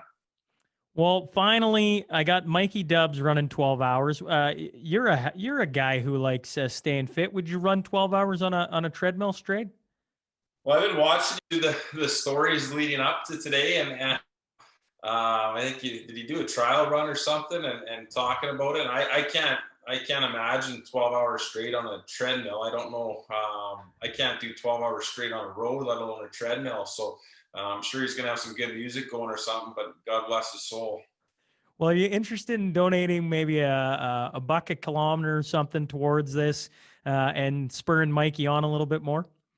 Yeah, I'll definitely do a buck a kilometer for him to do for go that long, and if he can go 12 hours without taking any stops at all, I'll do $2 a kilometer. Well, I think he's got to stop for a little hydration and maybe a pee break, but we'll see if we can twist your arm for $2 a little later on. Appreciate it, Nigel. All the best and stay safe. Awesome. Thanks, Sean. We are now joined by Dr. Lyle Grant, Director of Acute Care here at Lloydminster Hospital. So first off, thanks for hopping on with me, sir. Good to see you. Thanks very much. How are you doing today? The days get busy for us. Today is no exception. We're a busy day at the hospital. Well, maybe you could, we're up to $115,000 today. It's been... the community has really rallied around what we're trying to do in support of the hospital, in support of continuing care. It's been an absolute unbelievable thing to be on this side of the world. Maybe you could let the viewers understand how things have been going at the hospital and how they've changed before and after now, the restrictions and everything going on. There have been a number of changes. We now sort of call it our new normal. So people will automatically notice that they're screened when they come into the hospital. It's part of the public health COVID screening. They typically get screened at every transition in the hospital. That's just to keep everybody safe and to make sure that we can deliver best care. So we ask everybody's patience in that. I know it takes longer, it creates lineups in various places, but it is really all about a safety concern. We have currently closed the hospital to visitors, and that's just really as a marker of the prevalence of COVID in our community. And again, it's really based on the fact that we're trying to keep people safe. Yeah, no, I was not that long ago in the hospital. I've been through the process. For anyone that it's not that big a deal. In today's landscape, the extra little screening process is actually quite quick and easy. It's not that anything to really get too frustrated about. I know a lot of people have been asking and wondering the impact of what we're doing today, like the donations, what they go to, how it impacts the work you folks get to do on a daily basis. Could you talk maybe a little bit about what and how this impacts your side of things? Sure. I think that first and foremost, what it really does is it speaks to the staff at the hospital in terms of sort of the backing of the community. And when people are fatigued and working really hard, it makes a big difference to people to know that the community is behind them. So even seeing donations for whatever reason that are going to the hospital is really encouraging and supportive of staff. And so I want to thank our community because we have a really strong community in that way. The community came through for us through the foundation in terms of making sure that we never had to worry about PPE, and that was reassuring to staff and those who visit the hospital. It also is encouraging that people are still in these times of hardship, and there's a lot of people that are in hardship these days, are still reaching in their pockets and providing us with funding so that we can provide the necessary care, because people still do get sick, COVID or not, and hospitals still need to operate. So it's, like I said, it's really reassuring to administrators like myself and to the staff to know that the community is behind us. I think that's maybe the most surreal part about today is in the landscape of what's been going on in the last, 10 months, to businesses, to individuals, to families. And I mean, I look at the total right now, $115,000, and we're not even halfway through this thing. It's just, it floors me that people are still willing to give. And I think when it comes to the hospital, there's no better cause or institution or building or staff to donate than to the people that affect everyone's life at some point or another. It's really reassuring, and some of that money has gone to making sure that patients can communicate with their families. So when we don't have visitors and they're not allowed in the hospital, we rely on electronics. And so the foundation has come through in terms of making sure that we have electronic means to communicate with people, and those are really heartwarming, and families really appreciate that. Yeah, I appreciate you sharing that. I know I hear all the time about the different things the foundation is involved in.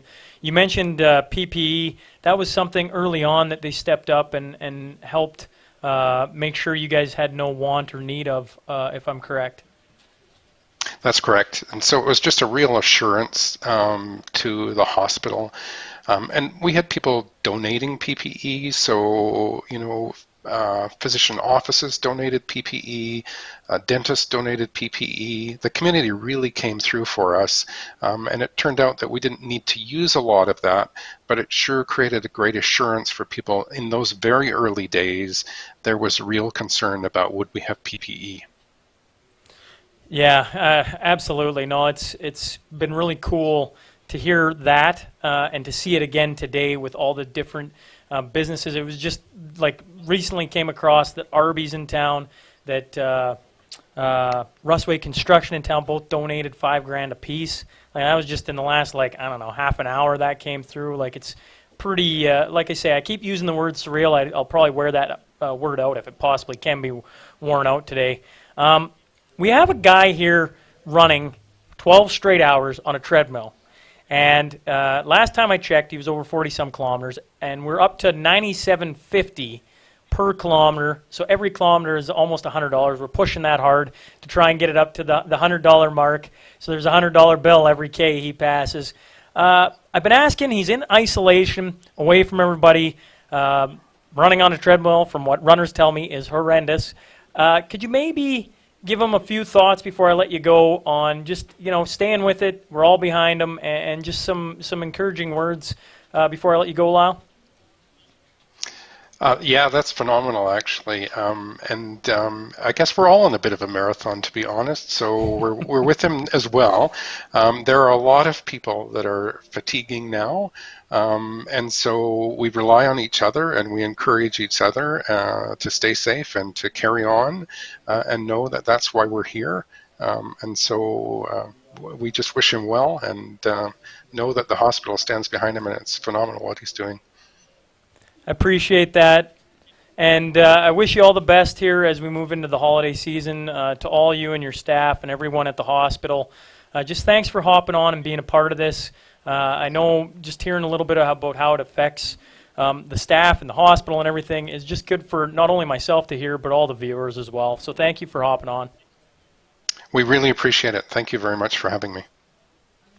Thanks again. That was Dr. Lyle Grant, Director of Acute Care here at the Lloydminster Hospital. Just so everybody's up to date, we're at 115,000. I'm told the phones are ringing like mad. And like I just kind of said there to Dr. Lyle Grant, David Lopez and Arby's donated $5,000. That just came in.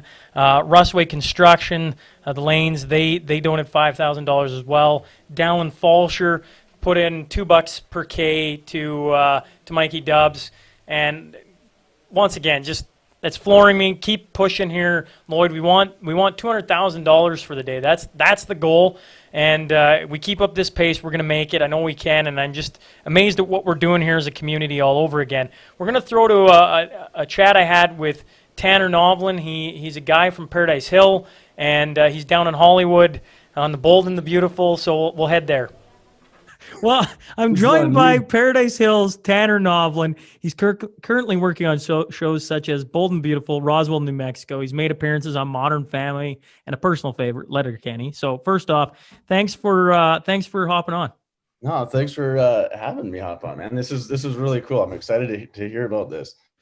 Well, it's a 12-hour radiothon. We're going from 7 a.m. to 7 p.m. I was telling you before we started, Mikey Dubs is running for 12 hours.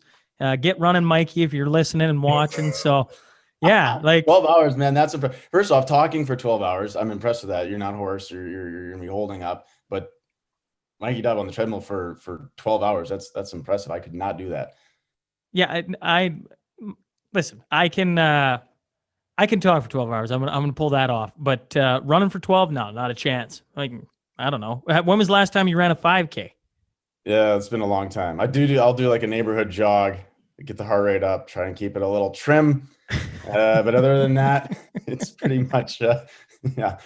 It's COVID. I thought I didn't have to work out as much. That's right. Well, Mikey pulled me out for a 5K one morning. He came on the podcast, challenged me a 5K. So me and him ran. I damn near died. So and he was probably in a brisk walk. Yeah, he was laughing at me. He was laughing at me, right? Like, I mean, warm up, huh? Yeah, absolutely. Actually, he was saying he was monitoring his watch, going, "No, I don't even know if my heart rate's moved." I'm like, "No, shut up, man." So, that's cool, man. How are things going on your end? Well, it's very interesting. We're just, suffered more of another lockdown through COVID. So it's been a little bit tricky, finding out and figuring out these new guidelines. But luckily I've been able to, and unfortunately been able to work through the pandemic. I just got back from Santa Fe, New Mexico, where we shoot Roswell. So I've been there for the past week. So I flew, which what's flying? Yeah. What's flying been like? I fly out of Albuquerque, and there was no one in the very isolating. There was 11 people, I think, on the plane, but production keeps us very safe. I have to put on I had 2 masks. I was like one of those guys, 2 masks, and I had the shield and basically walking around in a bubble. And I wore it the whole time. It kind of feels silly, but it's a precautions you kind of want to take. But I felt really safe. No, that's cool. I mean, if people haven't listened to the podcast episodes where we sit down and talk about you getting back to work and working on the Bold and the Beautiful and what this, kind of the things you guys got to do in order to make it work. I think it's interesting just for people to hear, they've been hearing all day long how people's work has changed. And yours, I mean, you guys have found some interesting ways to go about getting back to shooting some television. Yeah, the Bold and the Beautiful is a Bell production, and we were the first ones back in North America in film and television. And so they set a lot of the guidelines and dealt with a lot of the unions to figure out how to get back to work. And so we were kind of the first, test dummy to try and figure out how to work in entertainment in COVID. And so the guidelines are pretty strict. I mean, in the details about it, we have to wear, of course, masks all the time. The social distancing is interesting because on Bold and the Beautiful, we have to stay 8 feet apart at all times, the actors in the scene when we remove our masks, which makes our jobs a little bit interesting when you're supposed to have a lovemaking scene and you're having to be 8 feet apart and kiss a mannequin. Or have your wife come in as your new intimacy double. It's been pretty interesting, but amazingly enough, the directors and the producers and the camera operators have all been able to pull off the shots. So they shoot very tight, and there's a little bit of a different look, but you really have to kind of look for it, especially in the soap opera genre. It's those are classic shots, and it's all on set. So it's a little bit easier to pull off. As in Roswell in Santa Fe, there's different restrictions, and so we're allowed to be closer there for whatever reason. So I don't know, we're figuring it out, but it's interesting and a lot of testing. I get the brain scratcher up the nose like twice a week. Twice a week? It's gone. Twice a week? Yeah, Tuesdays and Thursdays. I get the production maybe buy me a new nose job at the end of this. Well, I appreciate you sharing a little bit about how things have changed. Like I said, all of us are finding new ways to navigate, whether you're me sitting working in the oil field and running a 12-hour show where we're going to have a piece of plexiglass between us, and we can't really, we can converse, but in a new way. It's no different than what the world and Zoom has done to meetings and everything else, right? So I appreciate you sharing a little bit about that. Today's all about raising money. It's about raising money for the hospital and continuing care.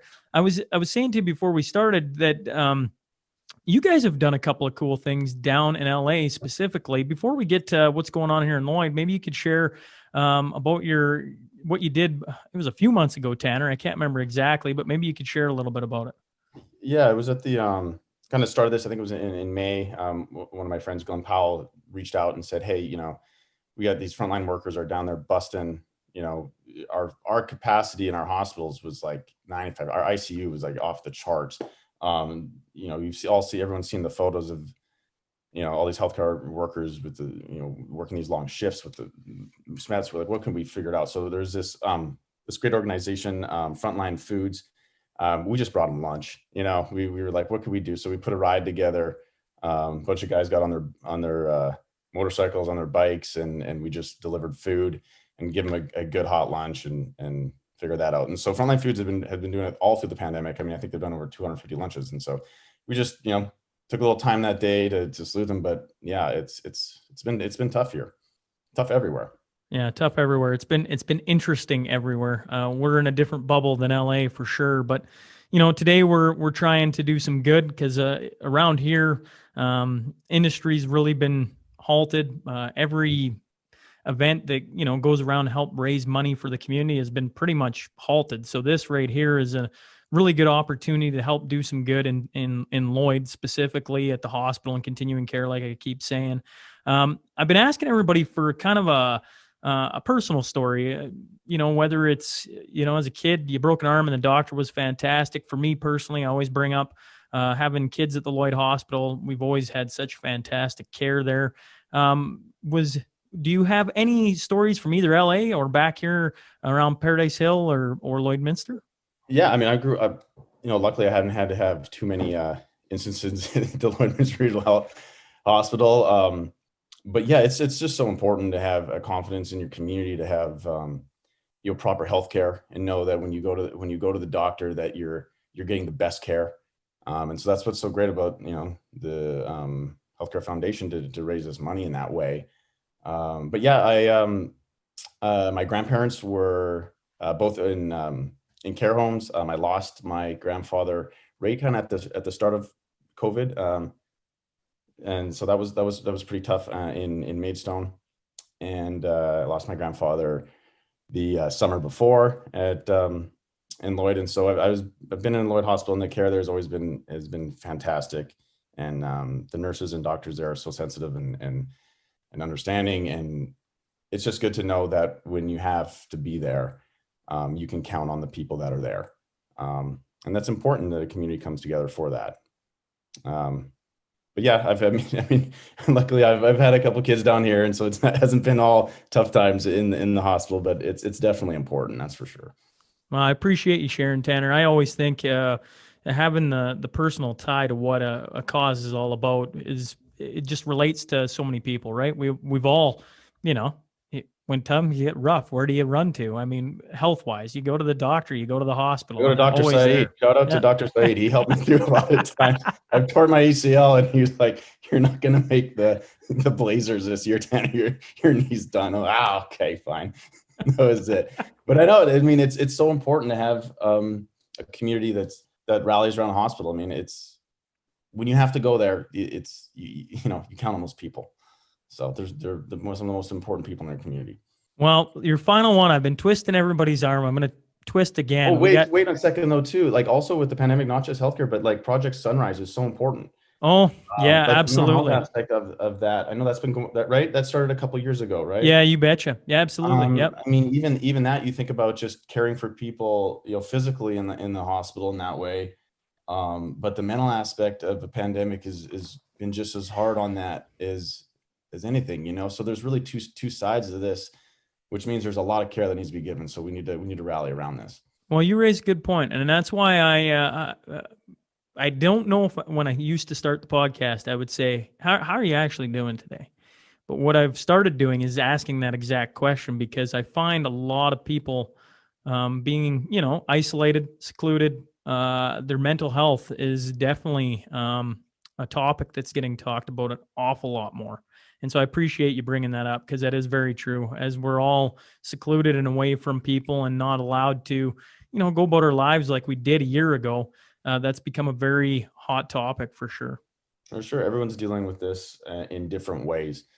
Some people have been really busy through the pandemic and in different ways, and some people are very isolated, and some people have had lost people and sick. So there's a lot of hurt going on, and it's a tough time. Well, and I get to the final part of this is I love to twist everyone's arm that comes on, because all the money's going to such a good cause, right? It's going to make things better where I'm currently at. And we got Mikey Dubs, like we kind of joked off the hop, right? He's running 12 hours. What mile is he on? I'm hoping like mile 70. Well, not mile. Wait, mile. No. I want to do a live check-in with him and see how he's... How many Ks do you think he'll run? I'll give him $1 for every K he runs. You give him $1? Mikey better hit 120K then. That's what I'm... okay. Yeah. Mike, turn it up, Mikey. I'm going to give you... Let's rack it up. Let's rack it up. There you go. You're getting your encouragement now from the other side of the world, Mike. Start running hard. An American dollar. There you go. Yeah, that's $1.23 a K. There you go. Appreciate it, Tanner. All the best. Stay safe on your side, and thanks for hopping on today. You too, guys. Thanks for having me. I really appreciate it. Well, I'm now joined by Mr. Wade Redden. Mr., where are you at today, good sir? I'm in Kelowna. We're renting Scott Hartnell's house as we do a big renovation at our place. So I'm at Bummer's place right now.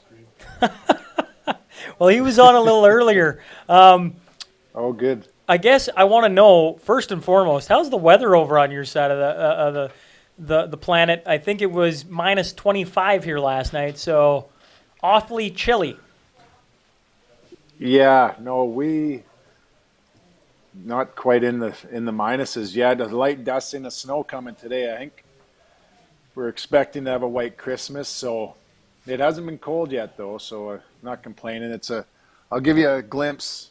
Usually you can see across she's always gray and cloudy, so that's the one downside of the winters here. But other than that, we're not dealing with the minus 30s and stuff. So Well, that You get looks what you beautiful. get. We might all be migrating there here pretty soon.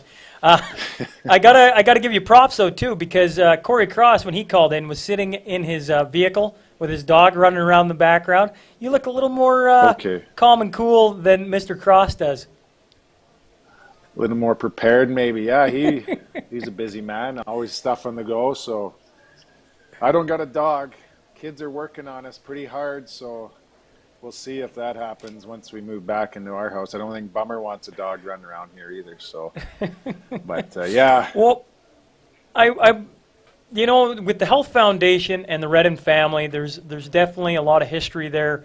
The Pat Redden Memorial Scholarship. Maybe we just start there, Wade, and the importance of the Health Foundation and what it does for the community.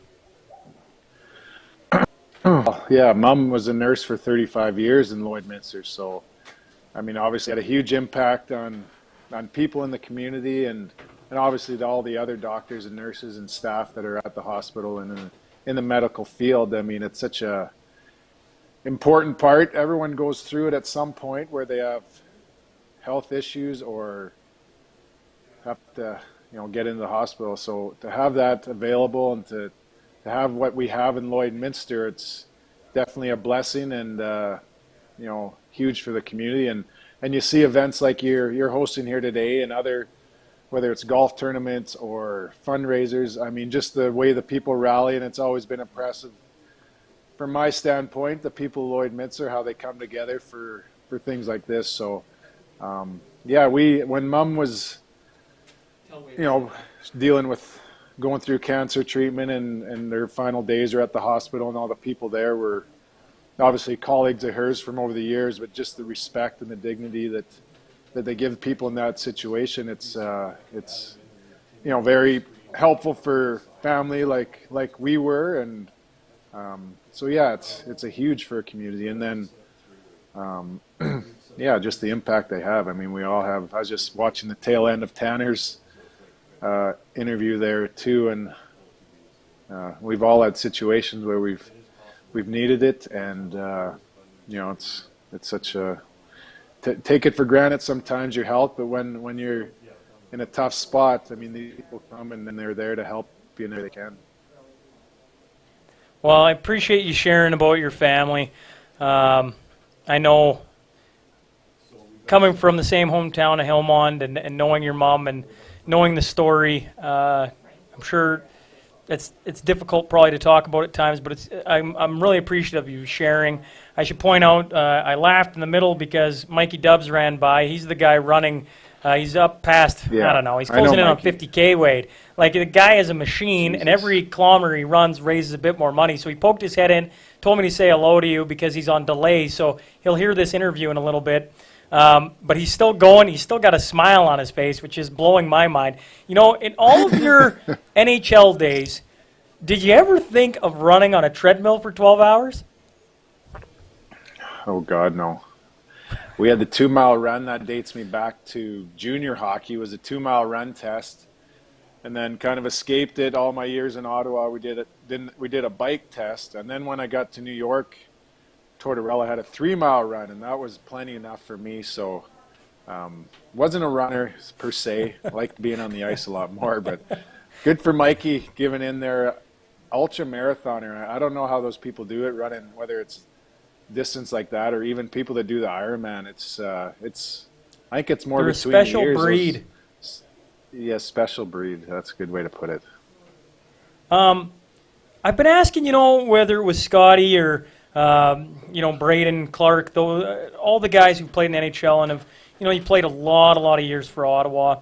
The NHL does such a great job of getting you guys involved in hospitals and the community. I was wondering if you could maybe share a story from your playing days, and whether it was an injury where the healthcare providers fixed you back up, or maybe it was visiting hospitals, or maybe just a story from your playing days, and wherever you want to take it. Yeah, well, we had a team doctor. His name was Dr. Chow, and so I got a few stories. I got a lot about him. He was such a great man, and really integral going back to Mom, even when she was going through what she was dealing with, and she was. I remember her coming into the hospital that day, and she had a drop foot, so kind of didn't know what was going on. Her toe was kind of losing sensation. Then all of a sudden, her ankle wasn't working. Anyways, bring her into Ottawa. This is training camp at the start of our season, and Doc Tao taking her through, and just happened to the head neurologist on. He's not a neurologist. He's a orthopedic surgeon, but he was lined us up with a neurosurgeon right away. So just have access to that. We were just so fortunate and so lucky that am I frozen up here? You're frozen up. I can still hear you, Wade. Okay. But anyways, he was such a big help for all the team, really. Anything going on, he would drop of the hat. He'd be there to help in anything he could for our key guy. And he traveled with us. Come playoff, he was with us all the time. And just, he grew up a farm boy too from Thunder Bay, so we kind of had a connection together, and we were always loved chatting with him over the years.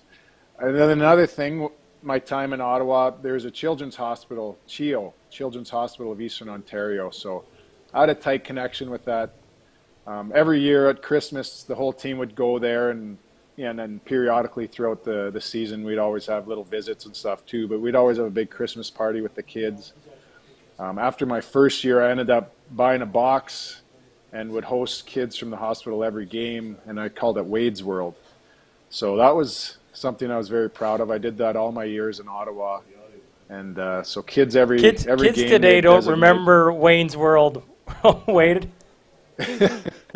I know. Well, I was a playoff Wayne and Garth, the movie for sure, Wayne's World, but I called it Wade's World. So I guess the kids I get what you're doing. Yeah. I guarantee kids today are going, Wayne's World. What is that? Well, they should get back and watch it. I'm always looking for classics to show our kids. I don't know if they're quite to the age for Wayne's World, and some of them are a little, well, off topic, but those, yeah. Anyways, I should show that movie to our kids. It's a classic for sure. That's been a fun little pastime I've had here right now, with it being the holidays, is all the old Christmas movies. I've been fortunate enough to get to sit down with the kids and watch Home Alone and watch their reactions for the first time. It's been amazing. That is a great movie. Our kids love it too. I mean, I get pulled into it every time it's on too. It is a classic movie. The one I just watched that I had never watched was the other night was the Christmas Story, which is that little kid with the glasses. Ralphie, I think his name is. He beats up the bully, and then he gets a little pellet gun for Chris, and he's just so. Anyways, I never watched it, and that's another. I know there's been debates about what's the top Christmas movie, so I didn't ever give that one much thought, but it was really good too. No, classics. Now, before I let you get on to the rest of your day, and I do truly appreciate you hopping on and sharing a little bit about your family's story and just being a part of this, Wade, it means a lot. First off, to me, you coming from the same hometown, and me like watching your entire career. Heck, in the studio, you got a jersey that Brant Wheeler donated to me a while back, and it hangs beside me. And I'm very proud of coming from Hillmont. I know you are as well. With Mikey Dubs running 12 straight hours, I've been twisting people's arms to donate money per kilometer. And then, at the end, we multiply it off by whatever he finishes at. Right now he's somewhere close to 50K. Are you interested in playing along in the game and donating a little bit of money today? Yeah, totally. I know there's been a few others on board there with it, and I know I heard Clarky was doing $11 a kilometer, so I was going to match him on that. Perfect. Well, I tell you what, that's a high number. That'll be the highest number of the day so far, at least. I'm hoping. Hey, there you go, listeners, viewers. You're challenged. Wade Redden's doing $11 per K. Get together and you can top Mr. Wade Redden. That's awesome, Wade. I appreciate it. Once again, I'm getting waved at that time is slowly ticking away on us. It's been a theme of the day. Okay. But I really appreciate you hopping on and being a part of this. And next time you are back in Lloyd, you make sure you drop me a note. I'd love to get together for a sarsaparilla in the podcast studio. All right, always a pleasure. Great listening to you, Shawnee, and Merry Christmas, man.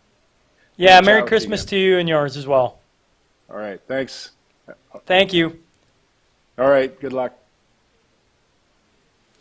Okay, we will throw now to an interview with Sarah Scott here, a local nurse, and we'll go from there.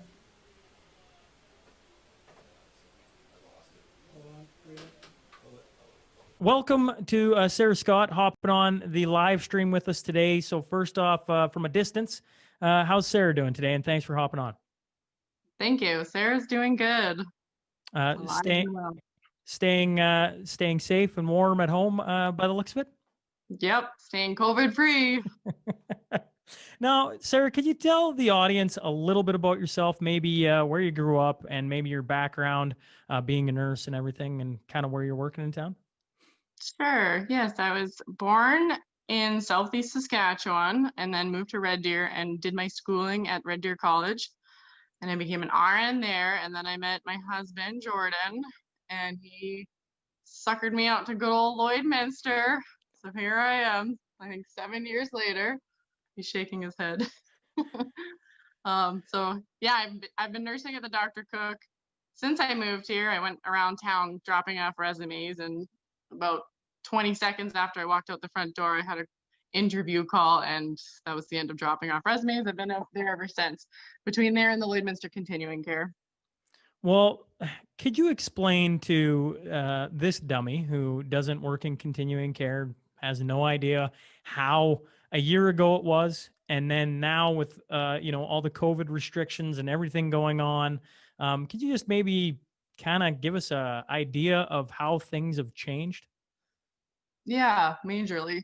So like a year ago, people were free to come and go as they pleased, and they could have family, and there was hustle and bustle, and it was a happy place. And now with COVID, it's kind of very lonely and sad. There's no visitors allowed. It's kind of, unfortunately, more like a prison, but we're doing it to keep people safe. It's just lonely. It's quiet. It's very quiet. I do feel like the residents almost resent the staff because we do get to go home to see our families and they don't, and it's really sad. Well, part of what we're doing today is raising some money. People can donate and give to different things that are going to help some of that. No? I hope so. I would love that. Do you think that's an important thing to be giving money to, Sarah? Absolutely. I think these old people, they're wonderful. I love them all. They deserve it. They've helped out the community so much, so now it's kind of their turn to get some love back. Well, why do you think it's so important to support local? Because that's what you have at the end of the day. I mean, the big box stores aren't going to take care of you like locally will. We got to stay together as a community. Yeah, well, that is 100%. I'm thinking of Quick Dick from last night when he was saying, when it comes to all these events that we do, it's always the local businesses, the Dan Rays of the world, that step up and give back. And I couldn't agree more than what you just said about supporting local and really trying to bring the local businesses out. And in return, we should be out supporting them. Exactly. I don't see Amazon donating to the skating rink or anything. Now, another big part of this is we're giving raising money for the hospital. Obviously, it services a huge area out here.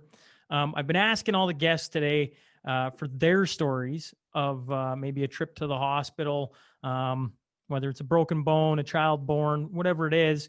And it doesn't have to be at the Lloyd Hospital. I know every small community, every large community has their own hospital, and it's such a vital part of all of our communities. Maybe could you share that? Yeah, I mean, I'm fairly healthy, so I don't go very often, but I have had children. With my firstborn, I don't know for sure if this is what caused it, but since I worked a lot of night shifts, I went into preterm labor. And so I went to the hospital because I was having labor pains at around 30 some weeks early. And yeah, I got exceptional care. I went through Emerge quickly. And then they actually flew me out to Edmonton. So, and that was all covered with the interagency transfer. And even the physician was so good that he was going to come on the helicopter with me, or airplane. I took an airplane. I don't remember. It was a whirlwind. You were a little drugged up, I assume. Oh, yeah, a little bit. No, I like I say, I've been hearing all these different stories all day long, and I just know my own story of the hospital, and it's at times when the world goes upside down that it's still standing there. And if you got a kid that's sick or a broken bone or you're having a child, that's the place we go to. And I know I speak for myself when I say that I can't think of a better place to support in the midst of everything that's going on, because as soon as things, like I say, go sideways, that's the first place I look for, help with, everything. Absolutely. They'll always be there for you. Now, speaking of supporting, I have thrown out Dan Ray in the middle of this. Have they donated yet by chance? No, I don't think Dan Ray has donated yet. Well, Mikey Dubs, Mr. Jordan. Mikey Dubs is running 12 hours today. You can donate per kilometer. And like I said before, Quick Dick McDick has up the ante at $10 per K. Is that something you'd want to mess around with? Yeah, I would match that. Absolutely. Well, you hear that here, folks. Dan Ray in for 10 a K. I like it. Nice shirt, by the way, Jordan. I like that.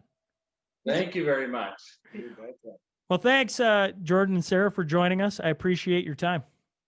Yeah, thank you. And hopefully we can get some money for healthcare here in Lloyd. Thanks again. All right. Thank you. Take care. Welcome back. Mikey's still going strong. Thanks to Dan Ray there. We just heard from Sarah Scott and her husband Jordan. They donated $10 a kilometer, which puts Mikey up to 128 now 50. We can't. That thing's going up. All you folks out there who have been listening and putting in dollars per K, greatly appreciated. I got to say a couple things here before we get to Frank. Colfus Cattle Company donated $1,000, and then a couple of good ones here. You'll get a kick out of this, Frank. Yep. Maidstone ladies to say hi to Tanner.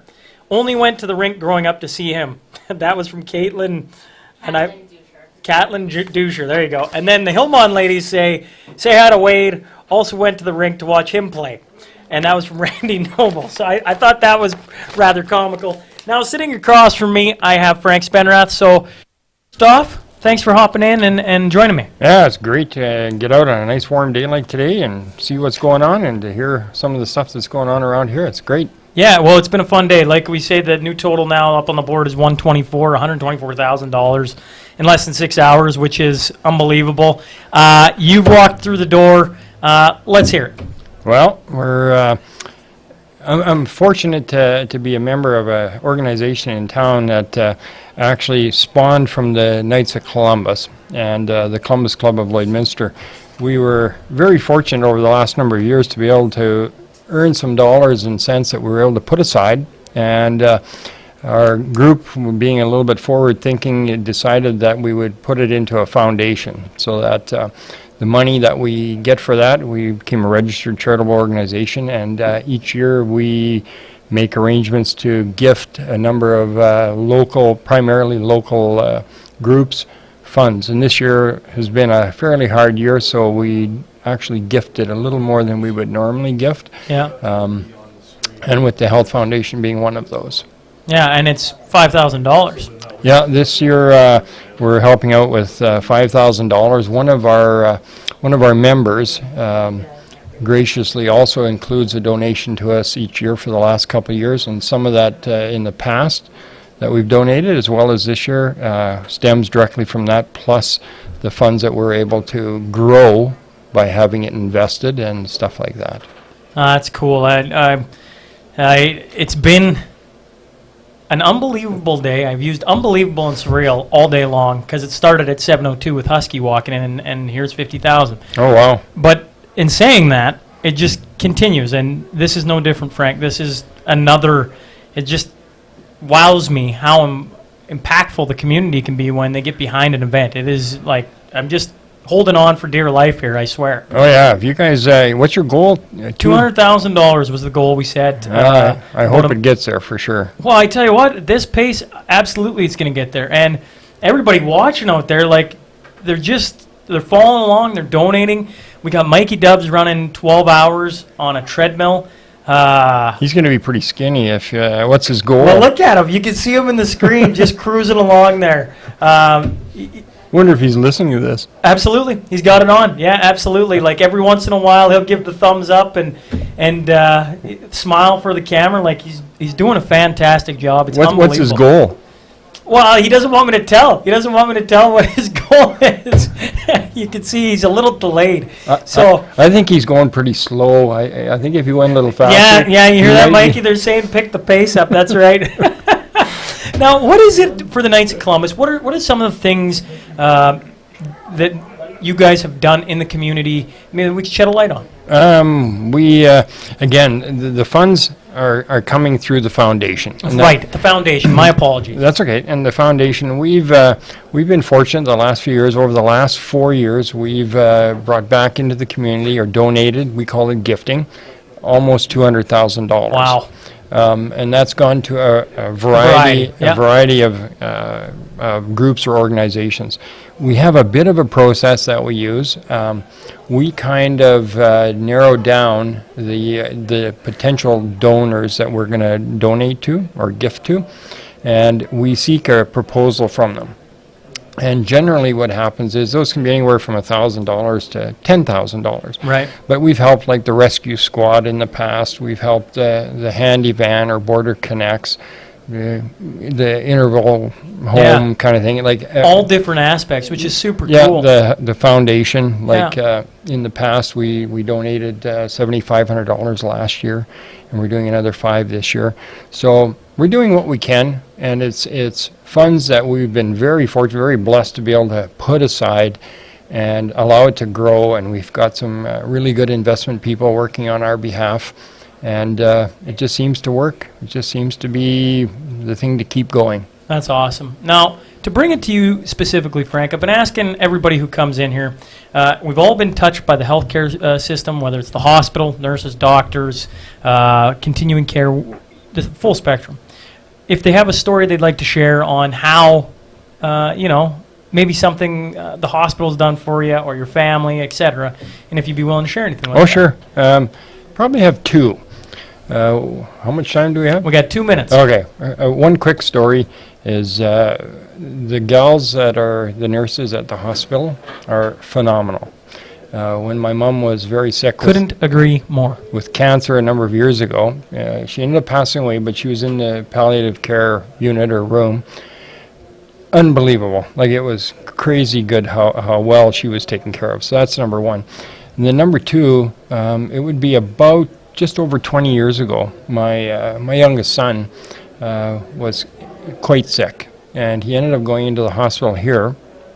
And thank goodness, again, the nurses, and I guess the doctors, but the nurses, keeping a really close monitor, suggested that he needed to be transferred. So we ended up doing a transfer to the Stollery in Edmonton, and thank goodness that was part of the recommendation. And as it turns out, he was fairly sick. He had encephalitis, and that's a very, very challenging thing to have to deal with. He ended up eventually going into a coma, but he also got well, which was kind of deemed a miracle by the doctors at the time, because they had no way to determine what brought it on, what caused it, why he went the way he did, and how he came out of it. So thankful for the healthcare in general, both locally and the Stollery. And the Stollery, because we can only give away so much, and this year being a tough year, we opted to give more locally. Yeah. But we are going to probably in the future look to make a donation to Stollery as well. Well, I appreciate you coming on and sharing some stories. In your last couple seconds, can you give Mikey Dubs, the guy running there, some encouraging words before I let you out? Mike, you might be able to go a little bit faster if you had your hat turned around the other way. Well, thanks, Frank, for stopping in. We're going to go now to Michelle Charles Gustafson, So here we go. We are joined now by Michelle Charles Gustafson, author, certified image consultant, and certified life coach. So first off, thanks for hopping on. Thank you for having me. I'm so excited to be here. Well, and I see you got a big old smile on you. How are you doing amidst everything that's going on? You know what? I'm living and breathing. Okay. The one thing that I've started to say to people is just to be well. And that means so many things to different people.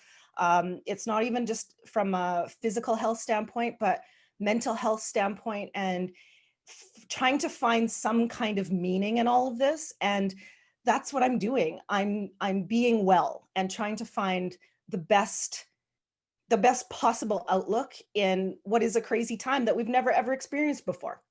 We've never done this. Yeah, I'm finding it's become a big trend lately, and maybe we just weren't paying attention to it before. But the mental health thing in general is become a pretty big topic because that's what's happening with everybody being isolated, secluded. We have more lockdowns, not just in our neck of the woods, but across the world. And people are struggling with that, with not being able to talk one-on-one or be around their friends or have their kids interact. And the list goes on and on and on. Yeah, I actually, I see it as a huge opportunity for people. I see it as an opportunity for them to explore about themselves, to find new meaning in their lives, to look at what's really important for themselves and their families, and to figure out what their new outcomes are. I know it's hard. It is very difficult to come out of what you're used to and to have your routines and to have your life turned upside down. I totally understand that. It's all a matter of perspective. There are so many things to explore in something like this. I see it's one huge reset and one huge adventure if you look at it that way. Ooh, I love the word adventure. Life's an adventure. Life is an Michelle. adventure. Life is an adventure. And we're all looking for lessons. And it's, if you can see it that way, even the worst becomes bearable. Well, I tell you what, I listened to a couple of your interviews, and one of the things that I wrote down was life is an evolution and how people can turn. I was wondering, you kind of just mentioned it, but maybe you could give a little bit more on how people can turn exactly what's going on right now, because this year is this, and it's going to be this difficult, but next year is going to present us something new. And an evolution of slowly changing a person and how you can take anything and see the light in it or the positive. Maybe you could talk a little bit about that. Well, I actually talk about this in the book, and I talk about the fact that there are life lessons in anything that you're looking at, and none of them are meant to hurt you. Like life's lessons aren't meant to hurt you. They are meant to help you build resilience and to build new confidence for whatever's coming next. I say this too. It's like you're being prepared for a success you can't yet see. This whole thing is preparing us to look at ourselves, to go, what is the success that is coming for us?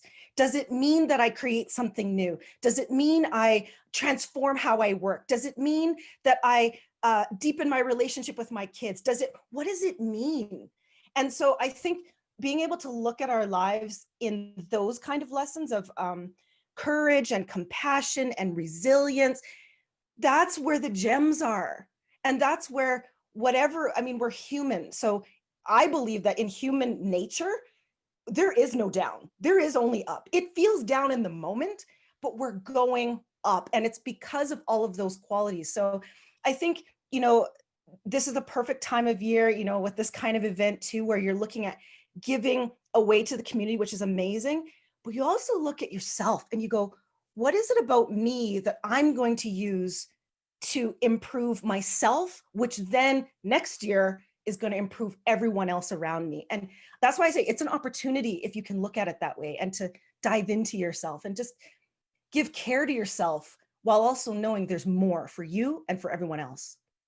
Yeah, that's a really good message. And I think what's all this has taught me, especially with social media being so polarizing, right? You're left, you're right, you're whatever, is that we all live in these different little bubbles.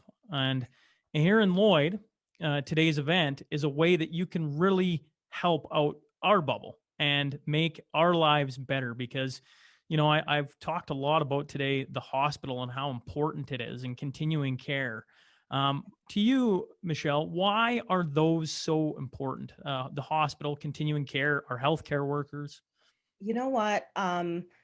Personally, public health is it's something that's always been around in my life and in my family. My dad was a longtime dentist in Lloydminster, and many of you will know Dr. Charles. Many of you may have been patients. He was a champion of public health, that when the community looks after the community's health, we are all better. And he did that not only in Lloydminster for the time he practiced here and gave that message here in this community, but he did it globally and as a mission of life. And so what ended up happening is that he used the public health services here before he passed. He used dialysis multiple times a week here in Lloydminster. The people who cared for him in that little, like at that time, it was a hole in the wall closet. And those care workers cared for him like family multiple times a week, sitting in the chair, going through dialysis. Those things have to be taken care of. Health is all you have in the end. It's all we have. And especially in a time like this, where there is a crisis of, you're right, conscience and lefts and rights and all this stuff. The only thing that is constant is that we all want to be well. We all need to be well for the rest of our community. And so anything that I can do to advocate for public health and public health initiatives to improve in the community, that's my jam. Like I was on the LRHF Gala committee from 2000. I think I started volunteering in 2005, and then I was on the committee 2008 and like I think till 14 or because any money that we can raise to improve the services means that you get to be well, I get to be well, your kids get to be well. And if we think collectively with health, it doesn't matter what the rest of the world is doing. Health is all we have. It's all we have. Yeah, well, once again, it's a very good point, because I bring up my kids a lot. I've got 3 young kids, 4 and under, all born here in Lloydminster's hospital. We've had our interesting things happen, or all 3, as anyone who's been through birthing and pregnancy and everything else knows that is something that comes with the territory. And I have never had more high praise for the Lloydminster Hospital than with how they've dealt with my family. And that's what's lovely about today, is I get to hear that from not only myself saying it over and over again, but from all the guests that come on and all the people that comment on how important that facility in particular is to all of our health. Yeah. And you know, it's personal. I think health is the most personal thing you can care for. I mean, and I think to people who have had a personal experience, whether, you know, labor and delivery or dialysis, when you see someone go through and you see them need to access those services, it becomes personal. And I know that, you know, some people are watching these broadcasts, and we're watching today and we're listening, and it's never really affected you. You know, it's like, oh, that's lovely that they're doing that. Like, that's lovely. But it's not until you access those services or try to access or have a crisis that it really gets real. And I don't want you to wait until there's a crisis to have to figure out how you're going to access those services and figure out, are they even available here? I don't want you to have to wait. I want you to listen to all the stories and go, this makes sense for my future self, my future kids' crisis, my future parents, aging parents, and what they're going to need. Don't wait until you've made it personal. Make it personal now.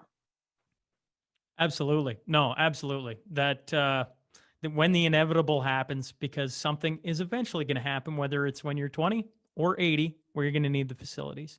Now, for you particular, you've donated $1,000 to this event. So obviously it means a lot to you. I know on this side, we really appreciate that. Maybe just a closing word on why, putting a little bit of money towards this was such an easy thing for you to do, Michelle. It was when I was speaking with Malcolm a few weeks ago, I said that everyone who donates to the Health Foundation has some reason that's personal to them. For me, it's my dad and his experience. And I remember him going to the little closet hole until they improved the dialysis unit, which is amazing. I know that, they sit in those chairs for like all those hours. And part of my donation is actually my new book. I'm giving a whole stack of my book, Show Up Confident, because they sit in the chairs hooked to a machine. And I'm like, I want them to read something uplifting.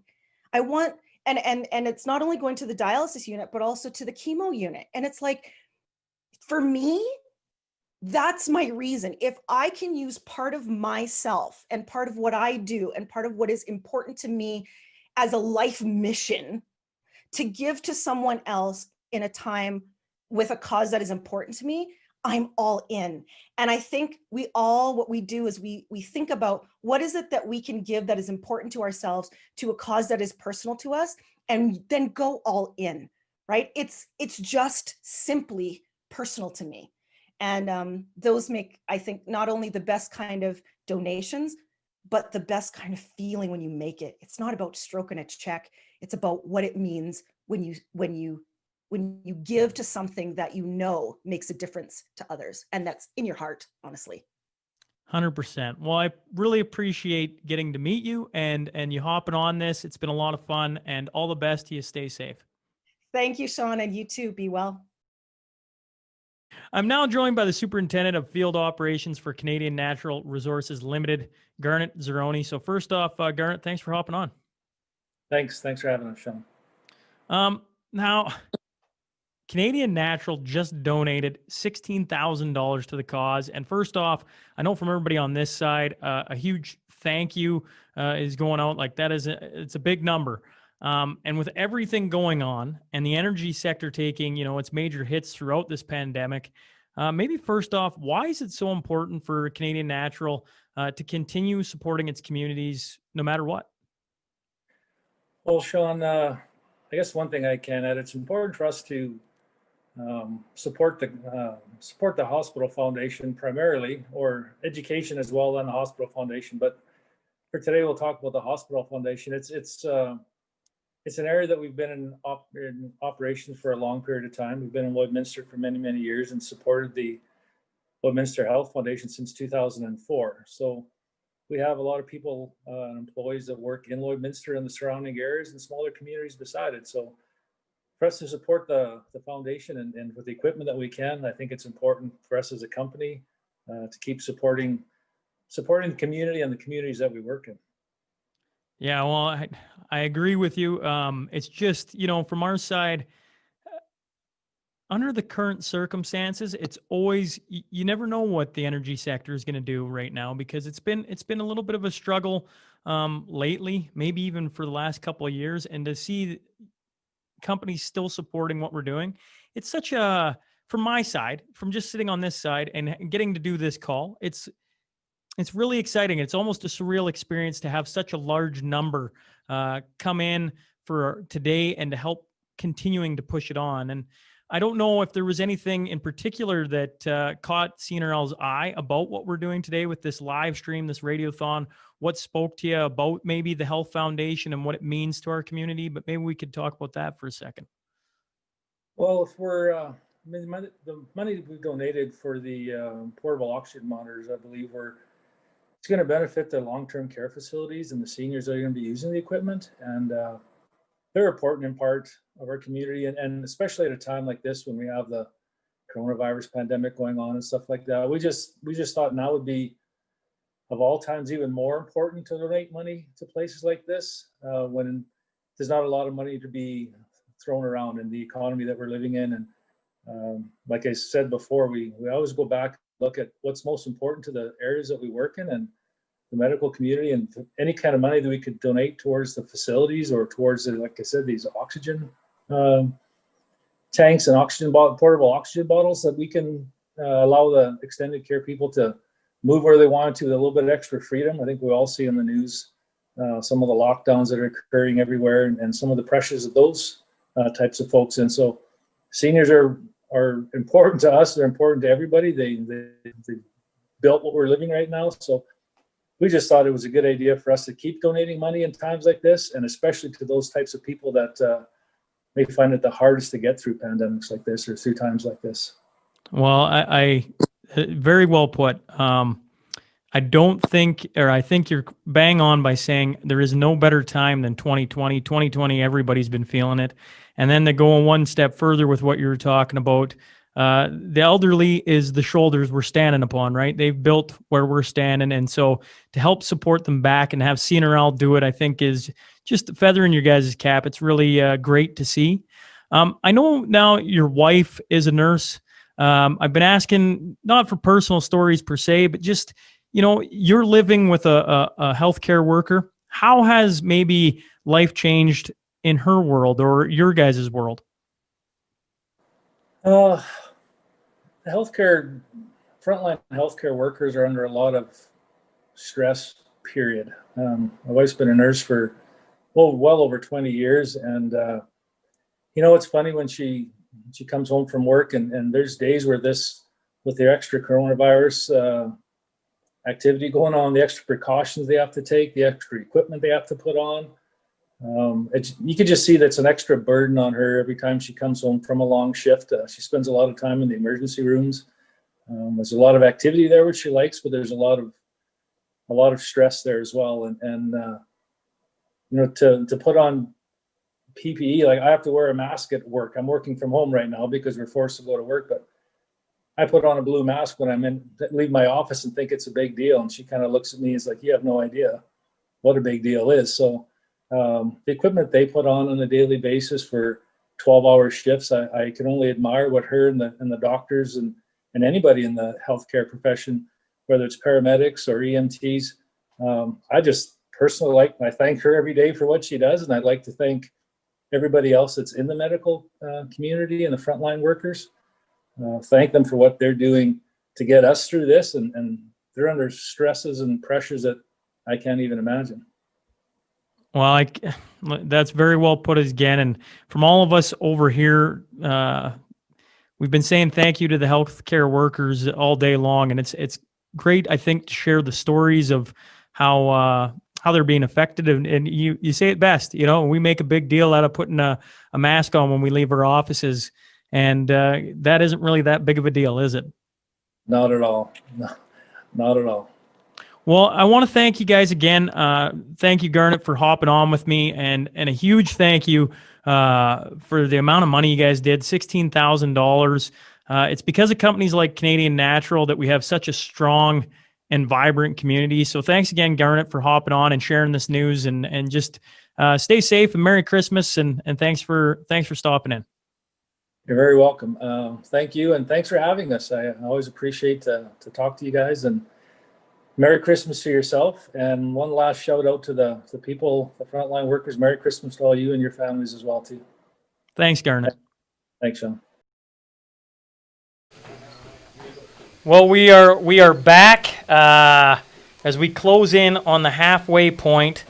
How is Mikey Dubs doing? Well, actually, first off, CNRL just donated $16,000. Mike, that's no small amount. That puts us up to $140,000 at the halfway point. For your brain, you're up to $118.50 per kilometer. So whereabouts you at for all the listeners? Hey, man. We're sitting at just shy of 62. So we're almost 62K in. And we're feeling good. Only 62K in. Yeah, you're right. Only 62K, right. Man, as you watch those numbers go up, the on the screen. It's just, I don't know, I feel good. I just keep going. Well, it's 62 kilometers for everyone's brain. It's 62 kilometers. That has raised thus far, and you're not done. You're only halfway there. That has raised $7,300, and I mean, obviously, every step you take, that continues to grow. Here's some math for you. So you've ran 62 kilometers. That is roughly 93,000 steps. Let that sink in. Yeah, it's just another day. Just another day. Yeah, I love that. Now, you've been having people text, call. You've got to watch along here for the first half. Is there anything you want to talk about? Because I know you've mentioned just in brief passing on your trips to the bathroom as you run back and forth, just the amount of people reaching out, talking to you, sponsoring a $1 a K, whatever it may be. Do you want to talk for a couple minutes or just a brief second? Yeah. Mikey, I don't want to hold you up, but on that? Yeah, don't let me walk too long. I don't appreciate this. I've had tons of FaceTimes, text messages. I got a Zoom call going here.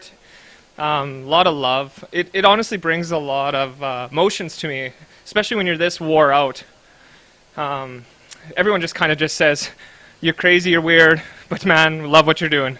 So just keep going, and that's what I'm doing. I get to watch this, I get to laugh. I have cried a little bit.